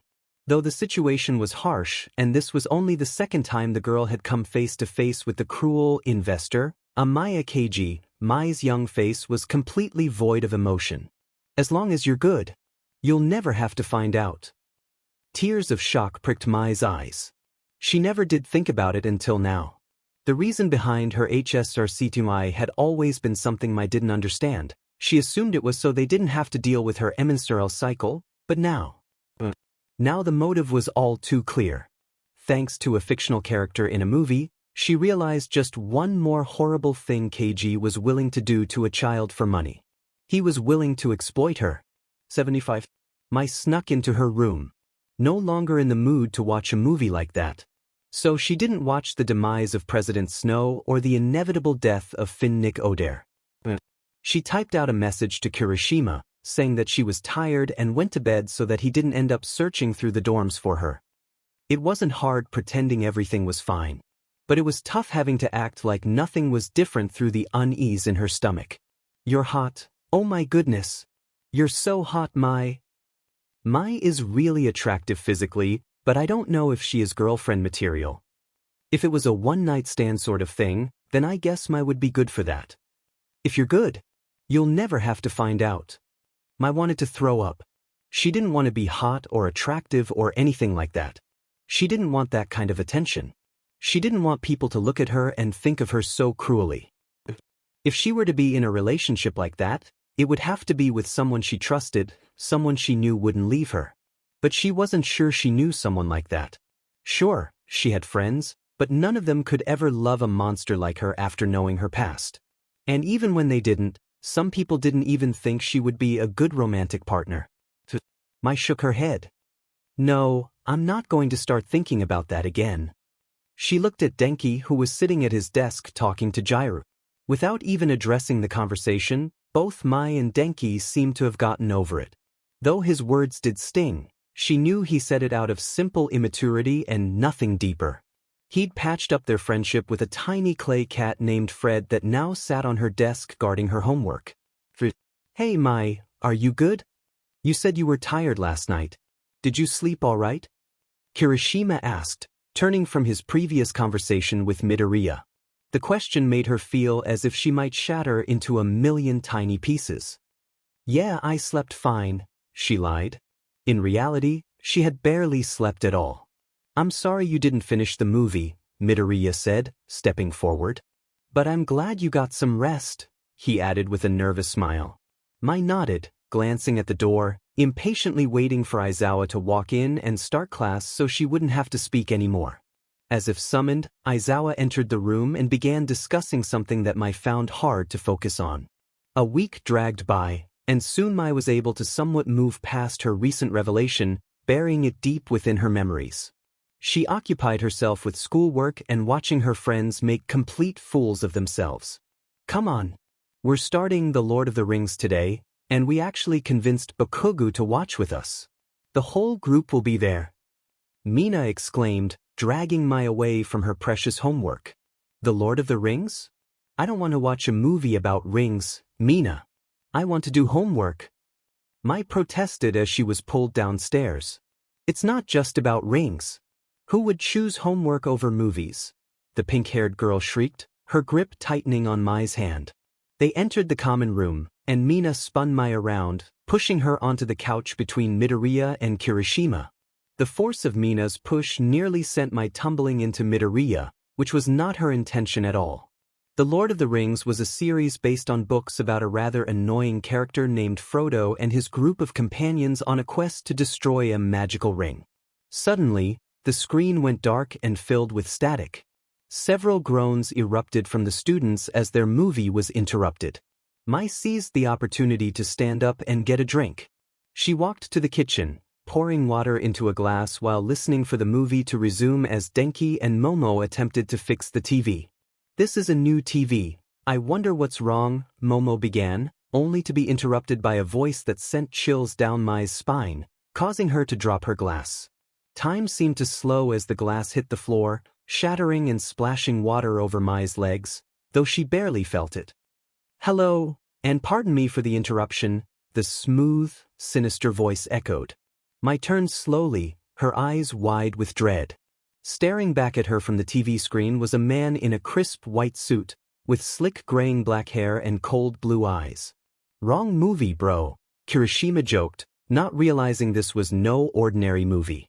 I didn't change the movie, Denki whispered, his eyes glued to the man, the remote clutched tightly in his hand. My name is Amaya KG, and I regret to inform you that your classmate isn't who they seem. No, Mai thought, backing up until her waist bumped against the counter, panic coursing through her veins. What could he possibly gain from this? Her thoughts screamed, but despite the swirling storm of fear and anger in her mind, her body remained frozen, trembling in place. What's going on? Uraraka asked from her spot beside Jairu and Ida. You see, the teachers you trust have allowed someone dangerous to slip into your group, he said, pronouncing each word slowly, as if relishing the destruction of Mai's life. He dared her to put a stop to it, but she couldn't move. She could only stare as her vision blurred and a disembodied ringing echoed in her ears. That's why I, a concerned citizen, have decided to make you aware of the situation, he said, spreading his arms with a smile. A situation concerning your fellow student. His eyes seemed to bore directly into Mai's, despite the obvious fact that this was a pre-recorded message. My Rika. My angel. My angel. He mockingly spat the word and grinned. Midoriya glanced back, waiting for Mai to respond, but he saw her frozen in horror, her eyes glued to the screen. An old video from years ago replaced Keiji's image. It showed Mai confronting a blood witch. Several screams erupted from different corners of the room as the kids witnessed a scene more intense than anything in The Lord of the Rings. Young Mai's face was crystal clear, covered in red as she held up a trophy of her victory. Mai's instincts kicked in before she could think. She felt the urge to run, to hide. To hide from Keiji. From her classmates. From the precious world crumbling around her, like a fragile sandcastle built with the help of her teachers and pro-heroes. A beautiful place where people accepted her for the first time. A distorted sandcastle built on lies in a false world where Keiji would allow her to escape his clutches. All she could do now was watch it crumble under the wave of reality. The reality that Mai could never be normal. All she could do was desperately grasp at the grains of sand as they slipped away. The girl pressed her back against the door of her room, eyes wide and flickering as panic set in. She was waiting. Waiting for someone to come in, for the people she once thought of as friends. The people she genuinely started to care for. The friends she loved. Waiting for them to hunt her down, to confront her like the monster she feared she was. And she welcomed it. She welcomed the idea of them ending her existence because of their own fear. She felt she deserved this. Mai gasped for breath as her chest tightened. She felt she deserved to face the consequences like the villain she believed herself to be. She deserved to feel the weight of her actions, the weight she'd made countless others feel. But she wasn't ready. She didn't want to die. That's why she was still here. Because she couldn't let herself go. Because she was willing to do whatever it took, even if it meant hurting others. That's what made her feel like a monster. But it also gave her a new purpose. She couldn't die. She needed to make amends. Make up for the pain. For the loss. She had to save more people than she harmed. It was the debt she owed to the world. Panic flowed through the school. Keiji's message was playing on every screen across UA campus. Students were calling everyone, their parents, the police, their teachers. The word spread through the internet like wildfire overnight. No one knew how to handle the information about the girl from Class 1A. The teachers did their best to calm the students, sending them to their rooms until morning. Mai couldn't sleep, but she could hear. She could hear the phone calls, the panicked whispers and cries over the shocking events they had witnessed. Her mind was a chaotic blur. Her quirk didn't allow her to fall into nightmares. It only kept her trapped in her own hell. She couldn't tell what was real, but she assumed Kai wasn't. The boy stood at the other side of the room, staring at her with his piercing green eyes, watching her panic until the sun rose and the crowd gathered. A crowd of students gathered around the 1A dorms, trapping the students inside. The teachers did their best to urge them back while additional help was on the way, including Hawks. After all might was unable to access Mai's room and calm her down from behind the door, he was called in.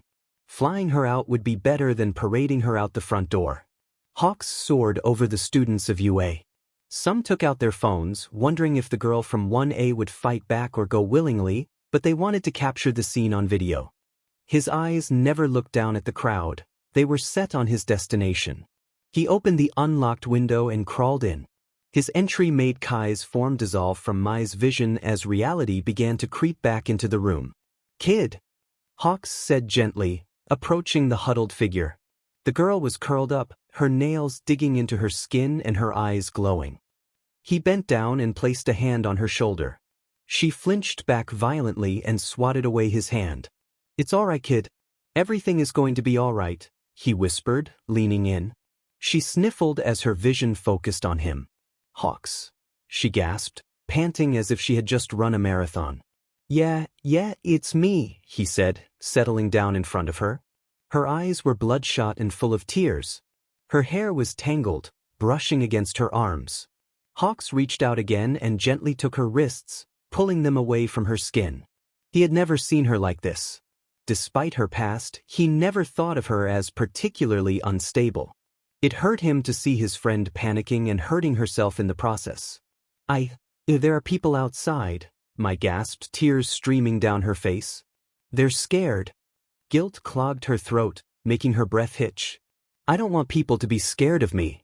Hawks watched as she sniffled and rubbed her eyes, her emotions flickering between calm and chaos. "I know, kid, I know," he whispered, leaning forward and wrapping his arms around her. "We have to go." She nodded and let him pull back. Her eyes were still teary and red. "Okay." Hawks grabbed a hoodie off the floor. "Put this on. Flying might get cold," he suggested. She took the hoodie and slipped it on, her gaze lingering on the corner of her room where the haunting memory had just been. The hoodie absorbed the small amount of blood on her arms, but she knew she would need to clean them once they arrived at their destination. Hawks reached his hand out and Mai took it. Together, they leapt out the window.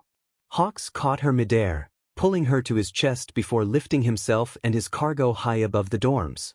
With the speed he was known for, he soared through the crisp autumn air, leaving the chaos behind. "So where are we again?" Mai asked, crossing her arms after their landing.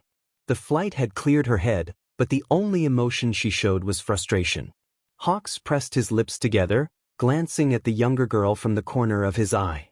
"Oh, yeah, you might not like this," he mumbled, rubbing the back of his neck as he pressed a button on the gate in front of a large house. Mai raised an eyebrow, sensing the unease in the air. "Why?" "Well, the only place we could put you at such short notice is." "Come in." A familiar voice interrupted as the gate slowly began to open. "No thanks. I think I'll take my chances with the chaos at UA," Mai said, turning abruptly, only for Hawks to grab her hood. "Oh, come on. Endeavor might be tough, but he's still a pro hero." He smiled. "Plus, he said you can stay with him and his family as long as you need while we figure this mess out." Hawks pulled Mai through the gate and up to the front door, which was opened by a woman with white hair tipped with bright red. "Hi." Welcome, oh my goodness, you look terrible, the woman exclaimed when her eyes landed on Mai. She wasn't wrong. Mai had dark circles under her eyes and her hair was a mess. Mai nodded and managed a small smirk. Thanks, I guess. The woman's face flushed with embarrassment. Sorry. That was rude. Please come in, my father is expecting you, she said, waving them inside. My name is Fuyumi Todoroki. She introduced herself as they walked through a large foyer into the living room. Mai and Hawks walked barefoot through the elegant house until they reached Endeavor, who sat waiting. Hey Endeavor. You're looking less fiery than usual, Hawks said, making himself comfortable. It's nice to meet you, Fuyumi Todoroki. My name is Mairika, Mai said with a bow. Fuyumi recognized the name Mairika, the angel from the news, but chose not to comment. Her father might have his flaws, but he wouldn't bring someone into their home if they were a potential threat. It's nice to meet you as well, Rika. Now come on, you look like you could use a warm shower and a change of clothes. Please follow me, Fuyumi urged, glaring at her father when he opened his mouth to object. When I get back, I'll fix you all a nice cup of tea. Father, chat with Hawks until Mai is done. It won't take long, she hummed, leading the way down the hall. Mai sat sipping tea in a white shirt and blue fuzzy pants decorated with yellow smiley faces, her feet cozy in bunny slippers all borrowed from Fuyumi, who was happy to share. Another guest arrived at the Todoroki house. Aizawa had left Hound Dog in charge of the students and made his way over. Fuyumi prepared tea as she said she would and then left to prepare lessons for her own students, leaving Mai with the pro heroes. How are you doing, kid? Aizawa asked after a moment of silence. Oh, fine. But I have to ask, why didn't you tell me that the man who literally ruined my life wasn't in jail? Mai said, clearly not fine. A day's worth of anger and frustration bubbled to the surface as she snapped at her teacher. Both he and Hawks flinched. Okay, in our defense, he was in jail. He just got out, Hawks explained, trying to defend himself. When and how? Mai demanded. A week ago, he said, shrinking back. A week. An entire week. Exactly a week ago, he disappeared from the prison where he was being held.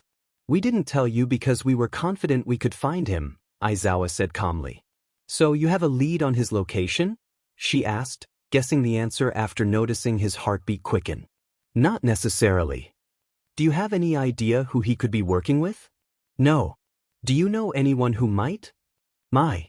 Then what made you so confident you could find him? She asked slowly, maintaining eye contact the entire time. The door opened, and they heard footsteps as a male voice called out, Fuyumi, I'm home. The white-haired boy stopped at the door and frowned. Oh, you're here, he grumbled, looking at his father. Then his gaze shifted to each person in the room, landing on Mai, who was currently in a standoff with her teacher. He looked her up and down, from the tips of her horns to her borrowed bunny slippers, and then glared at his father. Really? You decided to have a gathering with this monster? With Fuyumi in the house? Did you even think she could be a danger? See, it took one night for the news about me to reach a random college student, Mai interjected, raising a finger. But it took an entire week for me to learn that not only did you fail to keep Keiji in jail, but it also took him ruining my life for the second time. She spread her arms wide. Mai, we'll figure this out, Hawks reasoned, somewhat pleased to see Mai standing up for herself. Oh, we will. You owe me that much. Then she looked over at Natsuo, who was staring at them with his mouth slightly open. Who are you again? She asked, rubbing her forehead as a headache began to form. This is my son Natsuo, Endeavor introduced. Natsuo, this is my Rika, and I must ask you to be polite. No, it's fine, he can say what he wants. Mai waved Endeavor off while flopping down on the couch beside Hawks. I might as well get used to random people hating me. You're right, Aizawa said, scrolling through his phone. The video was spread everywhere, even on news networks and major social media platforms, though it was taken down on almost all of them. Looks like Kaniji has a good hacker. Did they say anything else? Or was it the same video? Mai asked, walking over. A similar video, less personal to Yue, though, he said, handing the device to her. No extra information on your past, though. He doesn't want to risk you being seen as a victim, or he wants to see how far he can push it before you either retaliate or give up, Endeavor added, finally joining the conversation. Then I will, Mai said, an idea forming in her mind. I can take care of both of those. She looked over at Hawks and Aizawa. When I was still in the hospital, Nizu asked if I would like to reveal my identity to the public. He later mentioned that a few news stations and papers wanted to interview me. What you're suggesting is risky, Endeavor said, his usual frown prominent on his face. Why? People already dislike me, and Keiji expects me to deny my past, to say he was lying and concoct some excuse. But I won't. I'll tell everyone in Japan the truth, and they can interpret it however they wish. Just look at these articles. She held up her phone. They're filled with theories that don't even come close to the truth. They claim I'm working with a league of villains as a spy, or that I'm a murderer from America who came to Japan to hide and start a new spree of violence. They're already tarnishing my reputation. I might as well give them something real to write about. I know someone who can help us, Hawks said before reaching out to a news anchor named Rin Aoi, an old friend from his work. She worked for one of the biggest news networks in Japan, and they were eager for a compelling story. So, Mai found herself in a dressing room, makeup artists. Applying powder to her face and brushing through her hair before dressing her in a white sundress. The scars on her neck, arms, and legs remained visible. Her black flats tapped against the floor as she walked to the studio, which featured 2 comfortable chairs and a table, complete with a backdrop that displayed a silhouette of Tokyo against a night sky. Aoi was already seated, applying a final touch of red lipstick before turning to Mai with a smile. How are you feeling, doll? She asked cheerfully. I feel like a doll, Mai replied, touching her lips that were painted a lighter pink. The news station had been briefed on Mai's story and agreed to support her. Hawks trusted Aoi to remain fair during the interview and not twist Mai's narrative into something villainous. The makeup and outfit made Mai appear more innocent, while Aoi looked confident and bold in her fitted black dress, intricate eyeliner, and bright lipstick. Aoi laughed, a practiced sound used countless times on television. Oh honey, you look fantastic. There's absolutely no reason to be nervous. I'm sure you'll do great. She placed a hand on Mai's knee just as a cameraman shouted something. The crew buzzed around, attending to tasks Mai didn't even know existed, but she kept her eyes on Hawks. He stood in the back, giving her a thumbs up and a reassuring smile. 2 minutes, another cameraman yelled. Aizawa knocked on the door of Midoriya's room, the last student he needed to bring to the common room. All around UA, teachers were doing the same, gathering students to watch the evening news. Yes, sir? Midoriya asked, poking his head out. Common room, now, Aizawa commanded in just 3 words. Okay. Hey, can I ask? The boy stuttered. No, Aizawa replied simply, already knowing what the question would be. He had heard it so many times over the past 3 days. All the students wanted to talk about was Mai, and not all of them were kind. Aizawa headed to the common room with Midoriya trailing behind. He snatched the remote from Denki, who was watching a cartoon with Mina and Koda. Hey, come on man. Denki complained, pouting as Aizawa silently changed the channel. The news channel played, relaying information from a few months ago about an underground arena and statistics on how many people had died there. Almost 40% of missing persons from the last 10 years to 8 months have been confirmed to have fought and died in the arena. Come on man, this is old news. I want to watch Cocomelon. Denki began to protest but was quickly silenced. Just watch, Aizawa grumbled, his eyes never leaving the screen. So why are we revisiting this? The screen shifted to a live recording of Rin Aoi, who smiled brightly. Because today, I will be the first person to have an actual interview with the gladiator known as the champion. The screen displayed a silhouette of a person with a question mark over it. The champion was a fighter who survived in the arena for 5 years and helped heroes like All Might, Hawks, and Best Genius take the arena down, she exclaimed, tossing some of her long blonde hair over her shoulder. So who is this champion? What is their story? These are the questions we will answer today in this interview. She paused for dramatic effect, taking a breath. So let me introduce you to this girl, once known as the champion. She was given the name Fallen Angel. But now, say hello to the UA first year. Only me and one other person made it through that room. Mai's voice was steady, but Aoi's expression seemed to pale slightly as she pressed her lips together in a smile that appeared more forced than usual. Mai raised an eyebrow. Am I traumatizing her just by sharing my story? We've barely even started, she thought as Aoi cleared her throat. And what happened to you and this person afterwards? She asked, regaining her original smile. We were trained for 3 days before being put in the first ring of the arena. What kind of training? Was it purely physical? Mostly, but there were other aspects as well.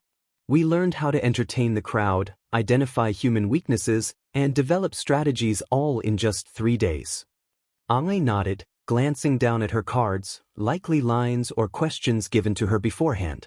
So, you mentioned something about the first ring. What does that mean? Well, the arena had 2 rings. Mai held up 2 fingers. Ring A and Ring B. Ring A was where everyone started. Every time you won a fight, you would move up in your ring, meaning the matches got progressively harder as you faced opponents from higher ranks. She explained further, eventually, when you completed Ring A, you'd move to Ring B and repeat the process. And what happens when you reach the top of Ring B? Aoi asked, curiosity evident in her tone. You become the champion and face competitors trying to take the title from you. So you made it through Rings A and B in 5 years? Mai shook her head. I accomplished it in 3 years, and I was the champion for 2. So you were 13? Aoi asked for confirmation, her voice reflecting the weight of the revelation. Highlighting Mai's age was a strategy to emphasize the challenges she faced at such a young age. So you had a match every day, correct? What else did you do? A match every day and 2 meals. Other than that, nothing unless Keiji wanted to meet with me, which only happened a few times. And what was the reason behind him wanting to meet you? The first time was when I made it to Ring A. He wanted to tell me he previously thought I wouldn't make it that far and was proud, which I obviously didn't appreciate. The second time was when I tried to escape around the age of 12. That was so he could personally oversee my consequences. The third was right before my last match, when he told me to make it quick. But obviously it didn't turn out like that. So the second time, you tried to escape? Aoi asked, prompting Mai to elaborate. Yeah. Mai's hand lifted to touch the back of her neck, tracing the scar where Recovery Girl had removed her chip. Everyone under Keiji's control had a chip at the base of their necks. With it, he could send intense electric shocks through our bodies.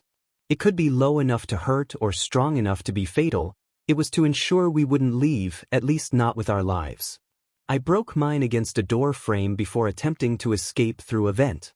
It was a plan I had been thinking about for weeks, but I was caught quickly. Unfortunately, the chip could still be tracked and, after I got far enough from my room, he was alerted. And what kind of punishment did he give you? Aoi asked, her eyes softening, silently offering to move on if needed. Mai said simply, then sighed, preparing to share her recent revelation. I didn't understand it then, but looking back, the signs were clear. It was a threat I didn't comprehend. He was threatening to sell me. To sell my body. I was 12. Amaya Keiji had, of course, expected some form of retaliation from his little angel. But definitely not this, and not on such a large scale either. She hadn't changed one bit. She was as indifferent and unpredictable as she had been in the arena. It had been foolish of him to assume her reaction would be anything short of extraordinary. He smiled at the screen alone in his office. His angel seemed to have quite a few powerful friends. But that didn't matter, did it? He found her once. He would find her again. He broke her once. And he would break her again. It was inevitable, really. She belonged to him. No matter how far she went, it didn't matter. She was his little angel, and that would never change. In the video, he referred to you as his angel. Is there any significance behind that name? Aoi asked, deciding to move away from the topic of forced exploitation. It was a name only he called me, probably taken from my stage name, Fallen Angel, Mai explained. So it was like a pet name? Mai frowned at the suggestion. I suppose so, but I don't really like that phrase. Aoi almost laughed at the younger girl's annoyed expression. It was the most emotion she'd seen on the girl's face. So I heard the name you chose for your hero identity was Gladiator. Given your past, it makes sense, but I have to ask why. Aoi continued. The annoyance faded from Mai's face as soon as another question was asked, showing it wasn't the interviewer that irritated her. For 5 years, I fought as a gladiator. I fought both innocent people and cruel monsters that craved blood. It was a purpose forced upon me and a life I hated. But it was all I had. I wasn't anything other than that. Fighting was carved into my very being, and now I'm left with no other purpose. I won't be accepted as anything else. I can't even be a mother. But now I have the opportunity to use my strength. I can use the abilities I sharpened in that arena to do what's right until the day I die. My new and only purpose is to repay the world for what I've done. I need to help as many people as I've hurt and save as many people as I've killed. And I won't die until I've completed this purpose. So I trust you won't stop your path to be a hero then, Aoi said with a bright smile before checking her watch. Unfortunately, that's all the time we have for tonight. But if you're interested in more, tune in tomorrow for more exclusive interviews with Mai's principal and the hero who was her last opponent in the ring, Hawks. Mai gave the winged hero a sidelong glance, only to see him flashing a proud smile. Good night, Japan. And I hope to see you again tomorrow. Aoi said, waving and signaling Mai to do the same. The horned girl nodded before the camera turned off. That's a wrap. An unknown worker shouted as more lights flicked on, revealing several crew members with red faces or nervous eyes that refused to meet Mai's gaze. Hawks flew up to Mai and hugged her tightly. You did great, kid. I'm so proud of you. I'm going to get you some ice cream. And Aoi. He turned to the other woman as she stood up and fixed her hair. Thank you so much. I owe you one. He hugged her, earning an eye roll from Mai and a few others in the studio. Of course, anything for you. And Mai, you were just a delight. You know that? I know you'll go far. It won't be easy, but you can do it. She hugged the smaller girl despite the look she received. And Hawks, I can't wait to see you tomorrow night, she said as several crew members approached and ushered her aside to discuss who knows what. You ready to head out, kiddo? He asked, making his way to the door. Let's stop at McDonald's. I want a 10-piece chicken nugget meal, he said, practically skipping. Mai scoffed and followed after the child she was now tasked with babysitting. After entering the house, Mai was pulled into another hug. Fuyumi approached at a speed that surprised Mai and tackled her with a force strong enough to almost knock Mai's ice cream sundae from her hand. Almost. You did so great. I'm so proud of you. If it were me, I would have frozen up immediately, but you are so brave. The girl pulled back to look at Mai. Come on, let's get you changed. I'll get some makeup wipes too. You look so pretty. But you need sleep, and you could break out if you don't take it off. The older, more experienced woman dragged the emotionally drained younger girl down the halls of the large house. I still don't trust her. The sound of Natsuo quietly arguing with his sister couldn't be heard from anywhere outside the kitchen. But despite that and the fact that it was almost 2 a.m, Mai walked down the halls. Her original destination was the bathroom next to the kitchen where the two siblings were arguing, but that changed when she started listening. Why not, Natsuo? She's a good kid who's been through a lot and she's friends with our dad. Our dad, Fuyumi. No good kid would be friends with someone like him. And not to mention the fact that she's a literal murderer. He hissed, his voice rising slightly. Mai didn't know how this conversation started, and she was more concerned about the cookies on the counter behind Natsuo. Her currently empty stomach was willing to walk through fire or even awkward conversations to have 1 or 2 of those precious treats. Do we have to talk about this now? It's 2 a.m. Fuyumi reasoned, glancing at the clock behind her brother. Yeah. We can wait until our dad and the murderer are awake and have this conversation again. He scoffed. Natsuo had a lot of pent-up anger, didn't he? And right now, he was taking out his frustration with their new roommate on his sister. Mai shrugged and walked past them, her bunny slippers silent on the wooden floor. The two hushed their conversation, and Fuyumi smiled brightly while Natsuo cautiously watched Mai, as if she might suddenly lash out and take all their baked goods. "Hi Mai. What's wrong? Couldn't sleep?" Fuyumi asked with concern. Mai shrugged and reached for a cookie, making eye contact the whole time and silently asking Fuyumi for permission to indulge. The girl smiled and nodded. "I was hungry," Mai said, not even looking at Natsuo. "I'm sorry if you heard that, we are both tired and he didn't mean it." The older girl apologized, glaring at her brother, who rolled his eyes. Mai didn't say anything as she took a bite of the homemade cookie. Unfortunately, she was used to causing controversy, and that was only going to get worse. "No, it's fine," I said before he can say what he wants. "This is his house after all." She took another bite. "Though if he's mad, I'd prefer it if he directed it at me instead of you." She finally looked at Natsuo, whose glare never faltered. "Also, I'm not Endeavor's friend. I'm just taking advantage of his uncharacteristic generosity." She finished her cookie and turned around, prepared to end this conversation so she could get some sleep. "So why would he even let you stay here, huh? There must be something up." She looked back. "He probably felt obligated after he offered to pay me to marry your brother and have his children," she stated as if it were a completely normal thing to say. The siblings stared in shock. "Good night," Mai said simply, walking out of the room. It was a calculated risk, one that worked out wonderfully. Nizu chirped from the television. Mai was in one of the TV rooms with Fuyumi. Natsuo had gone out with friends, and Endeavor was out on patrol, meaning the only trouble left in the house was Mai, and she wasn't going anywhere. Nizu and Aoi were sitting in the same spot Mai occupied the day before, and she was glad she didn't have to go back. "Well, the public seems split in two, but you have some fan accounts," Fuyumi said, scrolling through her phone. Mai sat up. What now?" "A few Instagram accounts dedicated to you and your interview." Fuyumi showed her the accounts, complete with clips of videos, some even digging up footage from the sports festival when she was on the sidelines. Others were videos of her with music and filters added. Some even made edits. Fuyumi laughed. Mai looked at the screen, somewhat baffled. Why would someone waste time on something like that? "I decided Mai should come to UA because of the USJ incident. Having a talented, strong student seemed like a good idea, and Mai fit the bill perfectly." "But you do have a few haters," Fuyumi grimaced. "Like anti-fan accounts," Mai joked, the idea even more ridiculous than fan accounts, in her opinion. "Well, they're called hate accounts, but yes." Fuyumi clarified. "But at least you're trending." She laughed at Mai's dumbfounded expression. Mai was really similar to Shoto in many ways. They were both sheltered and didn't know things most people considered basic knowledge.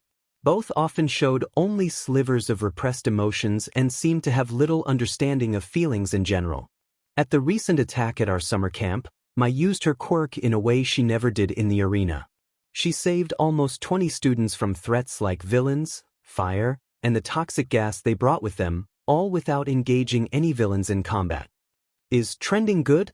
she asked, scrolling through accounts that had pictures of her as their profile and clicking on hashtags like #CancelMerica and #MericaOpinions or #Maricashit. With a neutral expression, she continued scrolling. "I think that really shows how much your school did for her. I mean, saving people couldn't have been something she learned beforehand. For people so opinionated, they don't seem to have any life apart from this," Mai stated, still scrolling. Fuyumi snorted. The girl liked having Mai around, to be honest. It made her wish she had a sister instead of brothers and an overbearing father. Having a teenage girl to talk to was nice, and she was sad to know Mai would be going back to school in the morning. Though we put the idea of being a hero in her mind, I can't take credit for her actions. She spoke yesterday about why she's becoming a hero. That is what's causing this change in her, not my school. "You know you can come over any time after you go, right? And you should definitely call me. It's nice having another girl around," Fuyumi said with a warm smile. Mai nodded in response, feeling oddly happy because of the invitations. "Thank you," she said as she looked back at the screen. "Mai is the most driven student I've had the pleasure of overseeing. And you can imagine what that means considering the type of school I run. That's what kept her alive to this point and what will make her an amazing hero. Fuyumi pulled Mai into a hug, and the girl didn't object. Hell yeah. I love that kid. She's like my little sister. Hawks now sat in the spot previously occupied by Nizu and Mai. He seemed the most excited out of the three to have been there, and the interview was filled with flirting and witty banter between Aoi and the pro-hero. He was wearing his hero costume while Aoi had a tight red dress with an even lower neckline than the last one. Mai was lying on the couch. Fuyumi was already in bed preparing for the day of teaching preschoolers ahead of her, so Mai was alone, listening. The moment I met her wasn't what I expected. When we were planning and I was told I would be put against the champion, the last thing I expected was a teenager. Hawks was a pro at this. He answered questions that Aoi didn't even ask, and it flowed so naturally. Mai watched his interview to the end, paying attention to every word. Any word from someone as famous and influential as Hawks could make or break her entire future. I want to leave one thing. Mai Rika is one of the most powerful people I've ever come across, and she wants to use this power for good. Is that something you really want to stop? Because I've seen people get shut down by heroes and go down a dark road. Mai Rika isn't someone you want to become a villain, because if she did, we'd be doomed, simple as that. Hawks burst through Endeavor's door. Your ride has arrived, he announced with a proud smile as he tossed her uniform and backpack at Mai. Get dressed, kid. It's time to learn. Mai groaned. This was the moment she'd been dreading since the whole interview thing ended, going to UA and facing the few people whose opinions she actually cared about. She grabbed the clothes and noticed Hawks was still hiding something behind him. I got something for my favorite UA student, he said in a sing-song voice. Mai raised an eyebrow. Tokoyami isn't here. Not him, silly. You. He revealed his gift, earning an exasperated look from Mai. Is that you? She asked, reaching for the plushie. It's limited edition too. Only 100 of them in the whole world. He stood proudly, his feathers puffed up. So now it can protect you when I can't. The gesture was actually kind of sweet, despite the fact that it was his own merchandise. Thanks, Hawks, she said, placing it in her bag as she walked to get changed. She slowly pulled off Fuyumi's pajamas and replaced them with the standard UA uniform. Her reflection showed a normal schoolgirl with 2 horns and a tail, not a blood-stained gladiator. But looks can be deceiving. It'll be fine. No need to be nervous, Hawks said, skipping through the UA halls. These halls are really big. I could fly through them. He did a full circle while walking. He insisted he would not only walk her to the school but also to the classroom, saying he needed to pass her to Aizawa to complete his duties as her ride to UA. The halls were empty because they had permission to come in late during class to avoid giving my unwanted attention for as long as possible. But that was inevitable, considering that Mai's life was probably a magnet for tragedy and horror. So when Class 1A was finally in sight, she couldn't help but be shocked that she hadn't been attacked yet. Her stomach twisted, and she stopped walking. Hawks turned to her. They'll understand, it'll be fine, he said with a smile. And if they don't? She asked, still unsure. Hawks shook his head. The good ones will. Think of this as a way to weed out bad friends. He joked, but she shook her head. She didn't want to weed out anyone. This was why she used to shut people out, because letting go of them hurt. She sighed and straightened. Breaking down right now wouldn't help anything. It was time to get this over with. I'm fine, let's go, she said, her gray eyes empty. UA was split in two halves, 2 sides, 1,000 opinions and 1,000,000 questions. And one person had the answers. But that was the person they would never ask. Silence had followed the interviews with Mai, Nizu, and Hawks. What could they say? What was there to say? They sat in their classroom, not thinking of the lesson Aizawa was teaching. He knew that, actually, his eyes occasionally glancing up at the clock. It could be any minute now, any minute before. The door slammed open, leaving Hawks to disrupt a peaceful classroom with an unnecessarily dramatic entrance. Hello, little heroes, he yelled, wings spread wide and a bright smile on his face. And hello, Eraserhead sir. I am here to complete my duties. He moved his wing and allowed Mai to step forward in front of the class. Here she is safe, sound, and ready for her next therapy session, he said, presenting her like a show-and-tell item. Anyways, I gotta go. I'm needed in Hosu. He checked the time on his phone. Oh no, like 5 minutes ago. Bye, Aizawa. Bye, little heroes. Mai, play nice and have a wonderful evening. He called out before leaving Mai to her classmates. The silence was deafening, and the air was thick with tension. Everyone had to be careful. One wrong move and the tension would snap, and everyone would blow up. Mai would cry without a doubt, and that wouldn't be good. She had a reputation to uphold after all. Other students might have mental breakdowns and scream hysterically. Others might run through the door or out the window while praying they survive. So, to keep the entire classroom from snapping, Mai didn't say a word, trying her best to avoid the gaze of everyone in the room. But her eyes were pulled to emerald green like a magnetic force until they moved away. Izuku Midoriya turned away and looked at his desk. His eyes showed multiple emotions, but one was obvious: fear. It filled the room, hearts pounded, and foreheads began dripping sweat as multiple different scenarios echoed through each student's mind. Mai felt like she'd been stabbed. The pain in her chest was worse than any physical wound she'd ever experienced. But Mai had an incredibly high pain tolerance and plenty of experience with tragedy. So, with her head held high and her eyes ahead, she silently went to her seat. She sat in the back, so at least she wasn't in anyone's line of sight. But she could see all of them. She watched them shake and glance back in fear. The worst of them happened to be Uraraka, who was sitting right beside Mai. Both girls held their breath as they waited for anything to happen. Yeah, Mai thought, staring straight ahead. This is gonna SCK. It's me, your favorite teacher. Mike yelled, entering the classroom with his usual pizzazz. And it's time to learn English, he announced with several unnecessary dramatic pauses. He pointed a finger gun at Mai. Hey Mai, go ahead to study room 3. Babel is waiting, he said, finally releasing Mai from this awkward situation. Mai jumped up and grabbed her bag, speed walking silently out of the room. Thanks to Babel's quirk, Mai understood English, allowing her to continue her challenging lessons with the tutor. She closed the door behind her and let out a breath she didn't realize she was holding. The tears she had been holding back during the last 2 classes finally broke free. Covering her mouth, she kept walking, unwilling to risk being late or to linger in the hallway. A small sob escaped her hand, shaking her body as the weight of everything overwhelmed her. It finally sank in everything.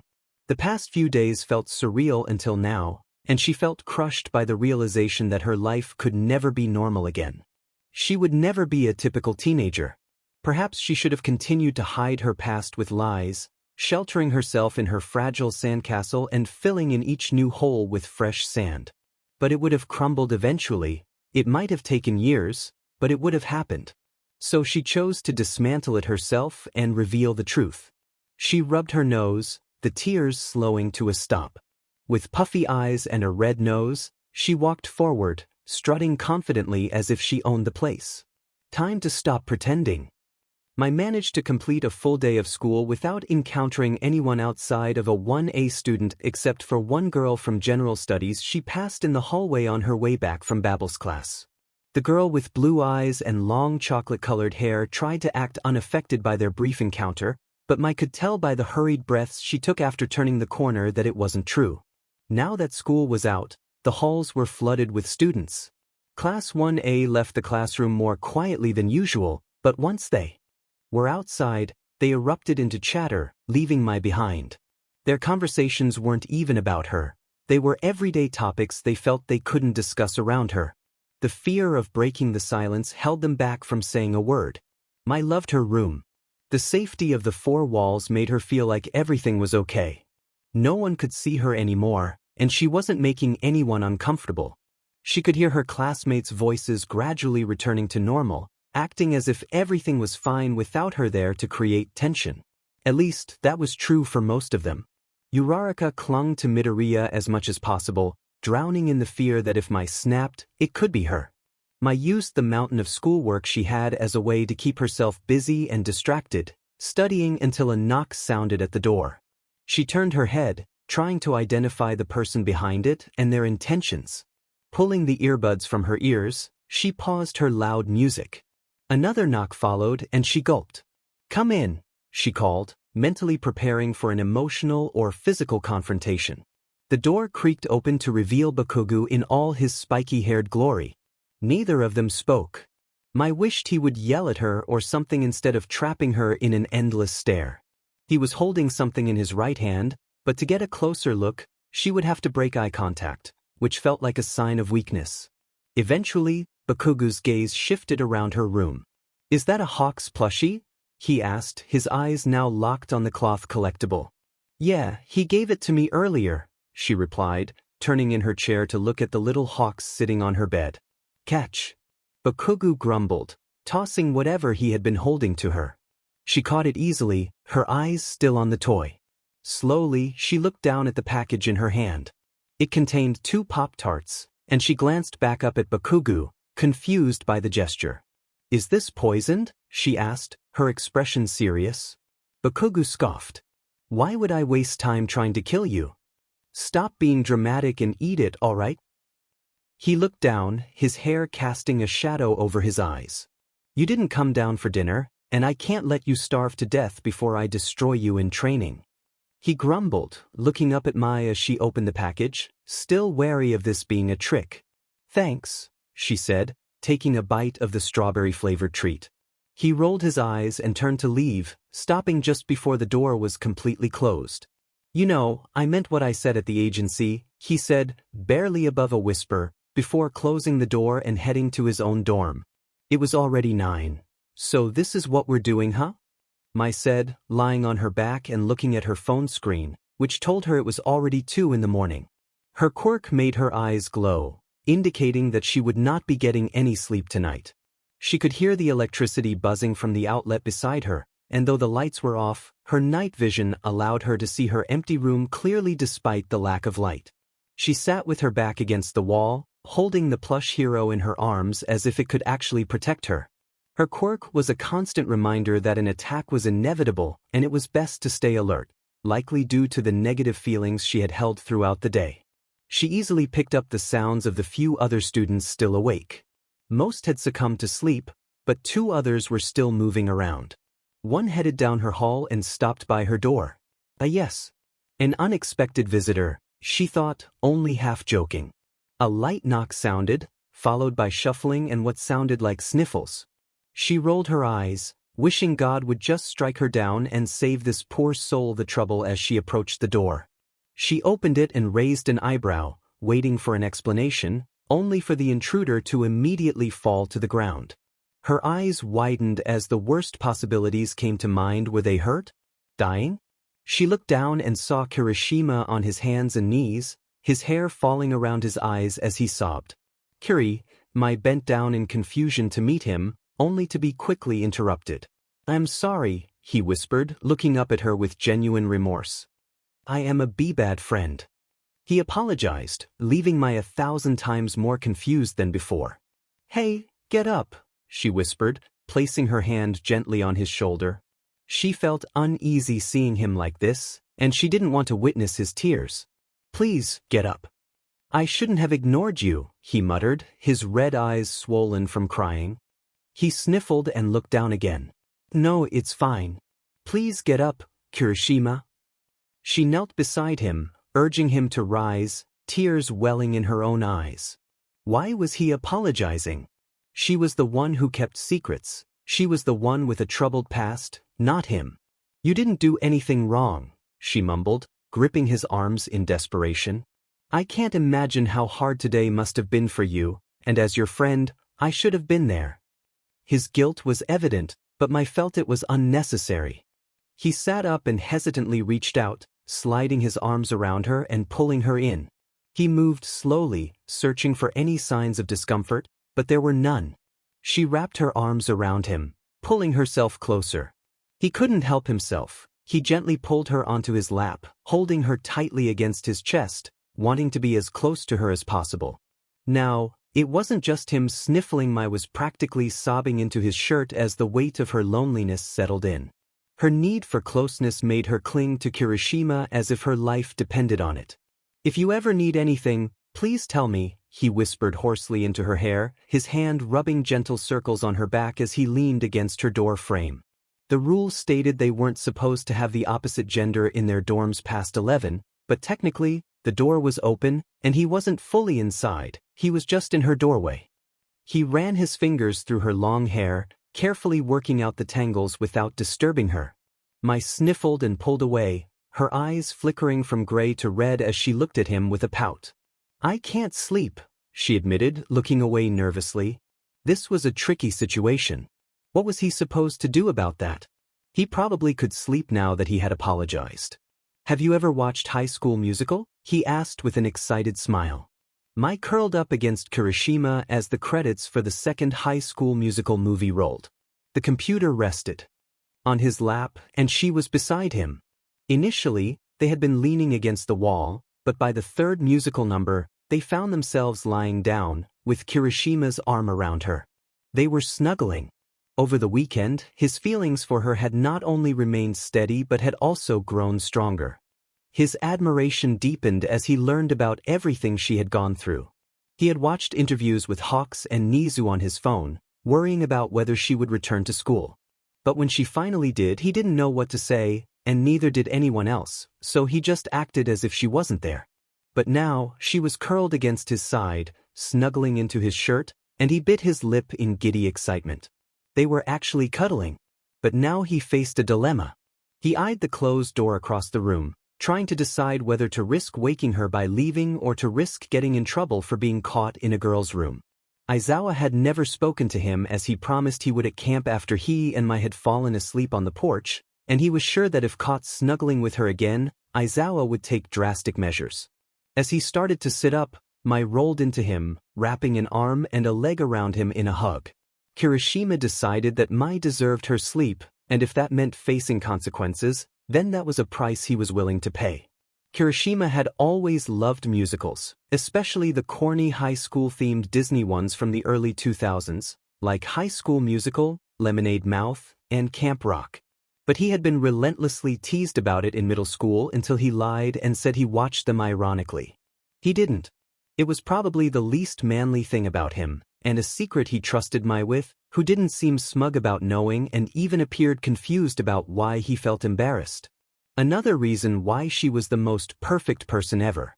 After waking up with Mai practically laying on top of him, he compiled a list of movies he wanted her to watch, along with a list of baby names and everyone he would invite to their wedding.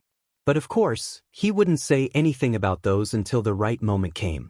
Fortunately, he woke up before everyone else did, but that meant he only got 1.5 hours of sleep. If he was careful, he could spare Mai a few more minutes.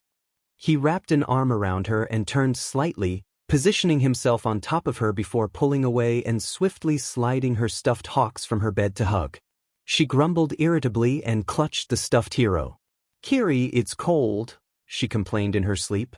His face flushed bright red, not only because of the nickname but because she was talking to him in her sleep. That had to be a good sign. Or maybe a bad one. He'd look it up later. Kirishima grabbed the blanket that had fallen from the bed and pulled it over her. She smiled in satisfaction and turned to face the wall, plushie in hand. He quietly slipped his shoes back on and shuffled to her door. When he peeked out, he met eyes with another boy.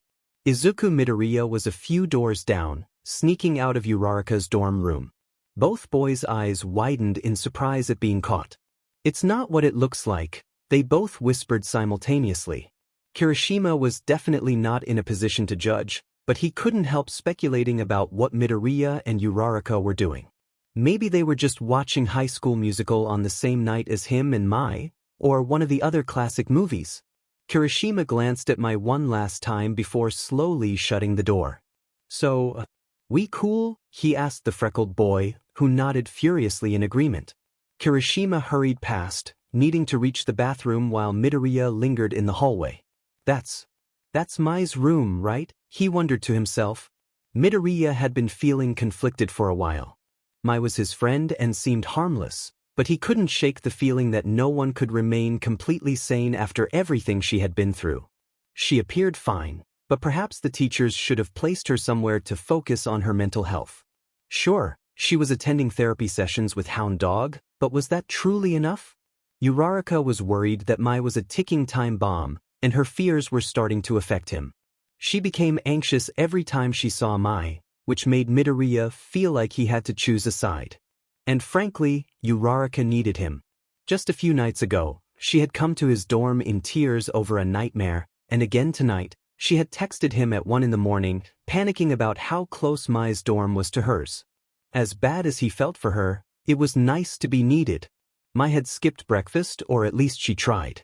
Bakugo kicked her door open, carrying a half-gallon of milk and a box of cereal, while Kirishima followed with 3 bowls but ended up dozing on Mai's floor until she kicked them both out so she could change. She peeked out her window, watching the stream of students heading to the main UA building, a nervous feeling bubbling in her stomach. Yesterday, Mai had taken the back elevator through the temporarily abandoned art rooms and ended up jumping through a window to avoid people.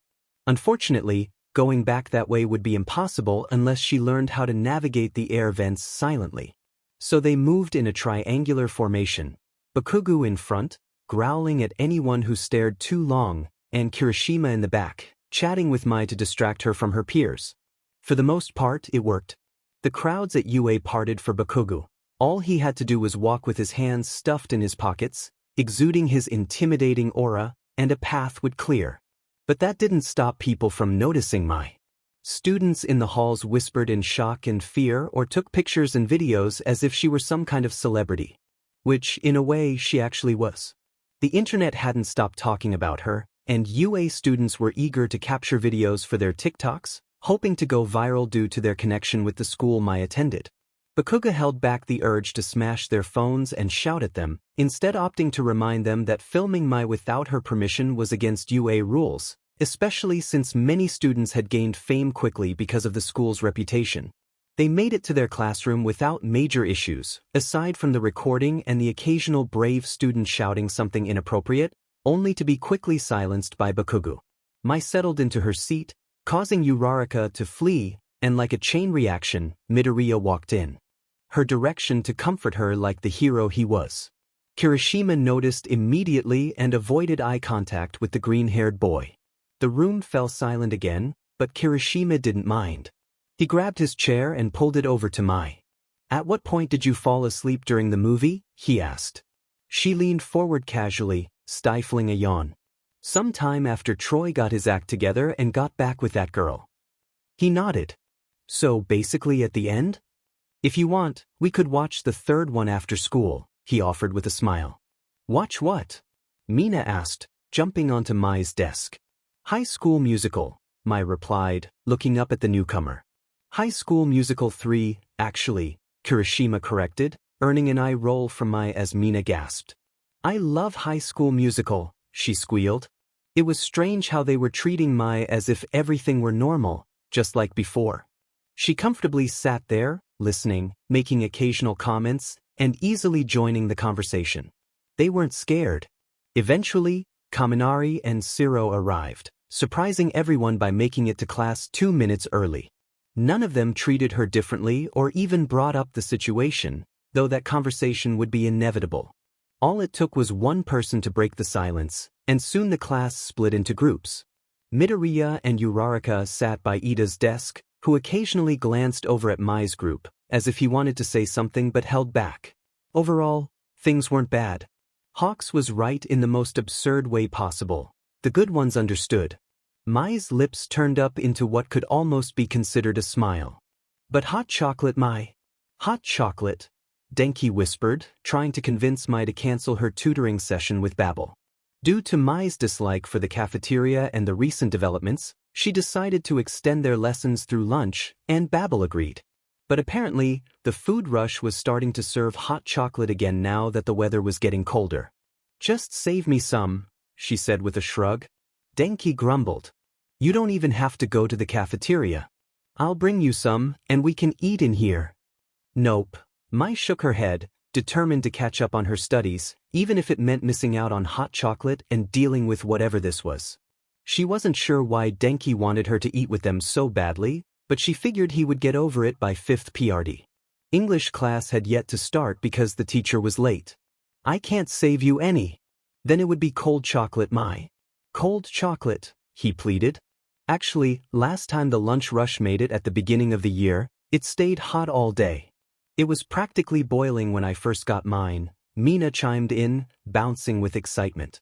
And Denki wants you to go because you always protect him from Bakugo, she clarified. Denki gasped, placing a hand on his chest as Shiro and Kirishima snickered. That's not true, Mina. How dare you accuse me of that? I want to spend time with my dearest friend, Mai, he argued, placing his free hand on Mai's shoulder. We put salt in his water bottle earlier, and now we might be in trouble, Shiro added, causing Mai to raise an eyebrow. He already took a sip during math, and then he just stared at him. It's only a matter of time. Denki whispered, clearly paranoid that he would be under attack at lunch. Ami Ren, the general studies student, had a master plan. One that had been developing since she passed Midoriya in the halls yesterday. The plan grew even more ambitious when she learned that the lunch rush would be making hot chocolate. Hot chocolate. It was simple, really. Innocently provoke Mai into reacting, use her quirk to save herself, and then watch as Mai faced consequences while Ami got a shot at the hero course. The school wouldn't want the press to know that Midoriya, their student, had attacked an innocent first year. It was perfect. So, Ami sat in the hall, holding a cup of scalding hot chocolate, waiting for Mai to walk back to her homeroom. Ami's quirk was relatively unheard of, chocolate manipulation. She could harden it, shape it, and melt it. From fudge to chocolate milk, she could do it all. Yep, chocolate manipulation. It might seem useless, but she could also multiply and change it. For instance, if she had a cup of hot chocolate, she could harden it and grow it into a large amount of solid dark chocolate, using it as a barrier to escape from a scary situation. What was even funnier was that her family was full of quirks just like hers: hard candy creation, butter churning, and transforming white chocolate to dark. Her parents even owned a candy store. But Ami wanted more than the family business. She wanted to be a hero, pure and simple. She trained, practiced martial arts, and even had a hero name, Chocolatier, the Candy Hero. Yet, everyone laughed, calling her Willy Wonka and telling her to give up. Mai turned the corner, not even glancing at Ami. The chocolatier approached, shifting her path to get closer. How was it fair that someone like Mai was handed a spot in the hero course while people like Ami had to work hard for their dreams? As they neared each other, Ami stumbled on purpose, spilling the thick, hot liquid on Mai. What an unfortunate accident. She couldn't be held responsible because all she did was trip. Using her quirk, she multiplied the liquid just enough for it to splash on Mai's face, neck, and shoulders, causing her discomfort and staining her uniform. Ami's smile faded as Mai didn't even flinch but turned to her with a frantic look and began acting. "Oh my God, I'm so sorry," she exclaimed. Ami wasn't proud of her actions, but a girl's gotta do what a girl's gotta do, right? Mai looked down at the slightly shorter girl with a suspicious gaze. "That's fine. It's not like you did it on purpose," she said knowingly. Of course, it was on purpose, but Mai wasn't yet sure why. Ami frowned. This wasn't going as planned.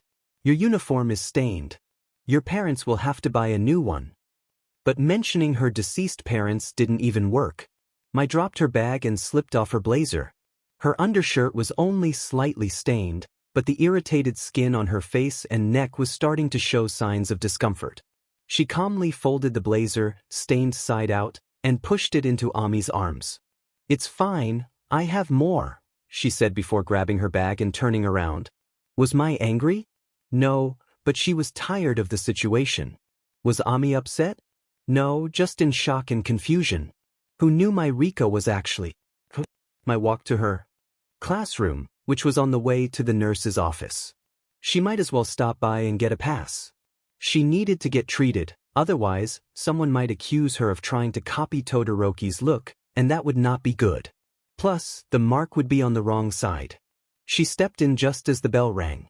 "Congratulations, Mai, you're right on time, good lord. What happened to your face?" Midnight exclaimed, covering her mouth. "Someone spilled hot chocolate on me. Can I go to the nurse?" Mai asked, glancing over to see a distracted Denki leaning over his chair.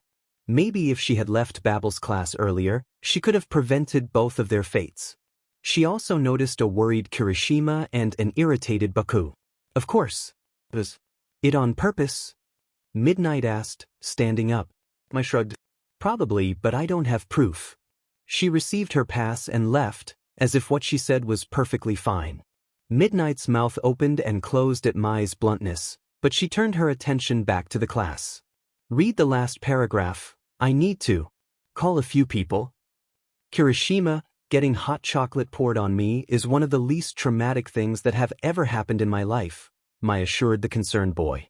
He was thoroughly examining her cheek, tilting her head to get a better look at the completely healed skin. She's got a point.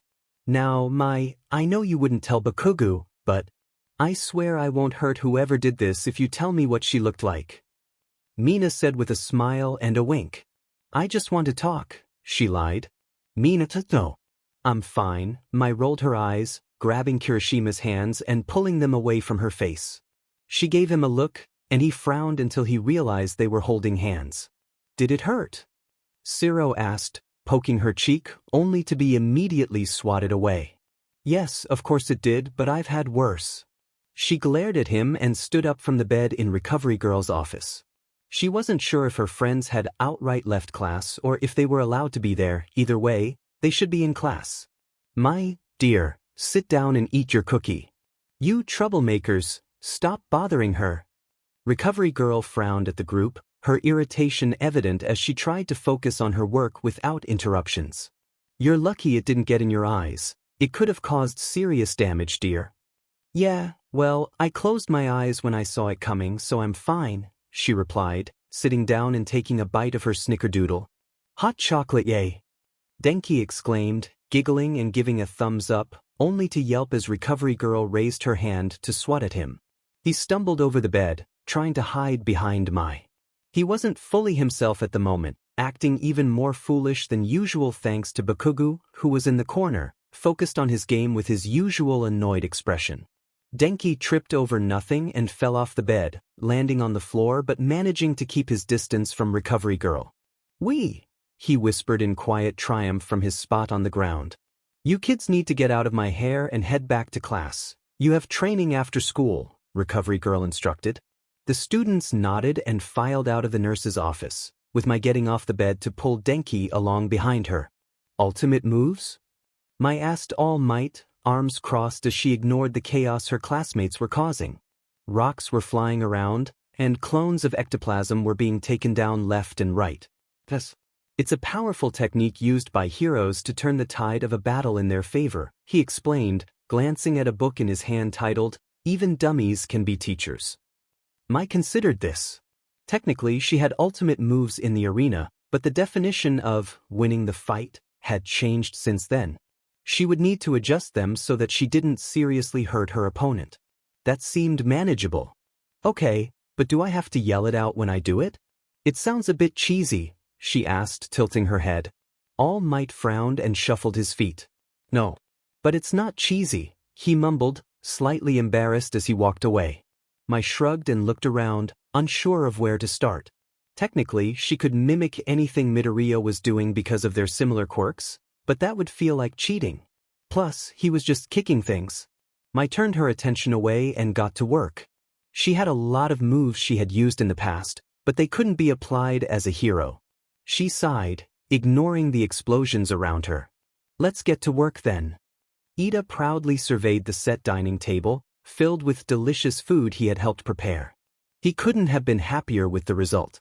Students entered one by one, excitedly praising him and his helpers for their hard work. Wow, those egg rolls look amazing, Shiro exclaimed, leaning forward, with Kaminari right behind him. Uraraka made them. You should thank her and everyone else for the meal, Ida said with a laugh. Thanks, Kaminari replied, taking 2 rolls for himself. Shiro, however, grabbed the entire tray and dashed toward the elevator. Shiro, get back here, Ida called out as Denki slowly made his way to the fried rice, using his friend as a distraction. He reached for it at the same time Jair did. You and Shiro don't need 20 servings of rice, she said, holding onto the bowl tightly. Kaminari leaned in closer. Yeah, but us, Bakugo and Mina are going up to Mai's room to watch High School Musical 3 because she hasn't seen it yet, and eating with everyone else makes her uncomfortable. We need to make sure she doesn't accidentally starve herself. He whispered, slightly oversharing and glancing around to ensure Ito was still busy searching for Shiro upstairs. Jairu and Kaminari exchanged an awkward glance before she leaned back. Was not getting plates part of your genius plan? She asked, standing up to gather the necessary utensils. What are you doing? Uraraka asked, tilting her head at the two as they approached the table with a handful of napkins. Jairu shrugged. Going to eat? She replied, dashing toward the elevator with Kaminari trailing behind. She and Mai weren't particularly close, nor was she with Uraraka, but she had always noticed the tension between the two. Mai glanced at her phone. It was almost time for her therapy session because, unfortunately, it was Tuesday. Tuesdays were never great. Bakugo was gathering the dirty dishes while grumbling about how messy everyone was, but no one paid much attention to his complaints as he piled the dishes on Mai's desk. Jairu had spent the evening in Mai's room and it had been an oddly pleasant experience. While they weren't close, she didn't have anything against Mai. Approaching her after everything that had happened felt strange. But the evening had turned out to be quite normal, filled with High School Musical and playful jabs at Denki Kaminari. She glanced over at the horned girl, who was chatting calmly with Mina like any average teenager. Just looking at her, one wouldn't guess the scars that marked her body. Jairu studied the scars carefully, the lines crisscrossing over her skin. It was funny how obvious they were, yet Jairu had never thought much about them until now. She pressed her lips together, a question forming in her mind that made her slightly anxious. Are we allowed to? Well, ask about anything? She asked, her voice barely above a whisper. Mai turned to her as the room quieted slightly. I mean, if not, I totally understand. I just have a few questions, she added nervously, noticing the other students now staring at her. Bakugo looked ready to defend her if needed, and even Kirishima seemed tense. Of course, Mai replied, her deadpan expression unwavering. Why, you sure? I don't want to make you uncomfortable or anything. Jairu said with an awkward smile. No, it's fine. What do you want to know? Mai asked. You mentioned that you and one other person made it out of that first room, right? What happened to them? Jairu inquired, more questions forming in her mind. It was a small detail that the rest of them overlooked, but now that it was brought up, they couldn't help but wonder about it as well. I'm not going anywhere, Mai, I swear. Kai, his name was Kai, and he was a teenager around our age. Mai frowned, thinking back. Kai was her first friend. It was strange how she made a friend in such a terrible place, but in normal situations it was difficult. He helped her out as much as he could because of their circumstances. He died in the arena about a year in. Mai decided not to dwell on her emotions right now. She didn't want to admit that his death affected her more than anything else that happened that year, that she lost a piece of herself after witnessing it. DMN. Denki muttered as the atmosphere thickened. Jairu realized that there might be a reason people didn't bring up Mai's past. So you guys knew each other personally? Mina asked, tilting her head. She wasn't sure what Mai did aside from the fights. Did she have social time? Was she alone the whole time? We shared a room for a year, so yeah. She nodded. He was one of the few people I was around and the only one who treated me like a person. She leaned back against her bed and sighed. It's strange that I made a friend in that kind of situation, isn't it? She asked, looking down at her hands. Not really. Isn't that a psychological thing? That traumatic events can quickly bond people or something? Shiro asked, looking up from his phone. Who knew you were so smart, Shiro? Denki commented, playfully slapping his friend's back. The boy hit him back. I'm not, my mom's a therapist. Oh. Your mom should be Mai's therapist. Denki suggested. Hound Dog is my therapist? Mai questioned, sounding uncertain. Hound Dog's a therapist? Denki exclaimed in shock, whipping around to face her. Yeah, I actually have to go see him in like 5 minutes. Mai remembered checking the time and stood up. Really? Have a good time, Mai. Denki said with a polite wave. Thanks, I won't. She nodded. Bakugo snickered in the corner, not looking up from his phone as the girl went off to talk about her feelings. My left hound dog's office feeling emotionally drained as usual. Their conversations had gotten deeper after the whole interview thing, and hound dog expertly unearthed her fears of being alone. The halls of UA High were dimly lit and practically empty at this hour, only a few students and teachers buzzed about. The silence and calm comforted Mai as she walked through the familiar halls. But soon, footsteps echoed behind her as another student practically ran toward her. Mai stiffened, her guard up as she turned around. Her silver eyes locked with lavender as the general studies student Shinsou stopped in place. He didn't appear scared, just slightly nervous. Hey, he said, rubbing the back of his neck. Mai blinked and eyed the closest exit. She had been so close to freedom. Hello. She responded, waiting for an explanation for his interruption so she could go do something better with her time. Aye. Well. The boy stuttered over his words, causing Mai to dread whatever he was about to say. Can you train me? Mai raised an eyebrow. That definitely wasn't what she'd expected. What? She asked, and the boy bowed in a perfect 90-degree angle, his hair falling forward and arms straight by his sides. Train me?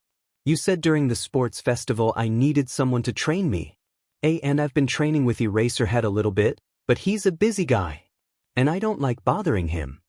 He pleaded. Mai's eyebrows drew together. Aizawa was training him? When did he have time to do that? Did he ever sleep? One day that man is going to drop dead from exhaustion, she thought, still staring at the purple-haired boy in front of her. Whatever, get up, you look ridiculous. She turned and made her way to the exit, and Shinsou practically skipped behind her, which contradicted his personality greatly and was slightly unsettling. So, is that a yes? He asked from his new spot behind her. Yes. Mai nodded. It's not like she had anything better to do, right? Come along, my young protégé, she said, walking out the door. Yes, ma'am, he squeaked out, and Mai's face dropped. Don't call me ma'am, she commanded, and he frantically nodded. It was already dark out, but Mai walked to the training field nonetheless. She wasn't tired anymore and had no intention of going to bed early.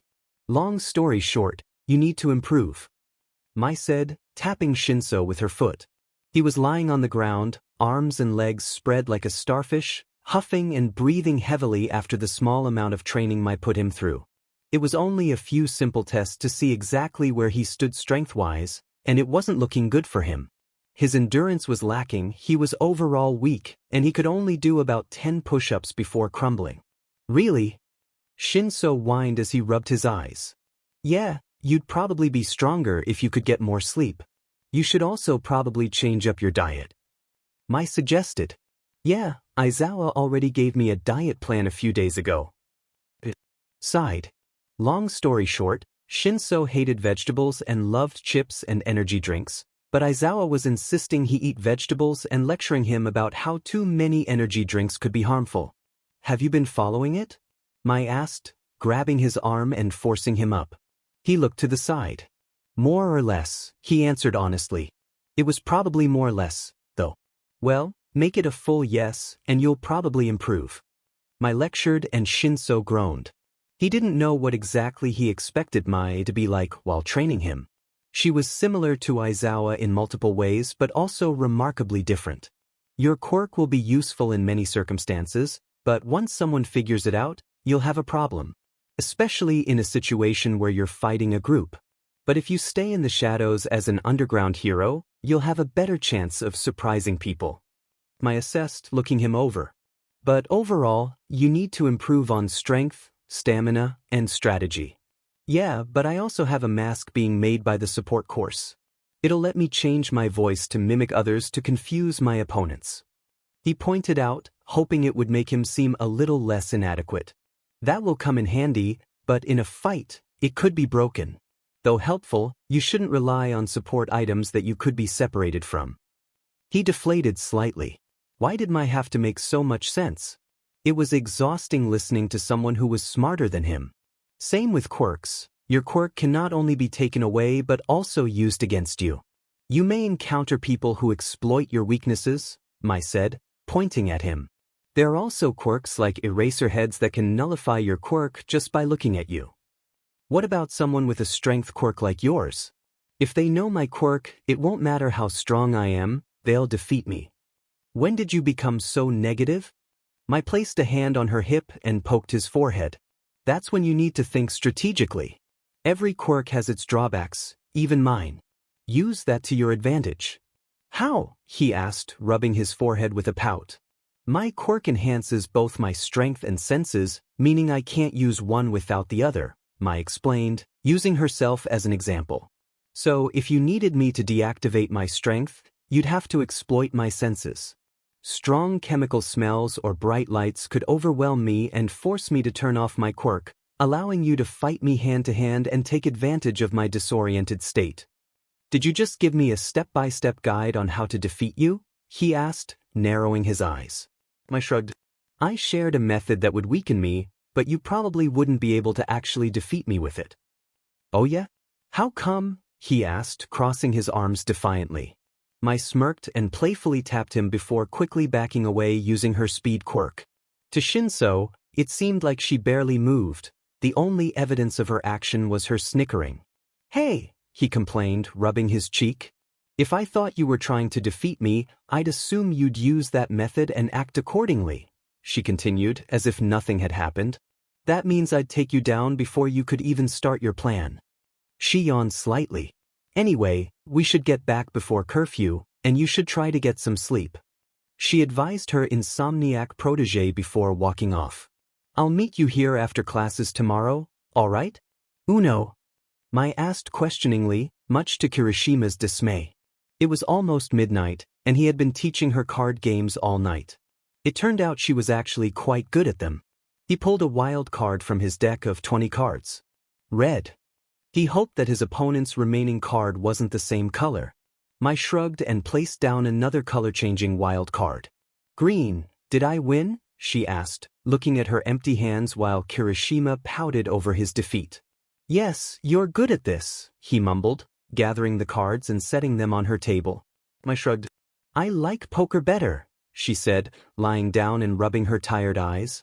Kirishima nodded. Mai was amazing at poker. She maintained a constant blank expression throughout the game and could tell when people were lying. Yeah, that makes sense, he mumbled, shuffling nervously. What was he supposed to do now? Stay? Confess his feelings? Was it too early to say love? Because this felt like love. Are you okay? Mai asked with a yawn, looking up at him with drooping eyes. Kirishima rubbed the back of his neck. Yeah. We should probably get some sleep. He stood up. Mai was tired enough that she could fall asleep without him. So there was no reason for him to stay, right? Good night, Mai, he whispered, but she was already asleep.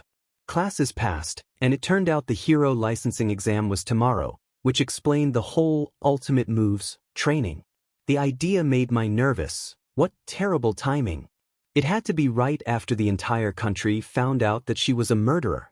Mai sat through her tutoring, barely paying attention to what Babel was saying. Mai, if you're not paying attention, you might as well go eat lunch, Babel said, hitting the desk with her ruler. Mai groaned and leaned back. Then I'd have to go to the cafeteria. That place is scary. Then go to your classroom until the next PRD starts or pay attention, Babel ordered, pushing her glasses up and crossing her arms. Sorry, the student mumbled, standing up and grabbing her bag. Don't be, you're doing great and improving quickly. But you also have that exam tomorrow, and you need to rest before that, Babel smiled warmly at her student. Take it easy, all right? Mai nodded and made her way to the door, wandering through the hallways slowly with her eyes closed. She really hoped she wouldn't cross paths with anyone. Come on, what's the problem? All I want is your number. Mai turned a corner and saw a lanky guy leaning over a familiar short girl with chocolate brown hair. His hand was against the wall next to the girl's head. And no, can you please move? I need to get to class, Ami asked nervously, her eyes darting around searching for an exit. Don't be so lame, it won't hurt anything, the boy insisted, leaning forward instead of backing off as the girl requested. Mai decided then and there that she didn't like creeps. She walked forward and placed a hand on the boy's shoulder, squeezing it firmly enough that it might leave a mark. "Hey, I think the nice girl asked you to leave." The guy scoffed and turned, his features looking oddly squished together, like a doll's face that had been pressed in. His brown hair was styled similarly to present mixed but shorter. His cocky expression shifted to pure terror as he realized who the newcomer was. Aye.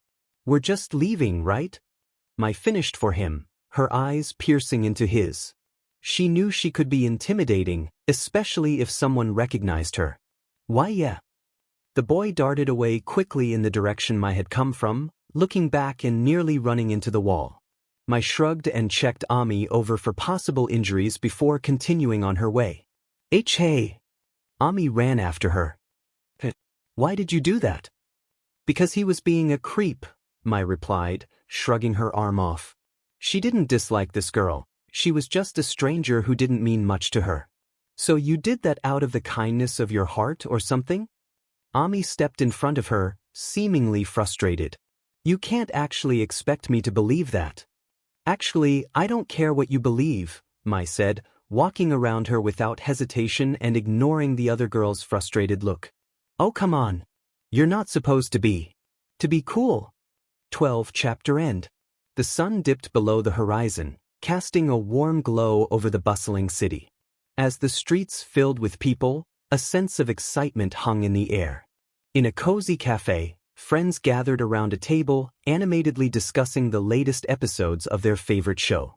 "Did you see the latest twist?" one friend exclaimed, eyes wide with enthusiasm. "I can't believe that happened." Another friend leaned in, a grin spreading across their face. "I know, right? It was so unexpected. I can't wait to see what happens next." Their laughter and chatter filled the room, creating an atmosphere of camaraderie. Outside, the world continued to move, but within the cafe, time seemed to stand still as they shared their love for the show that had captured their hearts. As the evening wore on, the friends made plans to watch the next episode together, their excitement palpable. They knew that whatever challenges lay ahead for their favorite characters, they would face them together, just as they always had. "Please just end this," Shinsou pleaded, stumbling and falling to the ground after 2 hours of training. "No," Mai replied with an eye roll, standing over him after winning their sparring match for the 20th time. "Can we please stop? I'm exhausted," he whimpered into the grass, embracing his dramatic side. "We can call it a day." "You did pretty well, for someone who moves like a wet noodle," Mai said, handing him a water bottle. He accepted it gratefully, gulping it down. Mai helped him up and took a sip from her own bottle. "Thank you," he gasped, chuckling. "It's getting late anyway. Don't you have the hero licensing exam tomorrow?" Mai asked as she gathered her belongings. "Yeah," he replied. "Lucky you." "I'd do anything to get my hero license," Shinsou complained. "That might not be the best approach," Mai pointed out with a scoff. The two teenagers walked side by side through the wooded area, chatting like old friends. Shinsou groaned in frustration. "I can't stand general studies." "It's so." He paused at the paved path leading to the dorms. "General," Mai suggested with a smirk, turning to her protégé. "More like boring.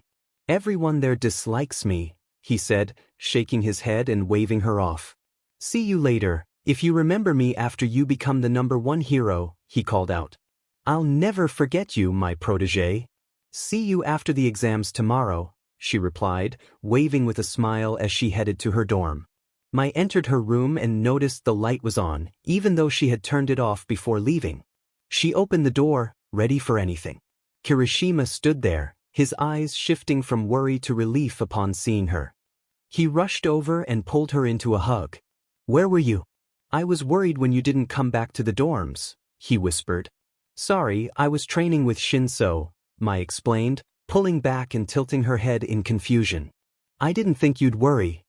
"Well, could you let me know next time?" he requested, concern evident in his voice. Was he overreacting? He had been worried earlier, especially after the hot chocolate incident. What if someone else decided to attack her? Sure, she was strong, but she had let that girl pour chocolate on her without fighting back. What if she just accepted everything because of her strength? That couldn't be good.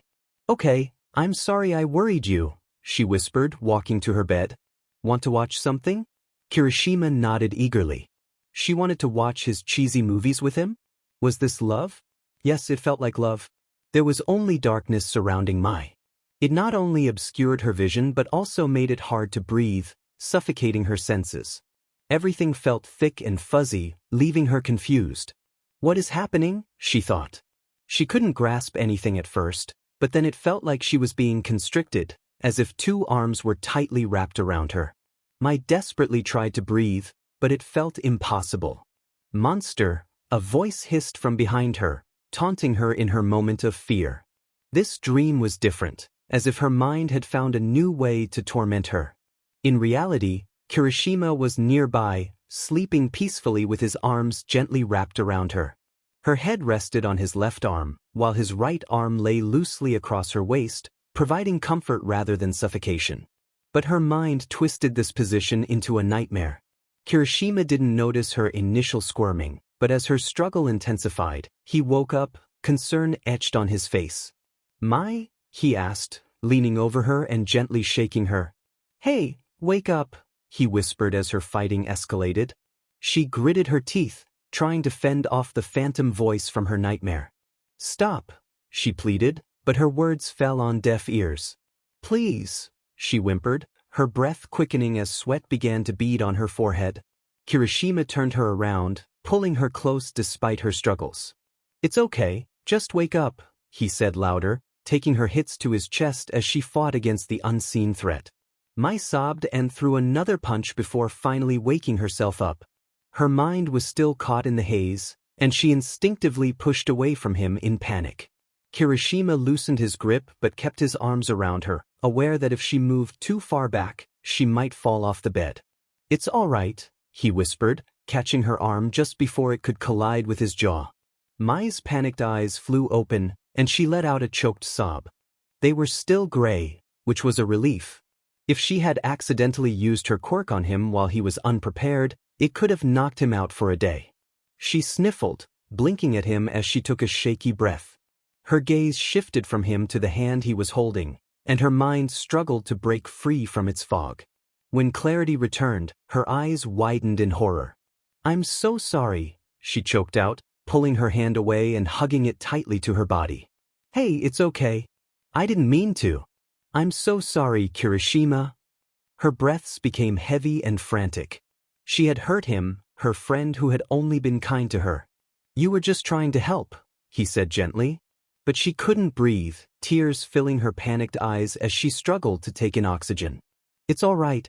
You didn't mean to, Mai, Kirishima tried to reassure her, but she pushed him away, her palm flat against his chest as she kept him at arm's length.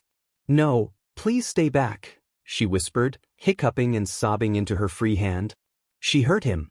That was all she seemed to do, hurt people. I'm sorry. She cried, repeating the phrase over and over again like a broken record. Stop it. Kirishima pleaded, tears forming in his eyes. Please, please go. I'm a monster, Kirishima. I hurt people. I hurt you. She struggled to catch her breath, panic overwhelming her as if she were choking. I don't want to hurt you. Please. She begged, trying to push herself away from him. What was worse? Watching your friend get hurt or watching them leave you forever? Mai hated being alone. She hated losing people. But the last thing she wanted was to be the one to hurt them. So she had to let them go, right? She had to push them away for their own safety. At least she could protect him from herself. Stop it! Kirishima yelled. Mai jumped, eyes wide. She had never heard him yell before. She sniffled, shocked into giving him her full attention. Her bottom lip trembled as she took in shaky breaths. He grabbed her tightly and pulled her against his chest, locking her in a hug. I don't like it when people talk like that about someone I care about. He mumbled, resting his chin on her head. So stop it and calm down, okay? Mai stood frozen, afraid to move. Was he crazy? Why was he doing this? Who actually wanted to be her friend? Maybe Midoriya was the smart one for staying away. You could get in trouble, Mai whispered, her panic subsiding thanks to Kirishima's yelling. For being in my dorm at night. You might even be expelled. I don't care, he said, glancing at the cat on her desk. Where had Kaminari even gotten clay? Did he have it in his dorm or steal it from the art room? But you should. Aizawa will be angry. No, I'm staying, he said, resting his forehead against hers. Her ears were cute, pointed and slightly longer than normal, like an elf's. Her tail was also adorable, but it was hidden under the blanket. But why? Why would you risk getting in trouble for me? Because I love you. Mai slowly sat up, and Kirishima let her, his red eyes staring at the ceiling in shock, his arms spread over the bed like a starfish. Did he really just say that? Mai stared at the bed for a moment, suddenly very interested in her sheets. Did he mean love, or just friend love? Either seemed unreasonable to her. Who in their right mind would actually? Oh, now she could see it. Looking back, he had been obvious about it. Turns out Mai was a first-class idiot. Pardon?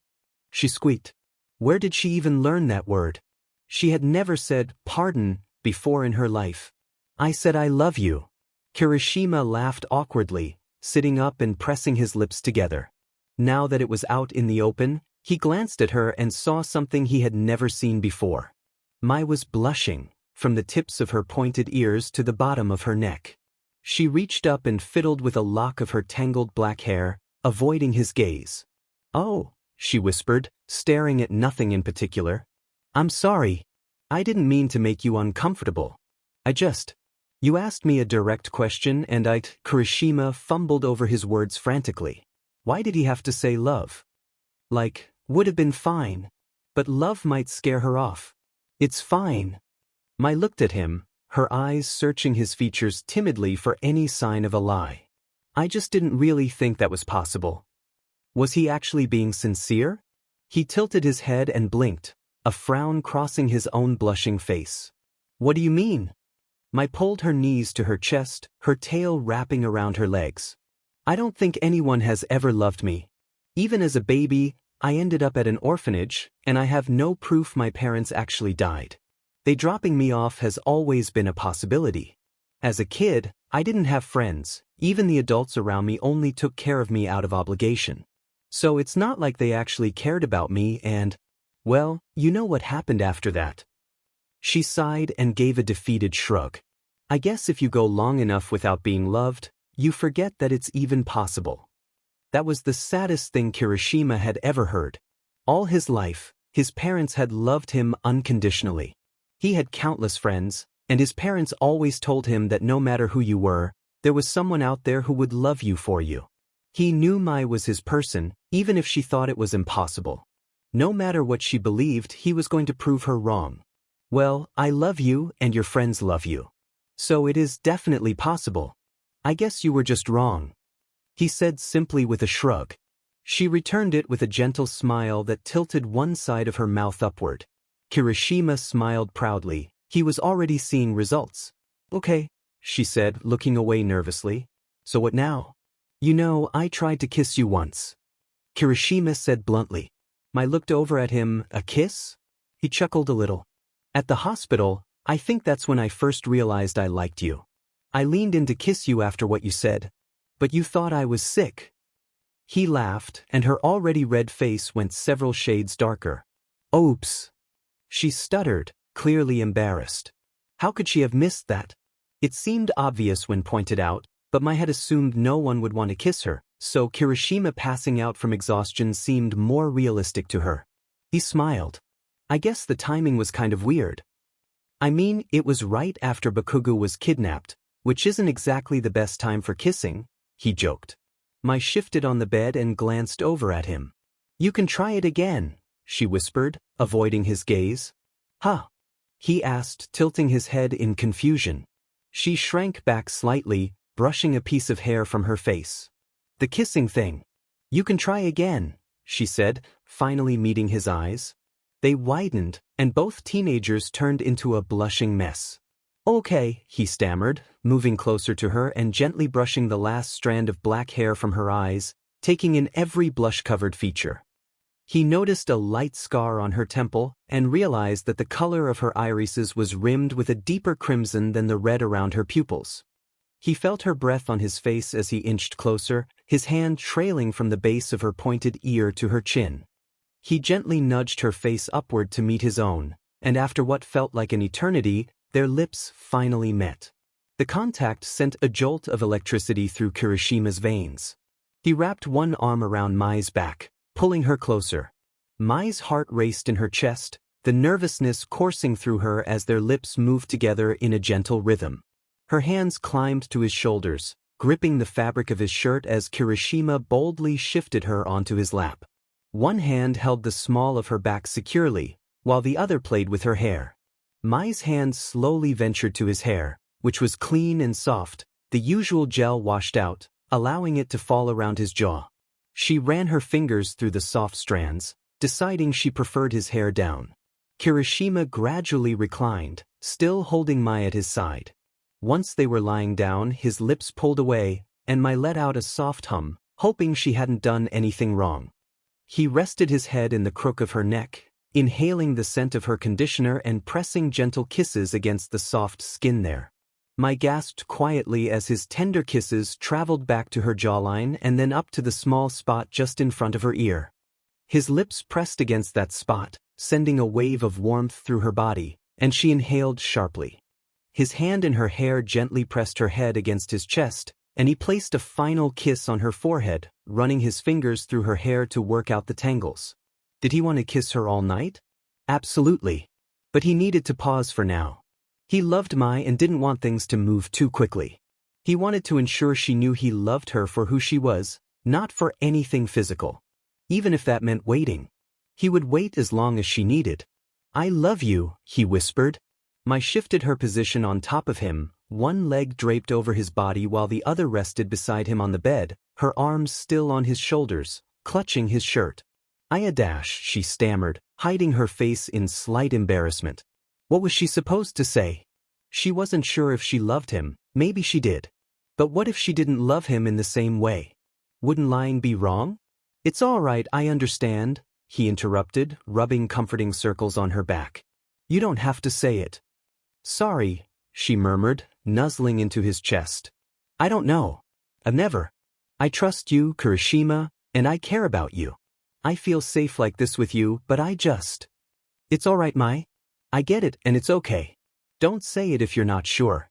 I'll wait 100 years if I have to. I'll wait as long as you need just to hear you say it back, he promised.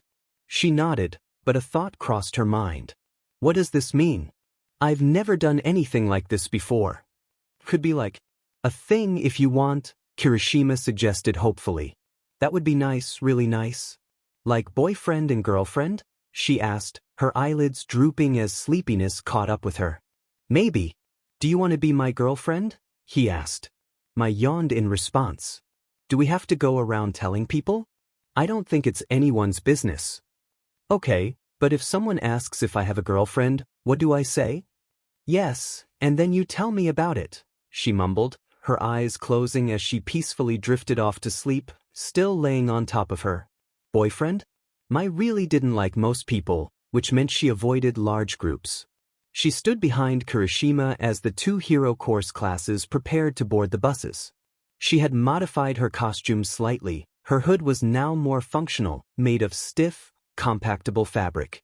When up, it rested over her horns and shadowed her face. When down, it lay flat against her back. She avoided Class 1B and some of Class 1A like the plague.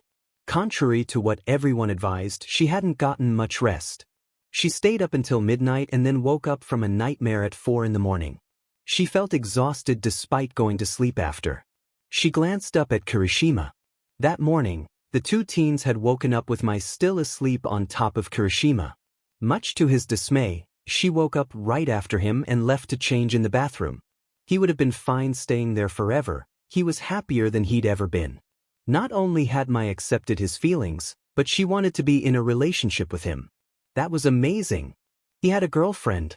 Not the kind from first grade where you tapped someone on the shoulder, asked if they would be your girlfriend, and did nothing but hold hands at recess. This was a real girlfriend. He also realized he never actually broke up with that girl from first grade, so he possibly had another girlfriend out there somewhere. But she wasn't nearly as cool as Mai. He hadn't had the chance to tell Mina and the others yet, but he would after the exam. Right now, everyone needed to focus. They boarded the bus, and once again, no one listened to Ida's assigned seating. Kirishima sat right next to Mai after she made her way to a window seat. The drive was over an hour long, but he didn't mind. He liked having time to mentally prepare for what they were about to do. This was important. His future as a hero kind of depended on this test. Sure, he might be able to retake it if he failed, but he couldn't let himself fall behind. Eventually, Mai fell asleep, leaning against his shoulder, their hands intertwined. She was surprisingly more affectionate than he expected, but he wasn't going to complain. He gently shook her awake as the bus rolled to a stop in front of their destination. Her eyes flickered open and she looked up at him. Could he kiss her? He wanted to, but Izuku and Uraraka behind them would probably notice. Maybe they wouldn't say anything, but if they told Ida or, worse, Aizawa, they might get in trouble. He pouted as Mai stood up and walked out of the aisle. There went his chance. He sighed and dragged himself up after her with a disappointed huff. The class huddled by the bus, waiting for Aizawa's command. Hey, Eraserhead. A woman with green hair approached, and Mai glanced over at her and the group of second years following behind. Seeing you here must be fate. We should get married, she declared boldly with an obnoxious laugh. Mai thought, Aizawa is literally the most flamboyant man on the planet. She backed up as a second year approached their class, a fake smile plastered on his face as he greeted the famous Class 1A. Mai could see something was off about him. He went around grabbing people's hands and shaking them as if the first-year students were actual famous heroes. I guess hero students-wise, we are kind of celebrities, Denki said with a laugh. Mai leaned against the bus, thinking that wasn't it at all. If anything, they'd be targeted because everyone knew their quirks and drawbacks. Except for Mai's. Technically, she was a wild card, a very powerful wild card. He stopped at Mai and extended his hand. I'm sorry, I don't recognize you. I'm Yo Shindo, he introduced. The name sounded familiar, but with so many people talking around her, it could have been mentioned when he arrived, and she wouldn't know. He eyed the girl in the hood as she ignored his hand and whispered to Kirishima.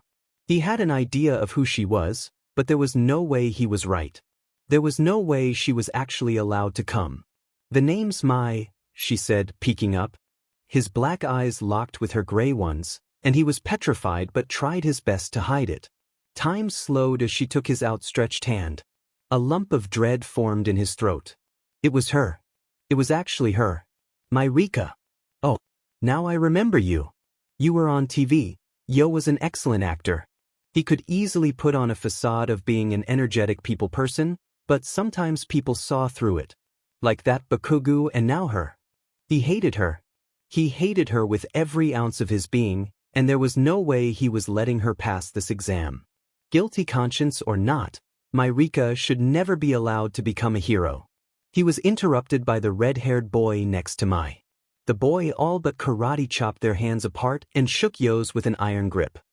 Nice to meet you, bro, he said with a toothy smile. Same. Shindo replied, taking his hand back after shaking. The tension between the two boys was strange. Earlier, Mai had whispered to Kirishima that this guy was faking and was probably bad news, and he didn't like the way this second year was looking at Mai. Come on, it's starting, Aizawa commanded. Kirishima grabbed Mai's hand and pulled her away from the guy. The second year gave off suspicious vibes, and Kirishima didn't like it. The crowd was enormous. Thousands of Hero Corps students were crammed together in a box-like room. Mai was pushed into Mina in front of her, and Kirishima was shoved into Mai. She didn't have much room to move and was forced to turn off her quirk before everything overwhelmed her. There's too many people, Denki complained. We need a new place, Siro added with a chuckle. Mai took a deep breath and shivered. Too many people. Let's hope more than half get eliminated in the first round. Kirishima wrapped his arms around her and leaned forward, his breath tickling Mai's ear. You okay? He asked, and she nodded. I'll be fine, she replied with a sigh.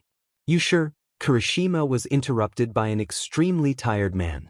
The announcer yawned and groaned into the microphone while explaining the first round. The first 100 students will pass to the next round. the tired man said. Mai smirked. This was really good. Not only was the challenge a free-for-all, but 90% of these people would be eliminated, meaning when they returned to this room, there wouldn't be many left. Who knew Mai was such a positive thinker? All she had to do was tap 6 targets and get out. Mai soon got lost in her positive thoughts and jumped when a loud mechanical screech echoed through the room as the walls fell and slammed against the ground, revealing the full landscape the room had been hiding. They were surrounded by different types of urban and natural areas that would work with many different people's quirks. Guess we're starting, Denki exclaimed as a staff member began passing out foam ball and targets. Mai grabbed them and placed them in a line on her chest, tucking 2 of the ball into her pockets. She looked at the orange ball left in her hand. Maybe, just maybe, this would be kind of fun. Midoriya decided they should travel in a group, but Bakugo decided he didn't have time for that nonsense. Kirishima stuttered, looking at his friend, then at his girlfriend. Go ahead, I'll stay with the group a bit. If things go too slowly, I'll separate and track you guys down. Mai shrugged, tilting her head to the side while listening to a conversation nearby. They were being surrounded. You guys know what to do, but one thing, leave the devil girl to me, a familiar voice said from behind a rock. Oh really? Mai thought with a smirk. Shindo crouched behind a boulder, eyeing Class 1A. They had all agreed to target them because they knew how their quirks worked, and better yet, their drawbacks. Well, all but one. He hadn't expected to actually see her here, but he couldn't control the rage he felt when he saw her. All he wanted was to confront her for everything she had done. He recalled the one thing he had said before the group split up. You all know what to do, but leave the devil to me. He crept up the rock, ready to make his appearance alongside everyone else, but a voice stopped him. Do you really think you can defeat me? A cool, steady voice asked, and he whipped around, his eyes wide. How had she sneaked up behind him? He had seen her less than 10 seconds ago. He swung without looking and somehow missed. Mai stood there, her eyes glowing faintly red, hands tucked into her pockets. She watched him with a calm, calculating interest that only fueled his anger. He dove to the ground, pressing his hands against the surface, smirking as he waited for the ground to rumble and trap her. But instead, 2 bat-like wings emerged from her back, and she soared above the shaken area. He lifted his hands, narrowing his eyes, and let out a scream filled with rage. That's not an answer. Let's talk about this like adults, Mai said as she landed again. He looked up through his black hair, breathing heavily. He had never felt such anger before. He was shaking from the bitter feeling. Did she speak like this to her victims before she took them? Was she cruel, mocking, or just emotionless? How had she taken him away? The person who loved his family more than life itself, the one who had helped Yo's mom raise 3 other kids when their dad left. The brother who had been taken from him. Shut up. Just shut up. He screamed, pushing himself up and jumping at her.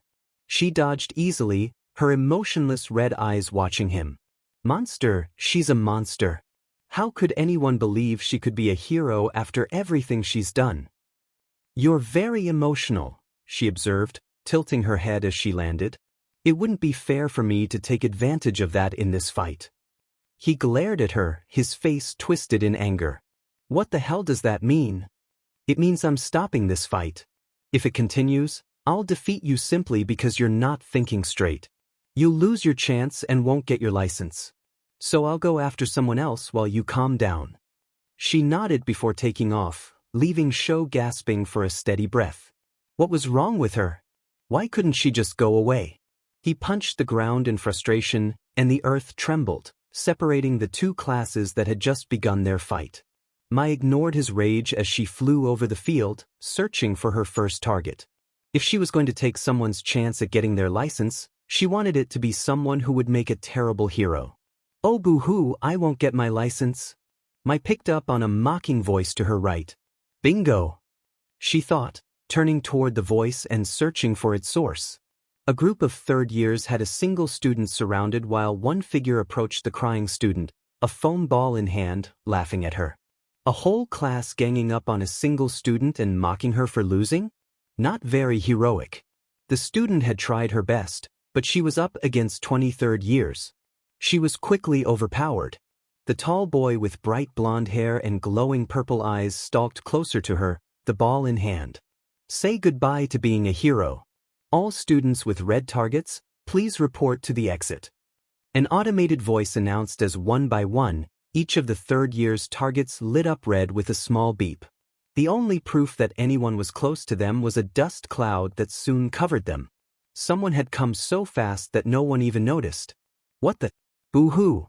Mai said calmly from her spot on a boulder above them, tossing the ball up and catching it again as her targets glowed blue, indicating she had passed. Finally, the first student passed. Whoa. 20 students have been eliminated. You all know you only have to touch 6 targets, right? The announcer's tired voice exclaimed with little emotion. But it all happened within 2 seconds, so I guess it counts. All losers and past students, please leave the exam area. Beyond. Mai nodded and stood up, giving the second-year girl with 2 remaining targets a nod before lifting off the rock and flying to the door, exiting the exam area. Mai was the first to pass, meaning she was alone in the large waiting room. She grabbed a plate, picked a few foods from the table and sat in the far corner. If she was the first, that meant she would be here alone with whoever was second. Please be Kirishima or Bakugo. Or Mina. Mai wished. Or at least a stranger who would avoid her. If she got stuck with Uraraka, she might just lose her mind. Normally, she could ignore the girl, but she still didn't want to be alone with her. Hey! A loud voice yelled from the door. A very tall boy with a wide smile pointed at her. I remember you. He ran toward Mai, his steps thumping loudly on the hard floor. Mai sighed in exasperation. Great company. My name is Inasa Yorashi. You were really cool and passionate in your interview. He yelled, bowing so low that his forehead smashed against the floor. Mai jumped slightly as he stood back up, his frame towering over her. His forehead had an old scrape and bruise from when he had done the same thing earlier that day. Thanks, Mai said, offering her hand cautiously. My name's Mai, but apparently you already knew that. His large hand wrapped around hers, shaking it frantically. That's a cool name. Hey, where do I go to take my targets off? Yorashi was the most passionate person Mai had ever met. Also the loudest. Conversation wasn't hard with him because he did all the talking. He followed her around, saying whatever came to mind. He laughed heartily at any small comment Mai made and yelled hello to every student that entered the room. And then I said, "Come here." Mai turned, frustration evident on her face. Yo stared back at her with determined black eyes. Hi, I'm Inasa Yorashi. Mai's new companion introduced himself, and Yo gave him a nod, his expression shifting as he acknowledged the stranger. Hello. He turned back to Mai. I need to talk to you. He grabbed her arm and pulled her away. Mai felt his grip on her forearm, firm enough to leave light marks under her costume. She clenched her jaw, ignoring the contact, and followed him as he navigated through the crowd and down the hall toward the bathrooms. He shoved the door open and pushed her inside, locking it behind him. Mai crossed her arms and leaned against the wall by the sink. Yo stood in front of the door, arms at his sides, staring at her with narrowed eyes, silent. After a few moments of silence, Mai rolled her eyes. So what exactly is the point of this? If it's just intimidation, you're already failing. I hate you, he whispered, struggling to remember the last time he felt such animosity toward someone. I hate you, I hate what you did, I hate that you're allowed to be here. Mai nodded internally, agreeing with his sentiments. All right, is that it? She asked. You killed him, I know it. You're a murderer, and the heroes are letting you walk around like you're a normal person. It's sick. You're sick. His voice rose slightly as his anger built. All right, let's back up. Him. Mai tilted her head, observing him with calm gray eyes. He was shaking now, trying to maintain his composure despite the emotional turmoil. On the news, they said almost 40% of missing people from the past 10 years ended up dying in the arena. You fought in matches every day for exactly 5 years, which means you killed at least 1,824 people. Mai swallowed hard. It was true, She had never heard it put so bluntly, but he was spot on. 5 years ago, my brother went missing. I know you killed him. You're a murderer, but I'm the only one who seems to care. He shouted, his voice echoing in the small room. Mai's gaze dropped to the ground as she absorbed his words. What was his quirk? She asked quietly, her eyes fixed on the chipped tile beside her boot. Why does that matter? He's dead. You killed him. There's no way you'd actually remember him. The boy scoffed, but his breath caught in his throat when Mai looked up at him. There was something in her gray eyes that told him she was serious. Tell me, she demanded. I remember everything. I remember every match. I remember all of their quirks, all of their stage names, and the look in their eyes when they died. Tell me. He looked away, fresh tears welling in his eyes. Velocity. He worked like super speed. He could move inhumanly fast. Mai stood there, eyes wide and hands trembling. Of course. How had she missed it? Realization hit her like a bullet, memories flooding her mind. Tears threatened to spill, but she held them back. Kai, she choked out, trying to maintain her composure. His name was Kai. Yo narrowed his eyes. Yes. So you did kill him? He yelled, his body shaking with rage. But when he looked up, he was taken aback to see her crying. No, I didn't. But I did watch it happen. Mai gasped, feeling crushed. Not a day went by that she didn't think about Kai, that she didn't imagine the families of everyone in the arena, that she didn't hate herself for surviving when so many had perished. If she had died in the first fight, she would have died innocent. Instead, she had fought to stay alive, selfishly prolonging her life while countless others had suffered. Now it felt too late. According to Yo, she needed to save 1,824 people before she could find peace. We had both been there for a year. He died in a match against a woman called the Blood Witch. She stared at the tiles as memories replayed in her mind. You're lying. Tell me the truth. You killed him. He lunged forward, grabbing her shoulders and pushing her against the wall. Mai scoffed, hot tears streaming down her face. Why would I lie? I have no reason to, and if I were going to lie, don't you think I would deny knowing him? He threw her onto the ground. Mai slumped forward, her head aching from the impact, but the sadness she felt was far worse. You're lying. He couldn't have been there for a year because that means he was a murderer. Like you. That means he must have killed people to stay alive. That means he was just like you. Yo screamed, backing away, shaking his head. Mai glanced up at him, watching him tremble. It must have been awful to hear any of this. Maybe she should have lied. Maybe she should have said she killed him. He didn't want to. No one did. But it was our only chance. Do you understand that? Mai said, standing up. He stayed alive because he always believed heroes would rescue us. He stayed alive because he wanted to see you again. Because he wanted a normal life. Because he didn't want to die for the entertainment of villains. Now Mai was yelling. You could push her, scream at her, and call her a monster, and she would take it. But if you said that about Kai, she wouldn't stand for it. Has your life ever been in danger? Have you ever been in a situation where it was either your life or someone else's, but that person was attacking you with all their might? Who are you to say your brother was a murderer when he only ever acted in self-defense? When he was forced for a year to witness things no one should see, all while comforting a 10-year-old going through the same ordeal. Yo's eyes widened and he shook his head. Mai stepped forward and grabbed the collar of his costume. Listen to me. You can hate me all you want.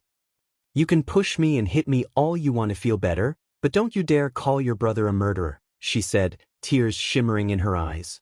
He was the bravest person I've ever met, and not a day goes by that I don't wish I could have taken his place. I would have given anything to save him because his life was worth 1,000. She let go and stepped to the door, unlocking it and opening it with a creak. He'd be proud of you. He always loved heroes, she whispered before leaving, pulling her hood over her eyes to hide their redness. The room was crowded, and the countdown showed there were only 3 spots left. How long was I in there? She thought, scanning for anyone she recognized. Mai, thank goodness. Kirishima exclaimed as he rushed up and hugged her. We couldn't find you anywhere. I thought you'd be the first one out. Kaminari and Bakugo followed closely behind. I was, but I ended up talking with someone who really dislikes me, she replied bluntly. Are you crying? Bakugo started, but Kirishima elbowed him, silencing him. Mai shrugged. Maybe. Buildings crumbled around them as actors stumbled through the fake city. Unfortunately, saving them was challenging for Mai. Since they weren't truly injured, they weren't desperate for rescue, and many preferred she didn't touch them. After several failed attempts, she decided to go on the offensive. Other students had set up a medical camp where they treated the injured. But soon, what Mai assumed were fake villains appeared and charged toward the camp. She dashed to intercept them, positioning herself between the villains and the civilians. Mai's quirk wasn't designed for multiple targets at once, but her speed allowed her to ensure no one got past her. She leaped up, kicking one villain in the jaw and punching another beside him. She landed gracefully, grabbing one man's shirt and flipping him over her head onto another approaching villain. Whoever these guys were, they weren't skilled fighters. Behind her, some students began evacuating the injured while others joined her in the fight. A larger group of villains, led by a man resembling an aquatic creature, was not far away, but Inasa and Todoroki were handling that group, or at least trying to, as they seemed to be in the middle of a disagreement. Mai ducked and dodged the fake terrorists, sweat trickling down her forehead. While she was accustomed to fighting and had a high pain tolerance, she wasn't used to battling groups. She had to maintain her speed and watch her back, especially since they were significantly outnumbered. Feeling heat behind her, she turned and saw the fiery tornado created by Todoroki and Inasa. Shaking her head, she focused on the fight. Soon, she stood before the last remaining fake villain, who was trembling in front of her. Can I just lie down and we pretend you beat me? He asked, and Mai waved him off. Few seconds later, the exam ended, and the last civilians were rescued. Mai looked at the paper in her hand and then at the board. Sure enough, her name was listed, and she had 70 points remaining, meaning she passed. The paper indicated several areas for improvement, including friendliness, rescue skills, and teamwork. Technically, they weren't wrong. Mai was surprised they didn't fail her since she struggled to save people under collapsed buildings. Did you pass? Kirishima asked, peeking at her paper. What? You're very friendly, he said with a smile. Don't lie to me, Kirishima, Mai replied, glancing from the paper to him. I know who I am. He scoffed but glanced to the side. You know Bakugo failed. He was super rude to every citizen we encountered and wouldn't let us help at all.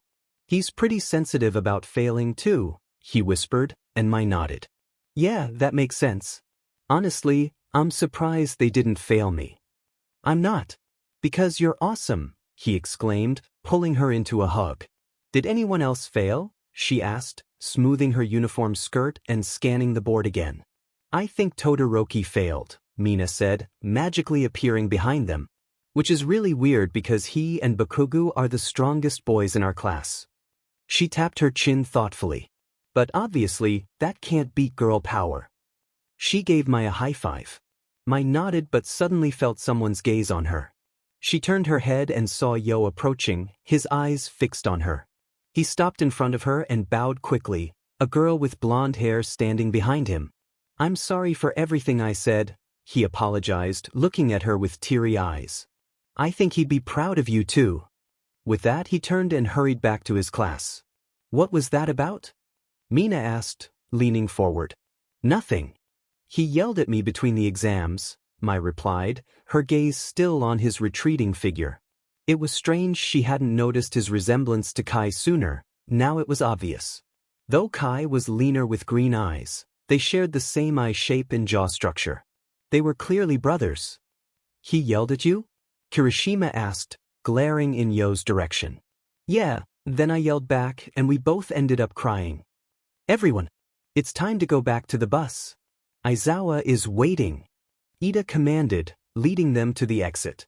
Mai nodded and walked with the group of students while Kirishima puffed out his cheeks, continuing to glare at Yo until Mai took his hand and pulled him along. Mai rubbed her forehead, looking out the window as a headache developed from the stress of the day. The bus finally moved forward, startling a flock of crows.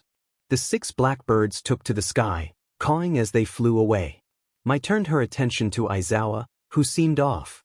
Probably because he wanted to lecture someone on their performance but hadn't had the chance yet.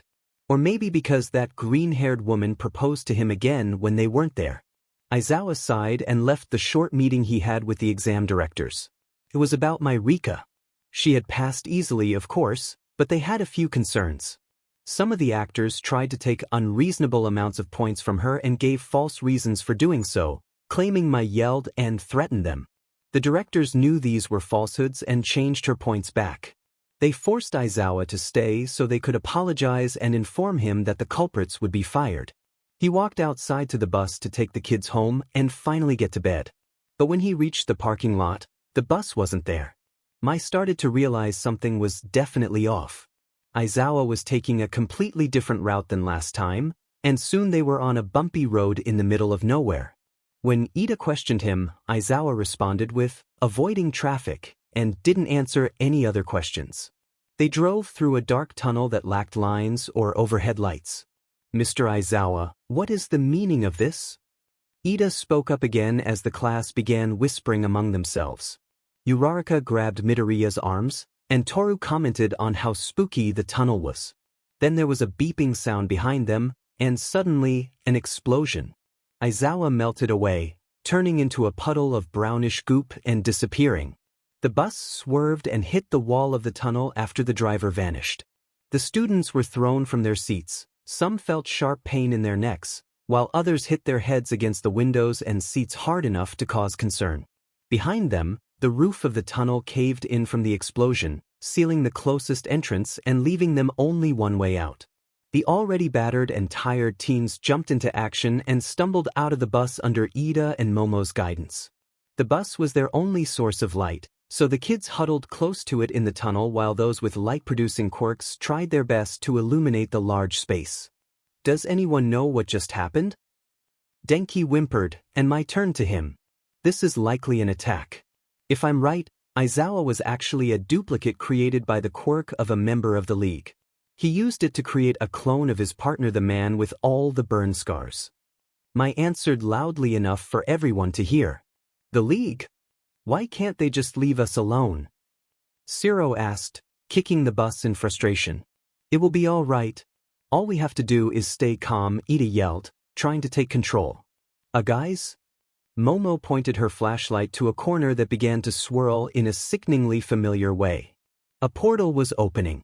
A large beaked creature emerged from the purple mist, quickly followed by 2 more. They were all bigger than the one from the USJ, and their eyes were trained on one person, Mai. Shigaraki watched the TV with interest. Hey, Dabi, he said, addressing the only other person in the room. What? Dabi groaned, annoyed at the interruption. It's about the same girl, but this time they have hawks talking. He watched the winged hero carefully. So? Dabi asked, looking up from his magazine. Do you think she's as powerful as they say? Shigaraki asked, turning to Dabi. The other man shrugged. Probably why? Shigaraki smiled and turned off the TV. Because if she is, we need to crush her. Todoroki, create an ice wall. We should refrain from engaging them in combat. Bakugo, get back here. The Nomus let out ear-piercing screams as Bakugo blasted towards them, but his explosions weren't as controlled as usual. He's tired, Mai noticed. They all were. The exams had pushed many of them to their limits, leaving. The teens exhausted. This was sickeningly good timing for the League.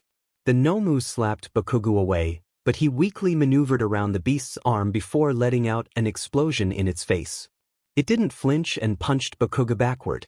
Midoriya jumped up and caught his friend before he hit any walls, then jumped against the wall back to the group, with Bakugo shouting in frustration. The tunnel grew colder as ice shot from Todoroki's leg.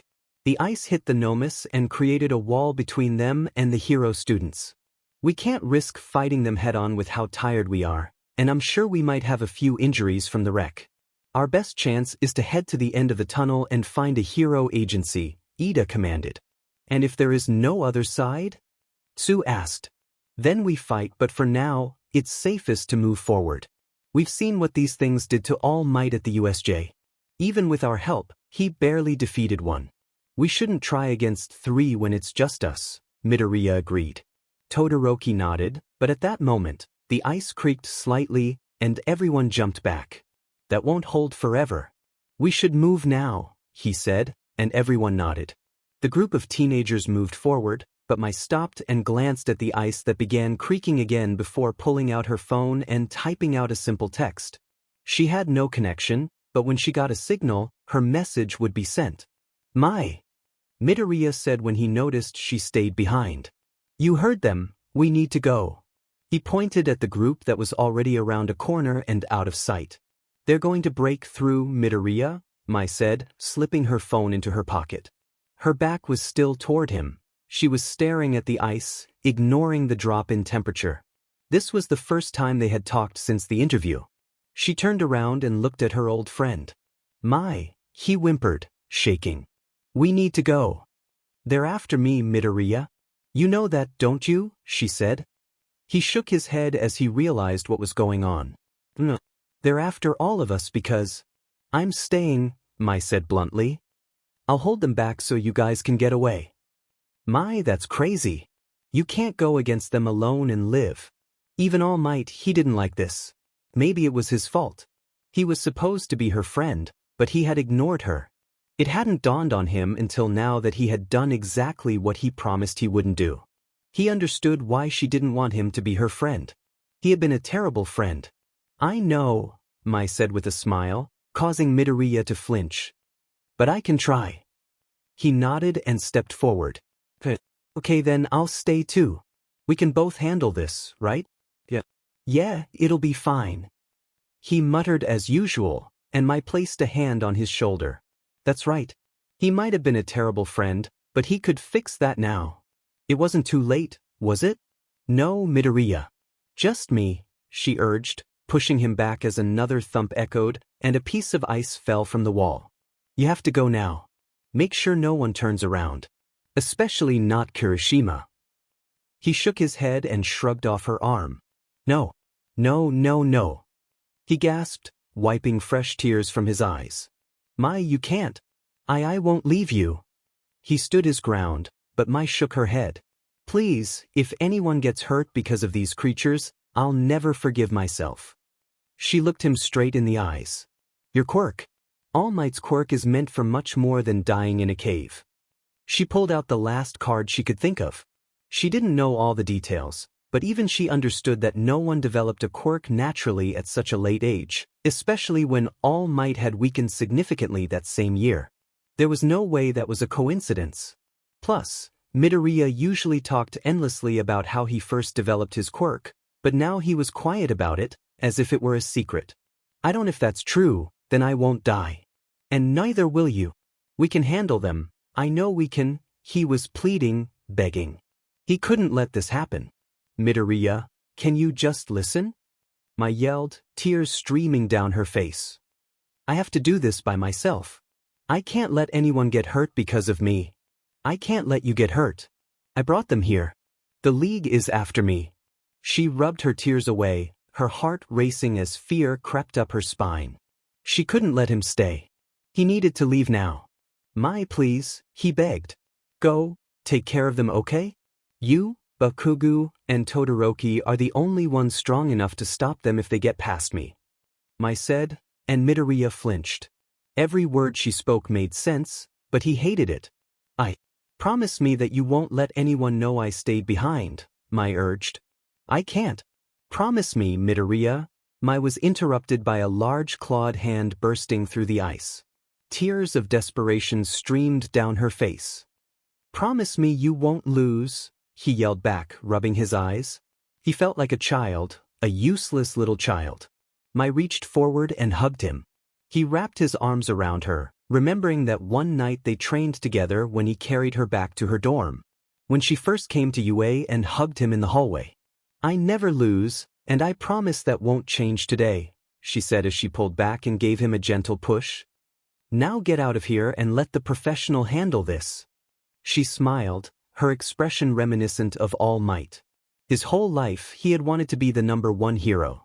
He had been sure he was fit for the job, but right now he realized that Mai would be a much better number one than he ever could be. She was so brave, smiling when it counted and being strong and serious when needed. He nodded and turned, running down the tunnel, using his quirk to bounce off the walls as quickly as he could to catch up. Mai's smile turned sad as she faced the ice wall, which shattered, revealing the 3 creatures behind it.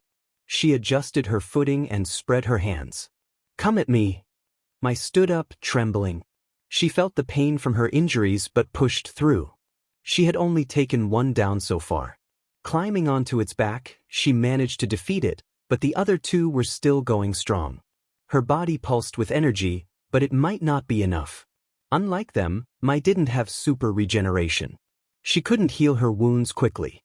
One of the creatures grabbed her and threw her against the wall, tossing her around like a rag doll. She hit the ground, her ribs burning. But she stood up, swaying at first, then regained her balance and ran at full speed. If she hadn't been exhausted already, she might have had a better chance, but the league clearly knew this would be the best time to attack.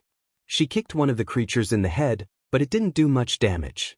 The other creature grabbed her leg, squeezing tightly. Mai let out a muffled groan, biting down on her uniform to stifle any sound. She couldn't risk anyone hearing her, especially Jairu or Shoji. She crashed to the ground and spread her wings. She might not be able to walk, but at least she could fly. She lifted off and dove for the exposed brain of the nearest creature, using her claws to dig into its flesh. The creature shrieked, and she winced at the sound, which hurt her sensitive ears. It rammed its head against the wall, trying to shake her off, but she managed to pull out a chunk of its brain. The creature collapsed, and the distinct smell filled the air. She held back a GG, not used to dealing with this much chaos at once. Both her and the creature's blood was everywhere, smeared against the rough tunnel walls and pooling on the cracked floor. Taking a shaky breath, she stood up on wobbly legs, swaying from side to side. The defeated creature collapsed, unable to bear her weight, and she fell to the ground. She used her wings again to lift herself into the air, but she was moving too slowly. A punch to her stomach knocked the wind out of her, and she hit the wall hard enough to crack it. She struggled to crawl away just as debris fell on her, pinning her down and causing pain to shoot through her body. The smaller one fell face first, hitting the ground hard. The impact caused severe damage, and Mai felt the pain radiate through her. She knew she was hurt, but she couldn't see clearly. Turning to her side, she felt nausea wash over her, and she struggled to catch her breath, realizing she was in a dire state. Using her good arm, she pushed herself up, determined. "Just one more, and then you can rest," she thought, focusing all her senses except her sight. She could hear the creature approaching from her left, moving quickly. The air around her shifted, signaling an incoming attack. She ducked to the side and maneuvered around the beast. Listening intently, she detected the sound of a pounding heart and set her course, launching herself forward. She flew straight through the creature, feeling the pressure as she tore through its chest. As she emerged, she collided with the icy wall Todoroki had created, sliding down its surface and landing with a thud in a cold puddle. The water mixed with her wounds, and she struggled to take a deep breath, feeling weaker than ever before. She couldn't move, and despite the pain, she found herself unable to call out for help, even though she knew her classmates were nearby. Sitting in the cold puddle, she felt utterly helpless, her body battered and unsure if it could heal.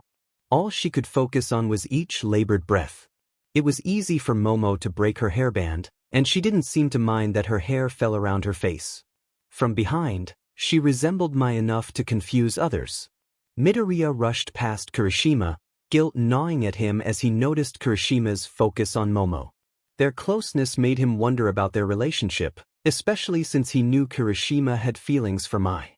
As they emerged into the sunlight, a few students stumbled and laughed, relief washing over them. "We actually did it." Uraraka cheered, embracing Tsu. "I've never run that much at once." Denki gasped, collapsing next to Siro. Kirishima approached Momo, surprised she had kept up with them. "I didn't expect you to stick with us." He jumped back when she turned around, pulling a new hairband from her wrist. "Why wouldn't I?" she asked, tying up her hair. Kirishima chuckled nervously. Oh, sorry, I thought you were Mai. He glanced around, concern creeping in. Where is she? Just then, Midoriya stumbled out of the tunnel, falling to his hands and knees, tears streaming down his face. His sobs echoed in the silence, drawing attention from the others.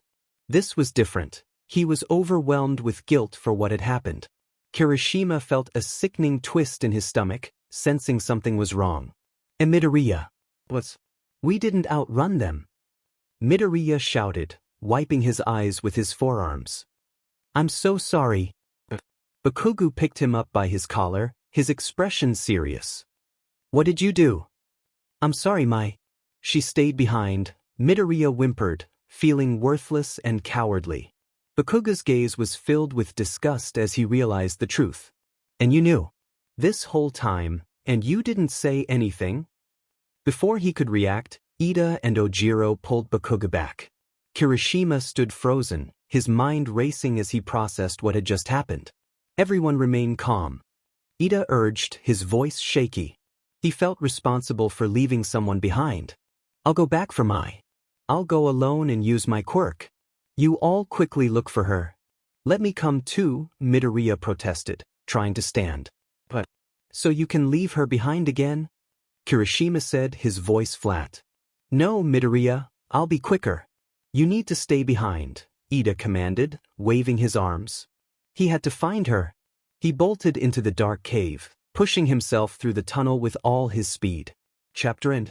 Ida's footsteps echoed as he raced back, his engines propelling him forward. Each step burned, but he pressed on, determined to find Mai. He had to make it to Mai. And he did, arriving breathless. The only source of light was the bus. Its interior lights illuminated the cave through the windows, revealing a disturbing scene in front of Ida. There was chaos everywhere, and fortunately, the bodies of 3 defeated Nomu lay motionless on the ground. He searched for Mai, and when his eyes finally found her, he realized just how dire the situation was. She was slumped against a wall of ice, her body covered in blood. A deep cut obscured her eyes. He rushed to her, briefly slipping on what felt like either a soft rock or a Nomu heart, but he quickly regained his balance. Rika! Rika, it will be all right. Can you hear me? He called, bending down beside her. He reached forward, checking her pulse, terrified of what he might find. But it was there. Her heart was weakly beating, and she was taking slow, shallow breaths. She was alive. He bent down and wrapped his arms around her. She let out a pained groan, indicating she was still somewhat conscious. I'm sorry, but I'm going to get you out of here. I swear you'll be fine, he assured her. Reassuring the civilians you rescue is part of a hero's job, something he had just learned earlier that. He ran as fast as he could, Mai's body thumping against his chest, her broken leg dangling awkwardly. It was difficult to carry her. Her wings were out, but a few bones were broken, and her body was completely limp. If she was awake, she didn't seem to have enough strength to help him anyway. But that was all right. Rescuing people was his future job, something he had been training for. He could save my Rika. Everything was going to be fine. But he couldn't hide the panic in his voice when he saw the light at the end of the tunnel. Yayorozu! He screamed as he got closer. Mai was losing too much blood. We need bandages. A lot. We have to stop the bleeding, he commanded, finally bursting into the sunlight. The students turned and saw Mai's limp body held by Ida, who was panicked but clearly determined. They had just called for an ambulance, and Mr. Aizawa was relieved to hear from them. Ida set Mai down, and Momo sprang into action. She handed out bandages, and Kirishima, Jairu, and Tsu grabbed them immediately. Kirishima bent down, gently wrapping her head, unable to take his eyes off the injured area above her eyes. The white bandages quickly soaked through, and Kirishima clenched his jaw. Head injuries always bled profusely, and this gash was serious. They needed that ambulance, and they needed it now. You're okay, he whispered, pulling her sticky hair away from the injury. Midoriya ran over, stumbling and landing next to Mai. Watch it! Kirishima snapped as Midoriya landed too close to her body. The last thing they needed was for her to get hurt even more from Midoriya's clumsiness. I'm sorry. I'm so sorry. You're going to be fine. Please be fine, he begged, breathing heavily. Her head rested on Kirishima's lap, and he was the first to notice something alarming. Oh no, her heart. Guys, I can't feel her pulse. Kirishima screamed, looking around. Panic rose in the students' chests as they frantically thought of anything they could do. Kaminari pushed through the crowd of students and dropped to his knees. Let go of her, he said. Kirishima shook his head in confusion. What? Get away from her, Kaminari insisted, placing his hands over her heart. The air around him felt dense, and static crackled through the atmosphere. Kirishima and Midoriya backed up as Denki sent several electric charges through her heart, acting like a defibrillator. Wait, Kaminari, if you don't do it correctly, you could. Her heart has stopped, Momo. If I do nothing, she'll die, he shouted, and she backed away. His hair stood on end as he concentrated on controlling the amount of volts flowing from his hands. This had to work. He couldn't just stand by while one of his best friends was in danger. Please work. Don't let her die. Kaminari begged every higher power he could think of. Suddenly he could feel it. He stopped his quirk and backed away. Mai's back arched weakly, and she took a gasping breath. Kaminari slumped back in relief. He had done it. She was alive, and they had another chance. She turned her head just enough to let out a gurgling choke as she opened her mouth and coughed up blood. It trickled from the corner of her mouth, and she let out a groan. Kirishima lifted her head slightly, making it easier for her to breathe, and she took another gasping breath. She could hear them rushing around. She could feel the bandages being wrapped around her. Was she safe? Would she make it? Am I? The voices of her classmates sounded muffled, but she could hear a familiar name being called by a familiar voice. She opened her mouth to respond, her head pounding as more blood left her skull. But she had to say something. She had to. Izuku, she croaked, barely able to force out his name. She could hear him nearby. She was glad he was there. It must have been hard for him. Mai, can you hear me? You'll be all right. I promise, he said, grabbing her uninjured hand. The hand was wrapped and still covered in deep scrapes, but the pain paled in comparison to her other wounds. He told you I'd win, she struggled to say. Why was it so hard? She could barely rasp out a single word without needing to catch her breath. I know, Mai, you did good. But you have to stay awake. Midoriya urged, sniffling. She was awake and talking. That was a good sign, right? If she passed out now, he didn't know if she would wake up again. I don't know about that, she whispered, feeling herself slipping away. She could sense changes in her body, and she didn't know if they were good. But you have to. Don't give up.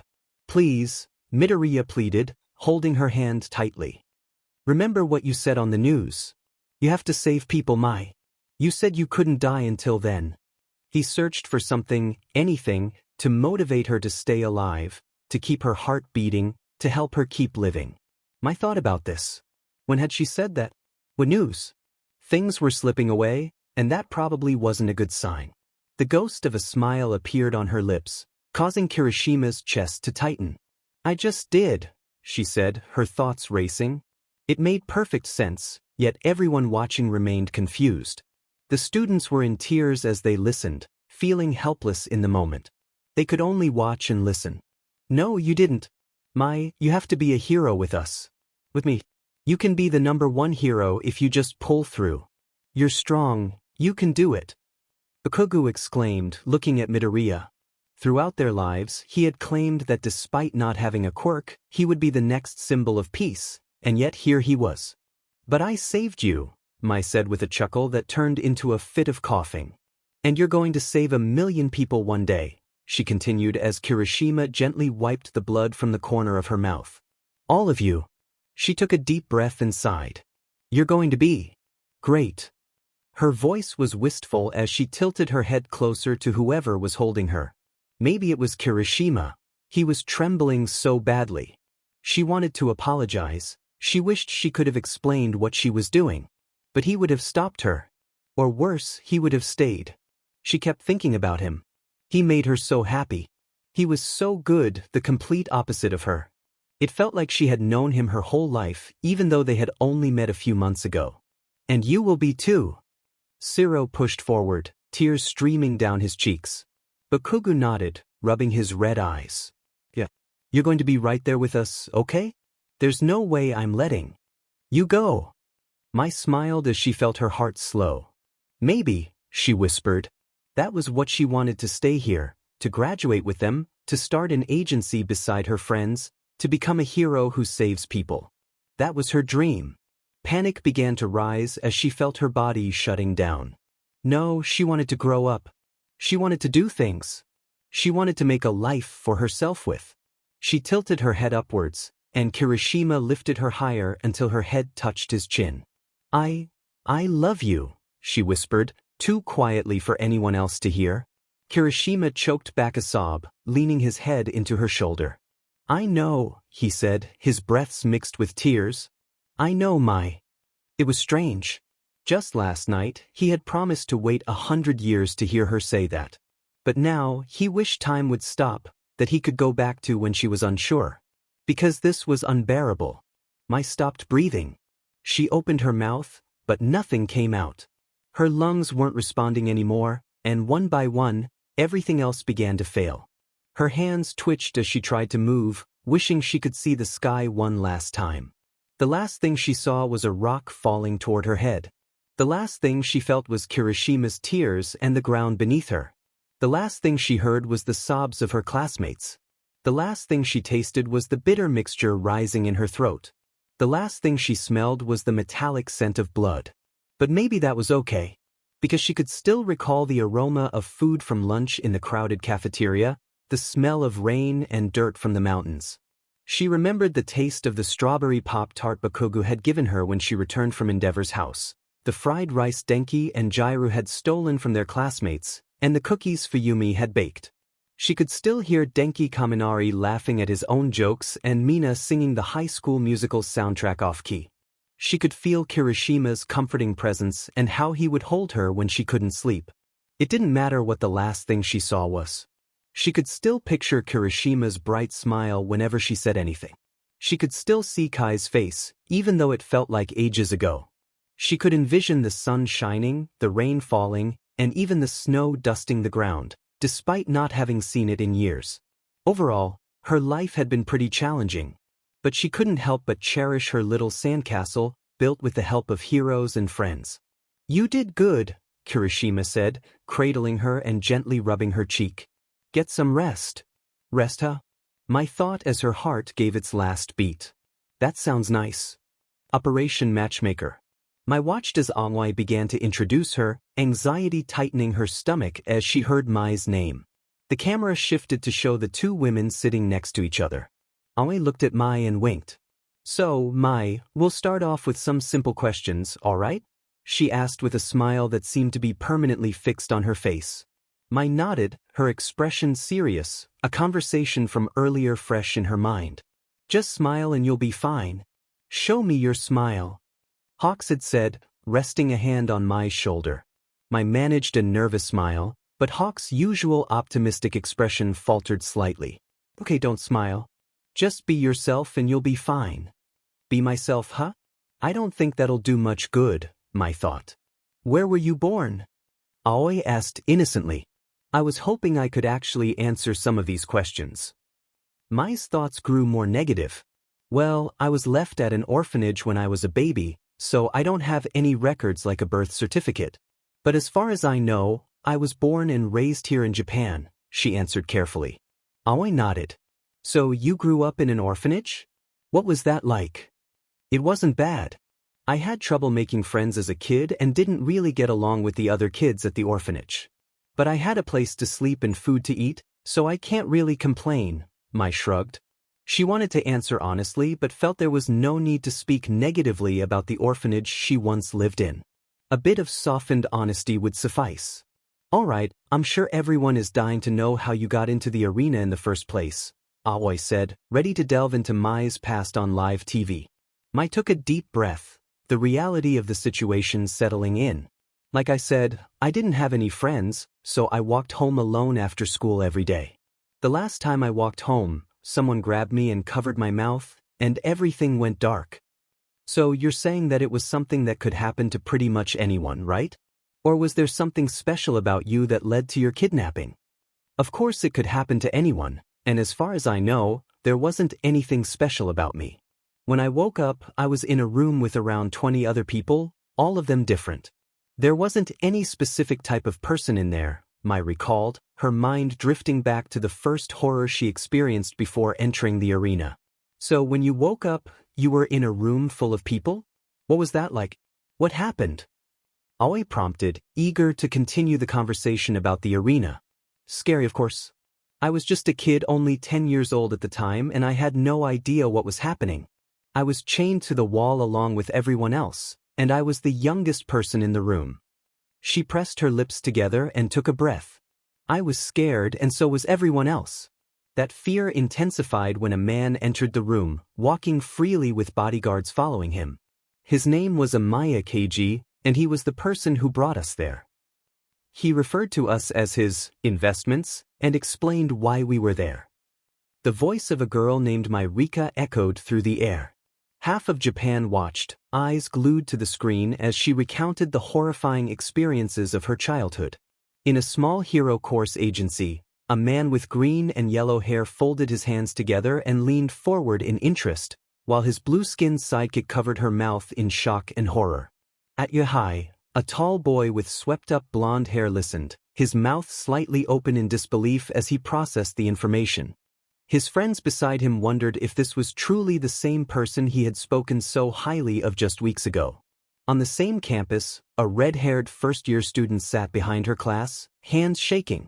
A boy with skin the color of shadows couldn't believe that this was the girl who had saved almost a dozen of his friends less than a month ago. A building down from them, a boy with purple hair narrowed his eyes, trying to figure out just who she was.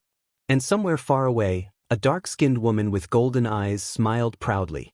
All Might looked at his phone as a notification alerted him that someone had sent a message. He had been busy dealing with the police at the end of the tunnel, which had become a closed-off investigation area. Police tapes sealed off the entrance as officers searched for anything that could lead them closer to capturing the League of Villains.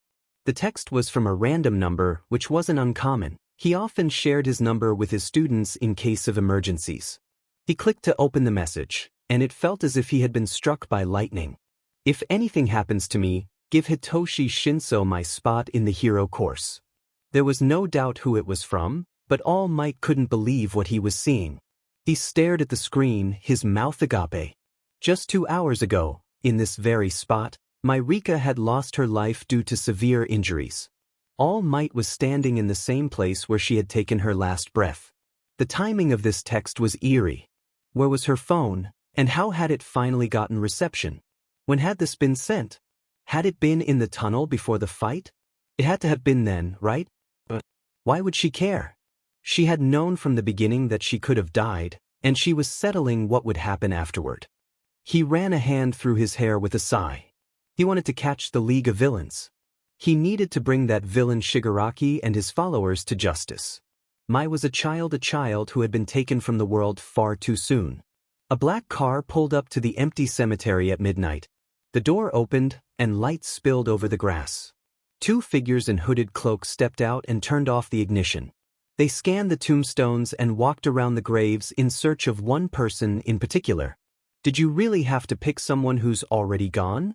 One of the figures complained. Hush. I didn't know she was going to die this soon, the other replied, stopping by the freshly buried grave. One of the 2 dropped her hood, revealing a bald head with a black headband over her forehead. Her gold eyes glowed slightly as she flexed her hand, and a shovel appeared from nowhere. Let's get to work.